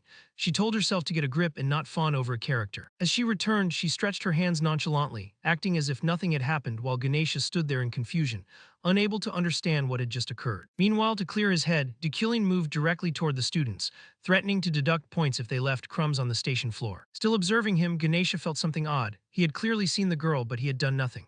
This was not the Dekilin she had known all along, had he truly changed. Several days later, the scene shifted to the city, where a car sped along an empty road. Inside were Dekilin and his sister Uriel. Uriel was visibly trembling and sweating, while Dekilin sat calm and cold. He scolded Uriel, telling her not to scramble around like a dog and asking her to sit still. But they were on their way to meet the new emperor. It would be strange not to be scared. Uriel clapped back, but for Dekilin this was all an annoyance. All they were doing was taking a bow before the new emperor during the coronation before returning to their business. There was no need for extra dramatics. Saying this, he reached into his pocket, pulled out 2 sheets of paper, and extended them to Uriel, slightly confused. Uriel took the papers and began reading. The notes contained clear instructions on how to manage the territory in the future, taking into consideration what had happened recently with the old emperor and the new emperor's temperament. 12 days ago, Krebame, the previous emperor, had passed away. The progression of the main quest would grow more quickly upon the new emperor's crowning, so Dekilin had decided to document some important events that were about to unfold. If Uriel followed them, he would be able to decrease the difficulty of future quests. But as Uriel read the notes, she found them more funny than serious. She mocked Dekilin, asking if he had become some kind of fortune teller, and told him to be more serious about the situation. Finally, they reached the palace. The whole place was packed and decorated, ready for the new emperor. Guards stood stationed, guiding visitors to their assigned positions. Dekilin walked across the carpet as Uriel followed behind, astonished by the sheer number of people present. But suddenly, someone caught Dekilin's eye. It was Julie, walking past him. She noticed him too, but after a brief glance, she turned her head away and walked off, while Dekilin stood there wondering if she was still having trouble sorting out the Veron situation. After a while of walking and waiting, an announcement was heard from the front. The emperor had arrived. A shining carriage stopped before the red carpet, and upon seeing it, everyone, including Dekilin, immediately knelt in respect, welcoming the new emperor through the entrance. From the golden carriage, snow-white feet wearing golden shoes stepped out. The emperor walked across the carpet, eventually passing Dekilin, and heading straight for the throne situated in the middle, perched atop many stairs. In front of the throne, the emperor stood while the religious head held the imperial crown in his hands. Soon the ceremony proceeded. The crown was placed upon the new emperor's head, and the echoes of drums and the cheers of civilians who had come to meet their new ruler filled the area. And so a new era began, the era of Empress Sofyan Yekatera August von Jibrin. She sat on the throne with a rather unimpressed expression, yawning from the boredom of the ceremony, which Uriel immediately noticed. The new Empress Sofyan, despite obtaining a status with unrivaled influence, she was always bored, and the reason lay in her character design within the game. She possessed the greatest talent. Had she wanted to become a knight, she would have risen as a guardian knight. If she had walked the path of a mage, then she would have become an archmage. She had incredible talent in every aspect. But precisely because of that, she was not interested in anything. Of course, there was a problem far bigger than that. As Dekilin was lost in thought, a sudden intense pressure washed over his body, making his spine shiver awake. He could feel someone staring straight at him. Who could that be? Dekilin slightly lifted his head to look around, and the moment he looked in the emperor's direction, it became clear. The emperor was staring straight at him. Out of all the people there, her intense aura thickened the air. Watching this, Uriel thought the emperor was simply surveying the nobles, taking a look at the people before her. But Dekilin knew better. That stare was directly targeted at him and no one else. But why would she look at him like that? It clearly did not feel like he was in her good books. Time passed, and the emperor now sat inside the castle holding a chess piece in her hand. She sighed at how boring the whole ceremony had been. She had expected a bombing or at least an ambush. Don't you hate it when nobody lunges at you with a knife to slit your throat during a morning walk? Standing beside her was her guard, Charon, who listened quietly to her rant. The emperor continued, but there was one person who piqued my interest, she said, holding a piece of paper. She asked Charon if he remembered the famous question that had been recommended to her, the one that caused a huge ruckus during the recent academy test. Today she had seen its creator. A smile crept onto her face as she continued. It should have been Dekilin's first time seeing her, but when she looked at his face, it felt like he knew her quite well. This guy is good, but Charon thought she was overthinking things. After all, she was the emperor, and everyone knew both the emperor and the heir. Still, she was not convinced. Something about Dekilin's gaze was different. Even though she could not pinpoint it, it felt like he was sizing her up. His eyes did not waver when he realized she was staring at him. The whole situation intrigued her, like meeting an old friend. Slowly standing up from her chair, she decided to begin her work as emperor by getting rid of the unwritten rules that had been passed down since long ago. The day passed, and the next day, Dekilin and his assistant walked through the academy corridor toward his chambers. Dekilin's face was as disinterested as ever as he remarked on how stupid the students were, even though the new school term had started. As they turned a corner, they were greeted by a group of students crowding outside the faculty office. Moving towards them, Dekilin opened the door and walked in, only to be greeted by Charon along with several palace guards. This was confusing. Why would palace guards seek him out now? Charon stepped forward, approaching Dekilin with an edict in hand, and asked him to pay respect to the imperial order he was about to receive. Dekilin and his assistant knelt as Charon began to read the decree. The imperial family intends to grant the head of the Euclid family and the Magic Tower's senior professor, Dekilin, the honor of sharing and conversing about magic with Her Majesty the Emperor. Furthermore, Professor Dekilin has been included among the candidates for the selection of the instructional mage who will teach Her Majesty the Emperor. To prove your ability, you are to solve the question created by the palace mage George. Dekilin, still kneeling, listened to the entire edict, but in his mind questions erupted like never before. Why had he been chosen? In the Empire, there was a tradition where, for 1 year after enthronement, the Emperor learned about the world from outside personnel. Knights, mages, and scholars selected through their respective examinations would conduct the lessons. Charon stood before Dekilin, announcing the Emperor's edict. Since Dekilin had been chosen as one of the candidates, he had to prove his ability by solving a question created by the palace mage. Thoughts ran through Dekilin's head. The Emperor choosing him had never been part of the storyline. This was definitely interesting. Generally, such changes would not have mattered much, but since this involved the Emperor herself, it was worth looking into, especially when quests related to the royal family usually came with great rewards. On top of that, he might be able to figure out why Sofyan had kept her eye on him throughout the entire ceremony. Charon stepped forward and asked what Dekilin's decision would be. If he believed his abilities were insufficient, he had the option to forfeit as well, but of course that was not a word Dekilin knew. He accepted and received the test question. After handing over the test, Charon and the knights began leaving the room while Dekilin stared at the paper. Before leaving, Charon looked back, glancing at him as the palace mage's words echoed in his mind. It was a problem they would agonize over for 3 days, at least one. But the candidates had to solve this problem to qualify as an instructor. This problem had been categorized as difficult by the palace mage himself.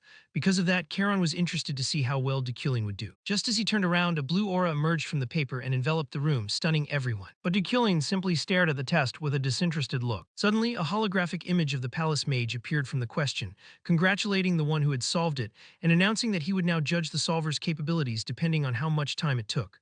Solving it within a day would be considered quite fast. Charon could not hold back his excitement and expressed his amazement loudly. Handing the test back, Deculing praised the problem for its complexity, commenting that he had only been able to solve it because of his recent interest in rune language research. But of course, that was just the surface reason. The rune language within the problem was a difficult script found only in ancient texts, but for Deculing it was different. As the game designer, he was the one who had refined the rune language for the game. While that had been quite a long time ago with his memories and comprehension, a problem of this caliber was child's play. Deculing turned around as a knight approached him. Extending an invitation, Charon formally invited Deculing to the examination and congratulated him for completing the exam. Back at the palace, Charon briefed the emperor about Deculing, hearing that he had completed the question within 5 minutes. She was both shocked and pleased. Then there's nothing else to consider, we shall go with Deculing, the emperor said to Charon. But Charon was still skeptical. He advised her to observe Deculing further before choosing him. Yet the emperor was not pleased. For her, Deculing solving a difficult problem from George was more than enough proof. Still, Charon's words were hard to ignore. Sighing, she addressed his recommendation, a woman named Leuna, but Leuna had taken 4 hours to complete the question. 4 hours would have been considered excellent had no one solved it in 5 minutes, but the results were clear. Charon stepped forward, stating that his recommendation of Mage Leuna was not personal bias. Far too many rumors surrounded Professor Deculing. He believed a more flawless mage would be more suitable for admission into the imperial palace. Hearing this irritated the emperor. She told Charon not to speak of rumors since she only believed what she saw with her own eyes. And since it had come to this, Deculing would be the instructional mage. Charon could say nothing more in front of her decision. Changing the topic, she inquired about Rujiden, who was meant to oversee the instructional night examination. Charon informed her that Rujiden was injured and on medical leave. Lifting the list of candidates, she asked Charon if he had any recommendation for who should replace Rujiden. But suddenly, a name caught the emperor's attention. I just got an idea, cheering up at the thought of her new plan. She asked Charon to carry out the orders she was about to give. Meanwhile, at the order of Freheim, Julie was practicing her swordplay while her fellow knights watched with concern for her well-being. She had been pushing herself non-stop, to the point that she looked ready to collapse at any moment after that incident. They speculated that the only thing that could calm her down was the discovery of Veron's body, but since he had fallen from a cliff, the search was difficult and slow. Suddenly, a man came running into the grounds. Calling for his captain, he ran to Julie and told her something that left her in shock. Immediately, everyone gathered in front of her mansion. There, Charon and his guards were conveying another of the emperor's decrees. Julie von Deafraden is granted the honor of conversing and crossing swords with Her Majesty the Emperor. You have been included among the candidates for selection as an instructional knight to instruct Her Majesty in swordsmanship. Pass the examination and prove your ability. Hearing this, Julie immediately agreed to take part. Time passed and Julie was seen wearing a cloak, walking toward a cabin through a massive blizzard. As she reached the place and opened the door, a familiar sound greeted her. Inside the cabin were 3 people who had arrived before her. With a hint of disappointment and exhaustion, Julie greeted them, addressing them as her seniors. The blonde man asked her to take a seat, commenting that it was no surprise she had been chosen. Then he continued rambling about how they used to gather like this for group projects back in their school days. Beside him sat a gray-haired girl, the Sacred Star Knight Gwen. She was not interested in his cute stories and told everyone to stay on guard, stating that she would not go easy on anyone for old time's sake. Obviously, we're all here for the same thing, said the Knight of Vigor, Rayful. The cabin went silent as tension brewed in the air. Julie looked to the side and noticed an empty seat. The blonde man speculated that it was meant for the examiner. Meanwhile, Gwen mentioned the injury of Vice Captain Isaac, wondering who would take his spot. They did not have to wait much longer. The sound of the cabin door creaking caught everyone's attention, and the person who entered caught Julie completely off guard. It was Deculing, firm with every step he took. He introduced himself as the acting examiner for the instructional night examination. The room was stunned. As Deculing's eyes moved toward Julie, she remained frozen, thoughts racing through her mind. A mage had come as the examiner for a night examination. Just how? What was Deculing's next move? Everyone in the room was stunned by Deculing's entry. One knight jumped up from his seat, shouting as he confronted him, accusing Deculing of not even understanding a knight's duty. But Deculing, unfazed by the outburst, casually sat down on a chair.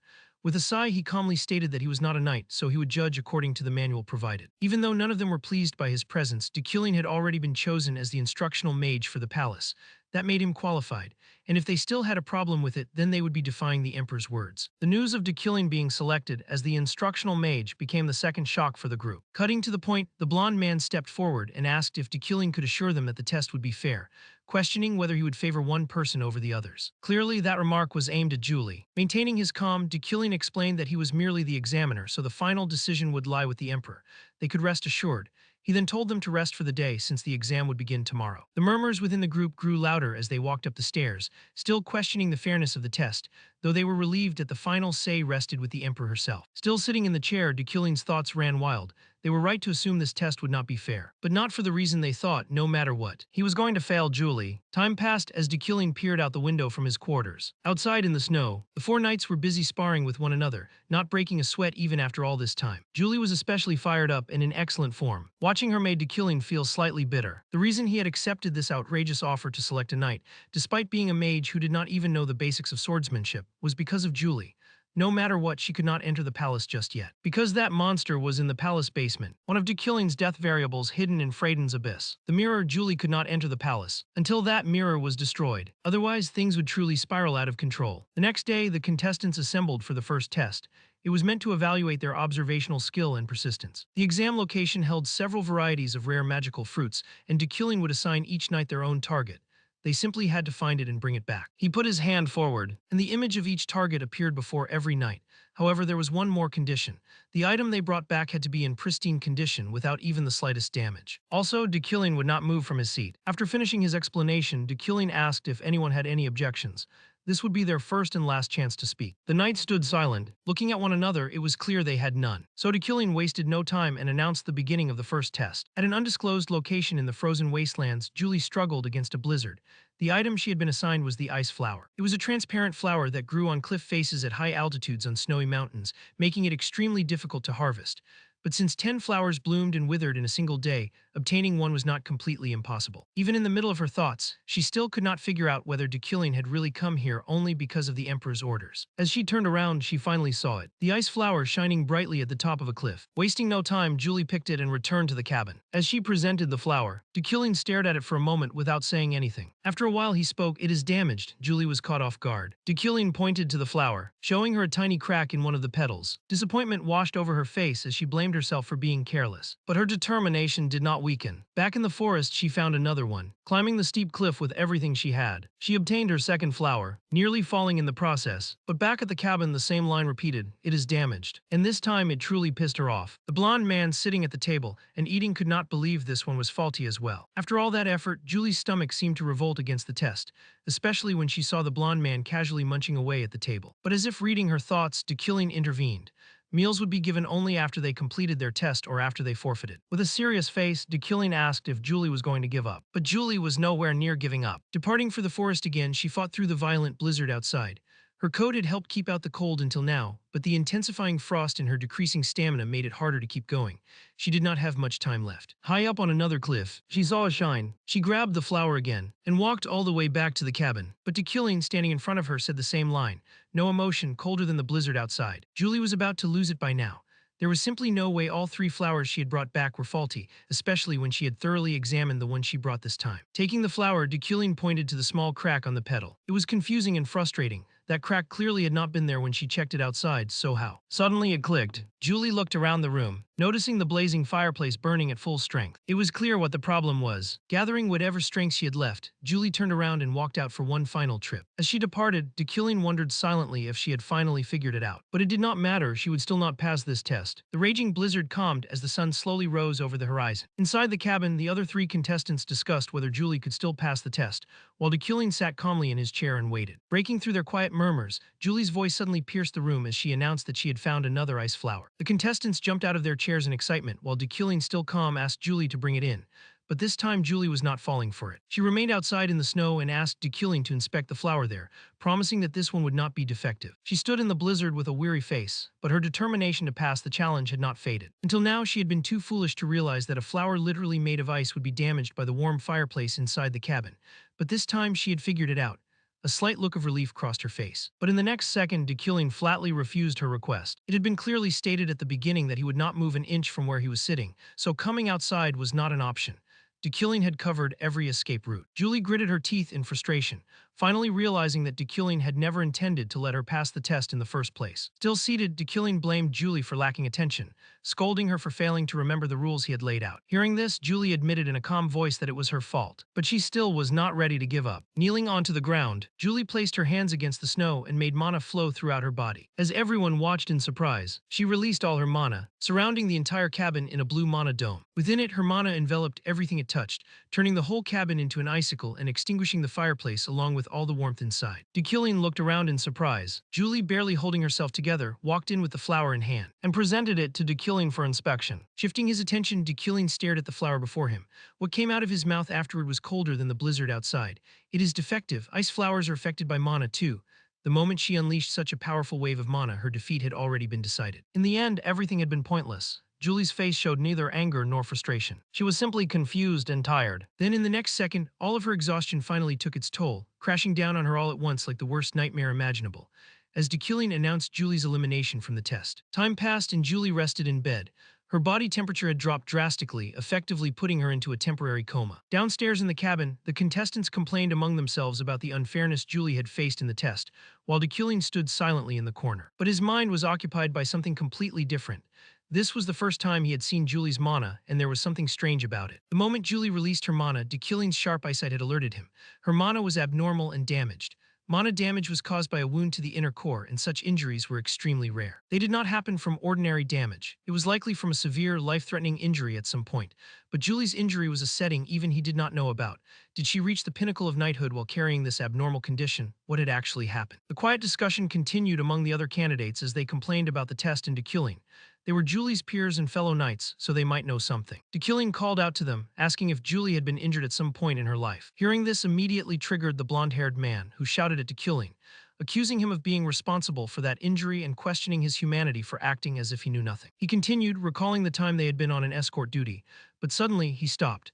Concern crossed his face as he asked Dekilling if Julie was still suffering from the aftermath of that injury. Of course, Dekilling had no answer. The story he was listening to was one even he, as part of the game's creator crew, had been unaware of. Could this have taken place before the official start of the game itself? The blonde man then turned to Rafel, asking if he had noticed anything strange about Julie when they sparred. Rafel mentioned that Julie always consciously limited her mana usage. Even though she wielded her sword energy, she never released her mana all at once, making him question whether it was a side effect. While Dekilling stood there listening, he ordered everyone to return to their rooms and rest. The next test would begin right after the failed examinee left. The next morning, sunlight shone across the snow. Julie stood outside the cabin with her bags packed, ready to leave. She let out a sigh and began to walk away, but Dekilling called her from inside. He expressed his regret over her elimination. Julie turned and bowed, admitting that it was her own lack of awareness that had caused her defeat, and that she should have paid more attention. Before Julie could leave, Dekilling asked if she could answer one question. The promise he had broken before. He wanted to hear what the promise had been from her own mouth. He wanted to hear it once more. That promise had been broken long ago, and Julie still hated him for it. Yet here he was, holding her back because he wanted her to say something. Or maybe he simply wanted to keep her in front of him for a few more seconds. He questioned himself, wondering if he was making excuses for Dekilling, the man he had become. After a long pause, Julie began to speak. It had already been half a year. Back then, she had received a letter from the Luna family. It was a letter from the mother of a mage under Dekilling's command, a mage who had taken his own life. The letter detailed the evil deeds Dekilling had committed. After reading it, Julie demanded an explanation from him and asked whether the letter was true. But Dekilling burned it right in front of her. That became the decisive factor that made her choose to annul their marriage. But Dekilling had been desperate. He pleaded with Julie not to go through with the decision, offering to do anything to change her mind. It was then that he promised to reveal the truth and apologize. Julie did not understand why Dekilling was asking about it now. Speaking up, Dekilling admitted that it was his fault. Everything he had done in the past was on him. However, that research was still ongoing. He was continuing the research that man had started. So naturally, Dekilling would grant that man the position of co-author of the research, and if there was profit, he promised to share it with the Luna family and help revive them from their current situation. He also promised that he would apologize to the real author on the day he published the research. Hearing this filled Julie with frustration. Shouting, she asked why Dekilling had not told her all of this before. Calmly listening to her concerns, Dekilling apologized again in a soft voice. All he could do now was excuse it by saying that the Dekilling from back then was different from the Dekilling standing before her now. Those words coming from Dekilling caught Julie off guard, leaving her standing there as she processed what had just happened. Dekilling called out to Julie once again and told her that from then on, he would try not to love her. It was best for them to go their separate ways. He promised Julie that he would work on his feelings for her so that she would not be burdened by them, and so that someday those feelings would completely disappear. Julie stood stunned and speechless, listening to what Dekillian had just said. Turning around and walking back inside the cabin, Dekillian asked Julie to be careful on her way back. He consoled her one last time and acknowledged all the hard work she had put into the test. As Julie walked through the snow, Dekillian's words echoed through her mind. He would try to stop loving her. A slight smile crept onto Julie's face as she wondered if Dekillian was actually changing for good. Meanwhile, from the cabin window, Dekillian observed Julie as she left, wondering if even with Dekillian's strong mental fortitude, he was still unable to avoid his feelings for her. 4 days later, all preliminary evaluations had been completed. The Imperial Palace tutor and the 4 knights representing the era had been confirmed. Holding the Imperial Edict in hand, Dekillian felt slightly annoyed by how the Emperor had dismissed his painstaking selection of Raphael and ended up choosing all 4 candidates instead. As for the teaching mage position, it was clear that it belonged to him. But as he read through the lines of his appointment, something caught his eye. At the Imperial Palace, Dekillian stood before the Emperor as she addressed him. He knelt in front of her, but to his surprise, he was not alone. Next to him stood Luna von Schrat McQueen. Dekillian knew her, and not in a good way. He never thought he would have to share this position with her. Luna was someone who could never hold good feelings toward Dekillian. It was fortunate that they had not crossed paths since the floating island, but from now on, things were going to be exhausting. And Dekillian was not the only one annoyed by the person beside him. On the other side, Luna was giving him piercing glances. A few years earlier, during the professor promotion evaluations, Luna was walking through the corridor when someone called her from behind. They stopped her to proclaim their support for her becoming the head professor. Dreading the possibility of Dekillian obtaining the position, they encouraged her to do everything in her power to win. With a calm smile, she thanked them. At that time, the candidates for promotion to head professor were only 2 people, Dekillian and Luna. Dekillian possessed spell interpretation ability, theory, and family influence, allowing him to compete on equal footing with her, even though she was ahead in overall research achievements. And because of Dekillian's kind and caring public image, Luna was also receiving the support of the university's professors. Going into it, she had been absolutely certain that victory would be hers. But it was not that simple. One fine morning at Luna's residence, her servants rushed upstairs frantically, while Luna was taking her morning stroll. When she asked what had happened, the answer was shocking. Her father had been seriously injured. Not only that, but her family business was on the verge of collapse, as all their business partners had suddenly terminated their contracts. The lady of the house had gone into an accident, and apparently bandits had invaded their estate. Her whole world started collapsing around her. As she stood there, confused and helpless, but the answer was obvious. Dekillian, her face twisted in anger as she thought of all the atrocities Dekillian had committed to ruin her family and everything she cared about, all because she had dared to covet the position he wanted. But she did not want to yield to such a person. She kept telling herself that she would overcome it. Unfortunately, it was not that easy. Not long afterward, Luna's father, weary from the relentless attacks on his life's work, called her over and asked her to give up the fight. He told her to do it for the family. That was when she realized that by the time she finally looked behind her, her entire family had already collapsed. She had no choice but to give up. Her family did not have the power to go against Dekillian. That rainy day, she walked out with determination. And at Dekillian's mansion, an argument was heard at the entrance, as the guards blocked someone trying to force their way inside. Luna begged the guards, calling out to Dekillian to get his attention. Coming outside with his servant, Dekillian asked Luna what kind of commotion she was causing in front of his mansion. It pained her to the core to say it, but she said it anyway. She screamed out loud that she would give up, begging Dekillian to stop targeting her family. A long silence echoed through the air. Then Dekillian chuckled, Stop, what exactly? I have no idea what you're talking about." His words caught Luna off guard. With a cold face, Dekillian addressed her, telling her that her sudden visit had made him think she had come to apologize, but it seemed he had been wrong. Luna stood there in confusion as Dekillian moved toward her. "Haven't the McQueens been receiving support from the Euclines since long ago? You are a family that would have perished without us, yet you act ungratefully like dogs, so naturally you should apologize." Hearing those words, Luna did not even know how to respond. Her entire body raged with anger at Dekillian's audacity. He had ruined her whole family, and yet he still demanded an apology from her. She had naively thought that giving up her dream would end the nightmare. But Dekillian demanded an apology from someone whose everything had been pushed to the edge of ruin because of him. That was the moment she realized something. When standing before absolute power, reason and justice disappeared. Luna dropped to the floor, kneeling in front of Dekillian as she apologized. No matter how humiliating it was, she had to protect her family. But Dekillian still seemed unimpressed, standing tall before her. He mocked her for being pathetic. Then Dekillian lifted his leg and stomped on Luna's thick thigh, looming over her with a blank expression. The sight of a dog-like wretch from a family with no foundation getting in my way without knowing her place revolted me. Moving back, Dekillian ordered her to get out of his sight and stay away from him if she wanted her family to have any chance at recovering. And Luna had no choice but to stay there and listen to all of it. Tears streamed down her cheeks, filled with frustration, helplessness, and rage over what had happened that night. Back in the present, Luna and Dekillian both knelt beside each other in front of the Emperor. The humiliation she had received was still fresh in her mind, as she silently vowed to pay it back. The next day at the academy, the corridors buzzed with murmurs louder than usual. Students whispered about someone who had suddenly disappeared overnight, speculating about what could have happened. As Dekilin walked through the corridor, some students wondered if he had anything to do with it. He moved forward while the murmurs continued. The silent gazes of everyone pointed toward Dekilin as they talked about how Duke Luna had gone missing last night. From time to time, mana disasters occurred in this world. Mana storms, fire, rain, dust, fog, and countless other phenomena.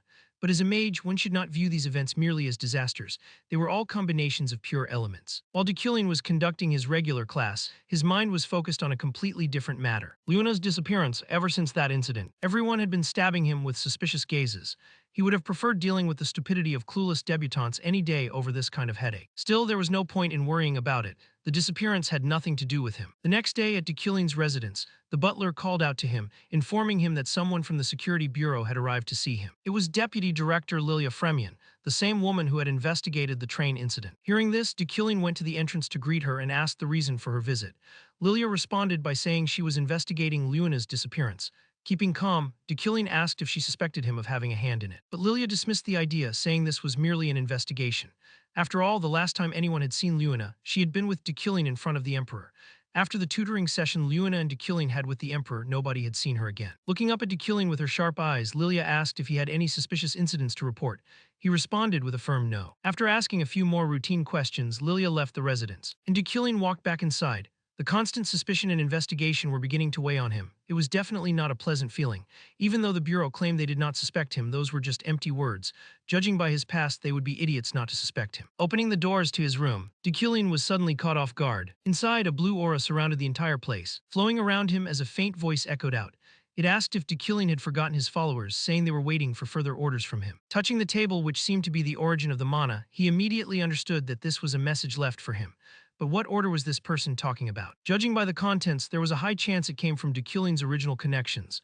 And if that was the case, then it was definitely his dark network. Dekilin's senses began to tingle. A message like this arriving at such a time was certainly bad. Maybe he did have a part in Luna's disappearance after all. His thoughts were cut short by a sudden sound from behind, jolting him alert. Behind him, the room was eerily silent. Then in the next moment, a silhouette of a hooded man began to appear in the corner. The man knelt to the ground and addressed Dekilin as his master. This was illusion magic and at a very high level. Playing along with what had just happened, Dekilin asked the man to lead the way. The scene shifted to a dilapidated neighborhood, completely different from the glittering capital. Beggars crowded the streets, trash was scattered everywhere, and sick people abandoned families, and children lined the alleys. Even in the great empire there was light and darkness. If Imperium, the Emperor's direct territory, was the light, then Okian, their home, was the darkness. The hooded man explained this as Dekilin observed the situation in silence. Soon he stopped in front of an old abandoned building and asked Dekilin to go inside. Then the illusion faded away into thin air. Inside, Dekilin was met with a long, dark, narrow passage leading underground. At the end of it was a large room where two hooded figures knelt to greet him. They addressed Dekilin as their master, and at that moment it finally clicked. He knew who these people were. Walking forward, Dekilin asked what order he had given them. The hooded man lifted his head and informed Dekilin about the order concerning Luna. If Luna ever stepped foot in the capital, she was to be shown no mercy. Everything finally fell into place. The kidnapping had been carried out by the old Dekilin's dark network. Fortunately, there was no death variable around him yet. But looking at the hooded girl and their general behavior, even his own dark network did not seem to hold a favorable opinion of him. Setting those thoughts aside for later, Dekilin asked the assassins to take him to Luna. In the middle of another isolated room, Luna was tied to a chair with a bag over her head. The hooded man informed Dekilin that they had injected her with an anti-mana toxin, leaving her weakened and unable to use mana for a while. As Dekilin stared down at the weakened Luna, his mind raced, searching for a way out of this mess. Dekilin's subordinates had kidnapped Luna. Even though she was unconscious now, she would definitely be convinced that he had ordered it.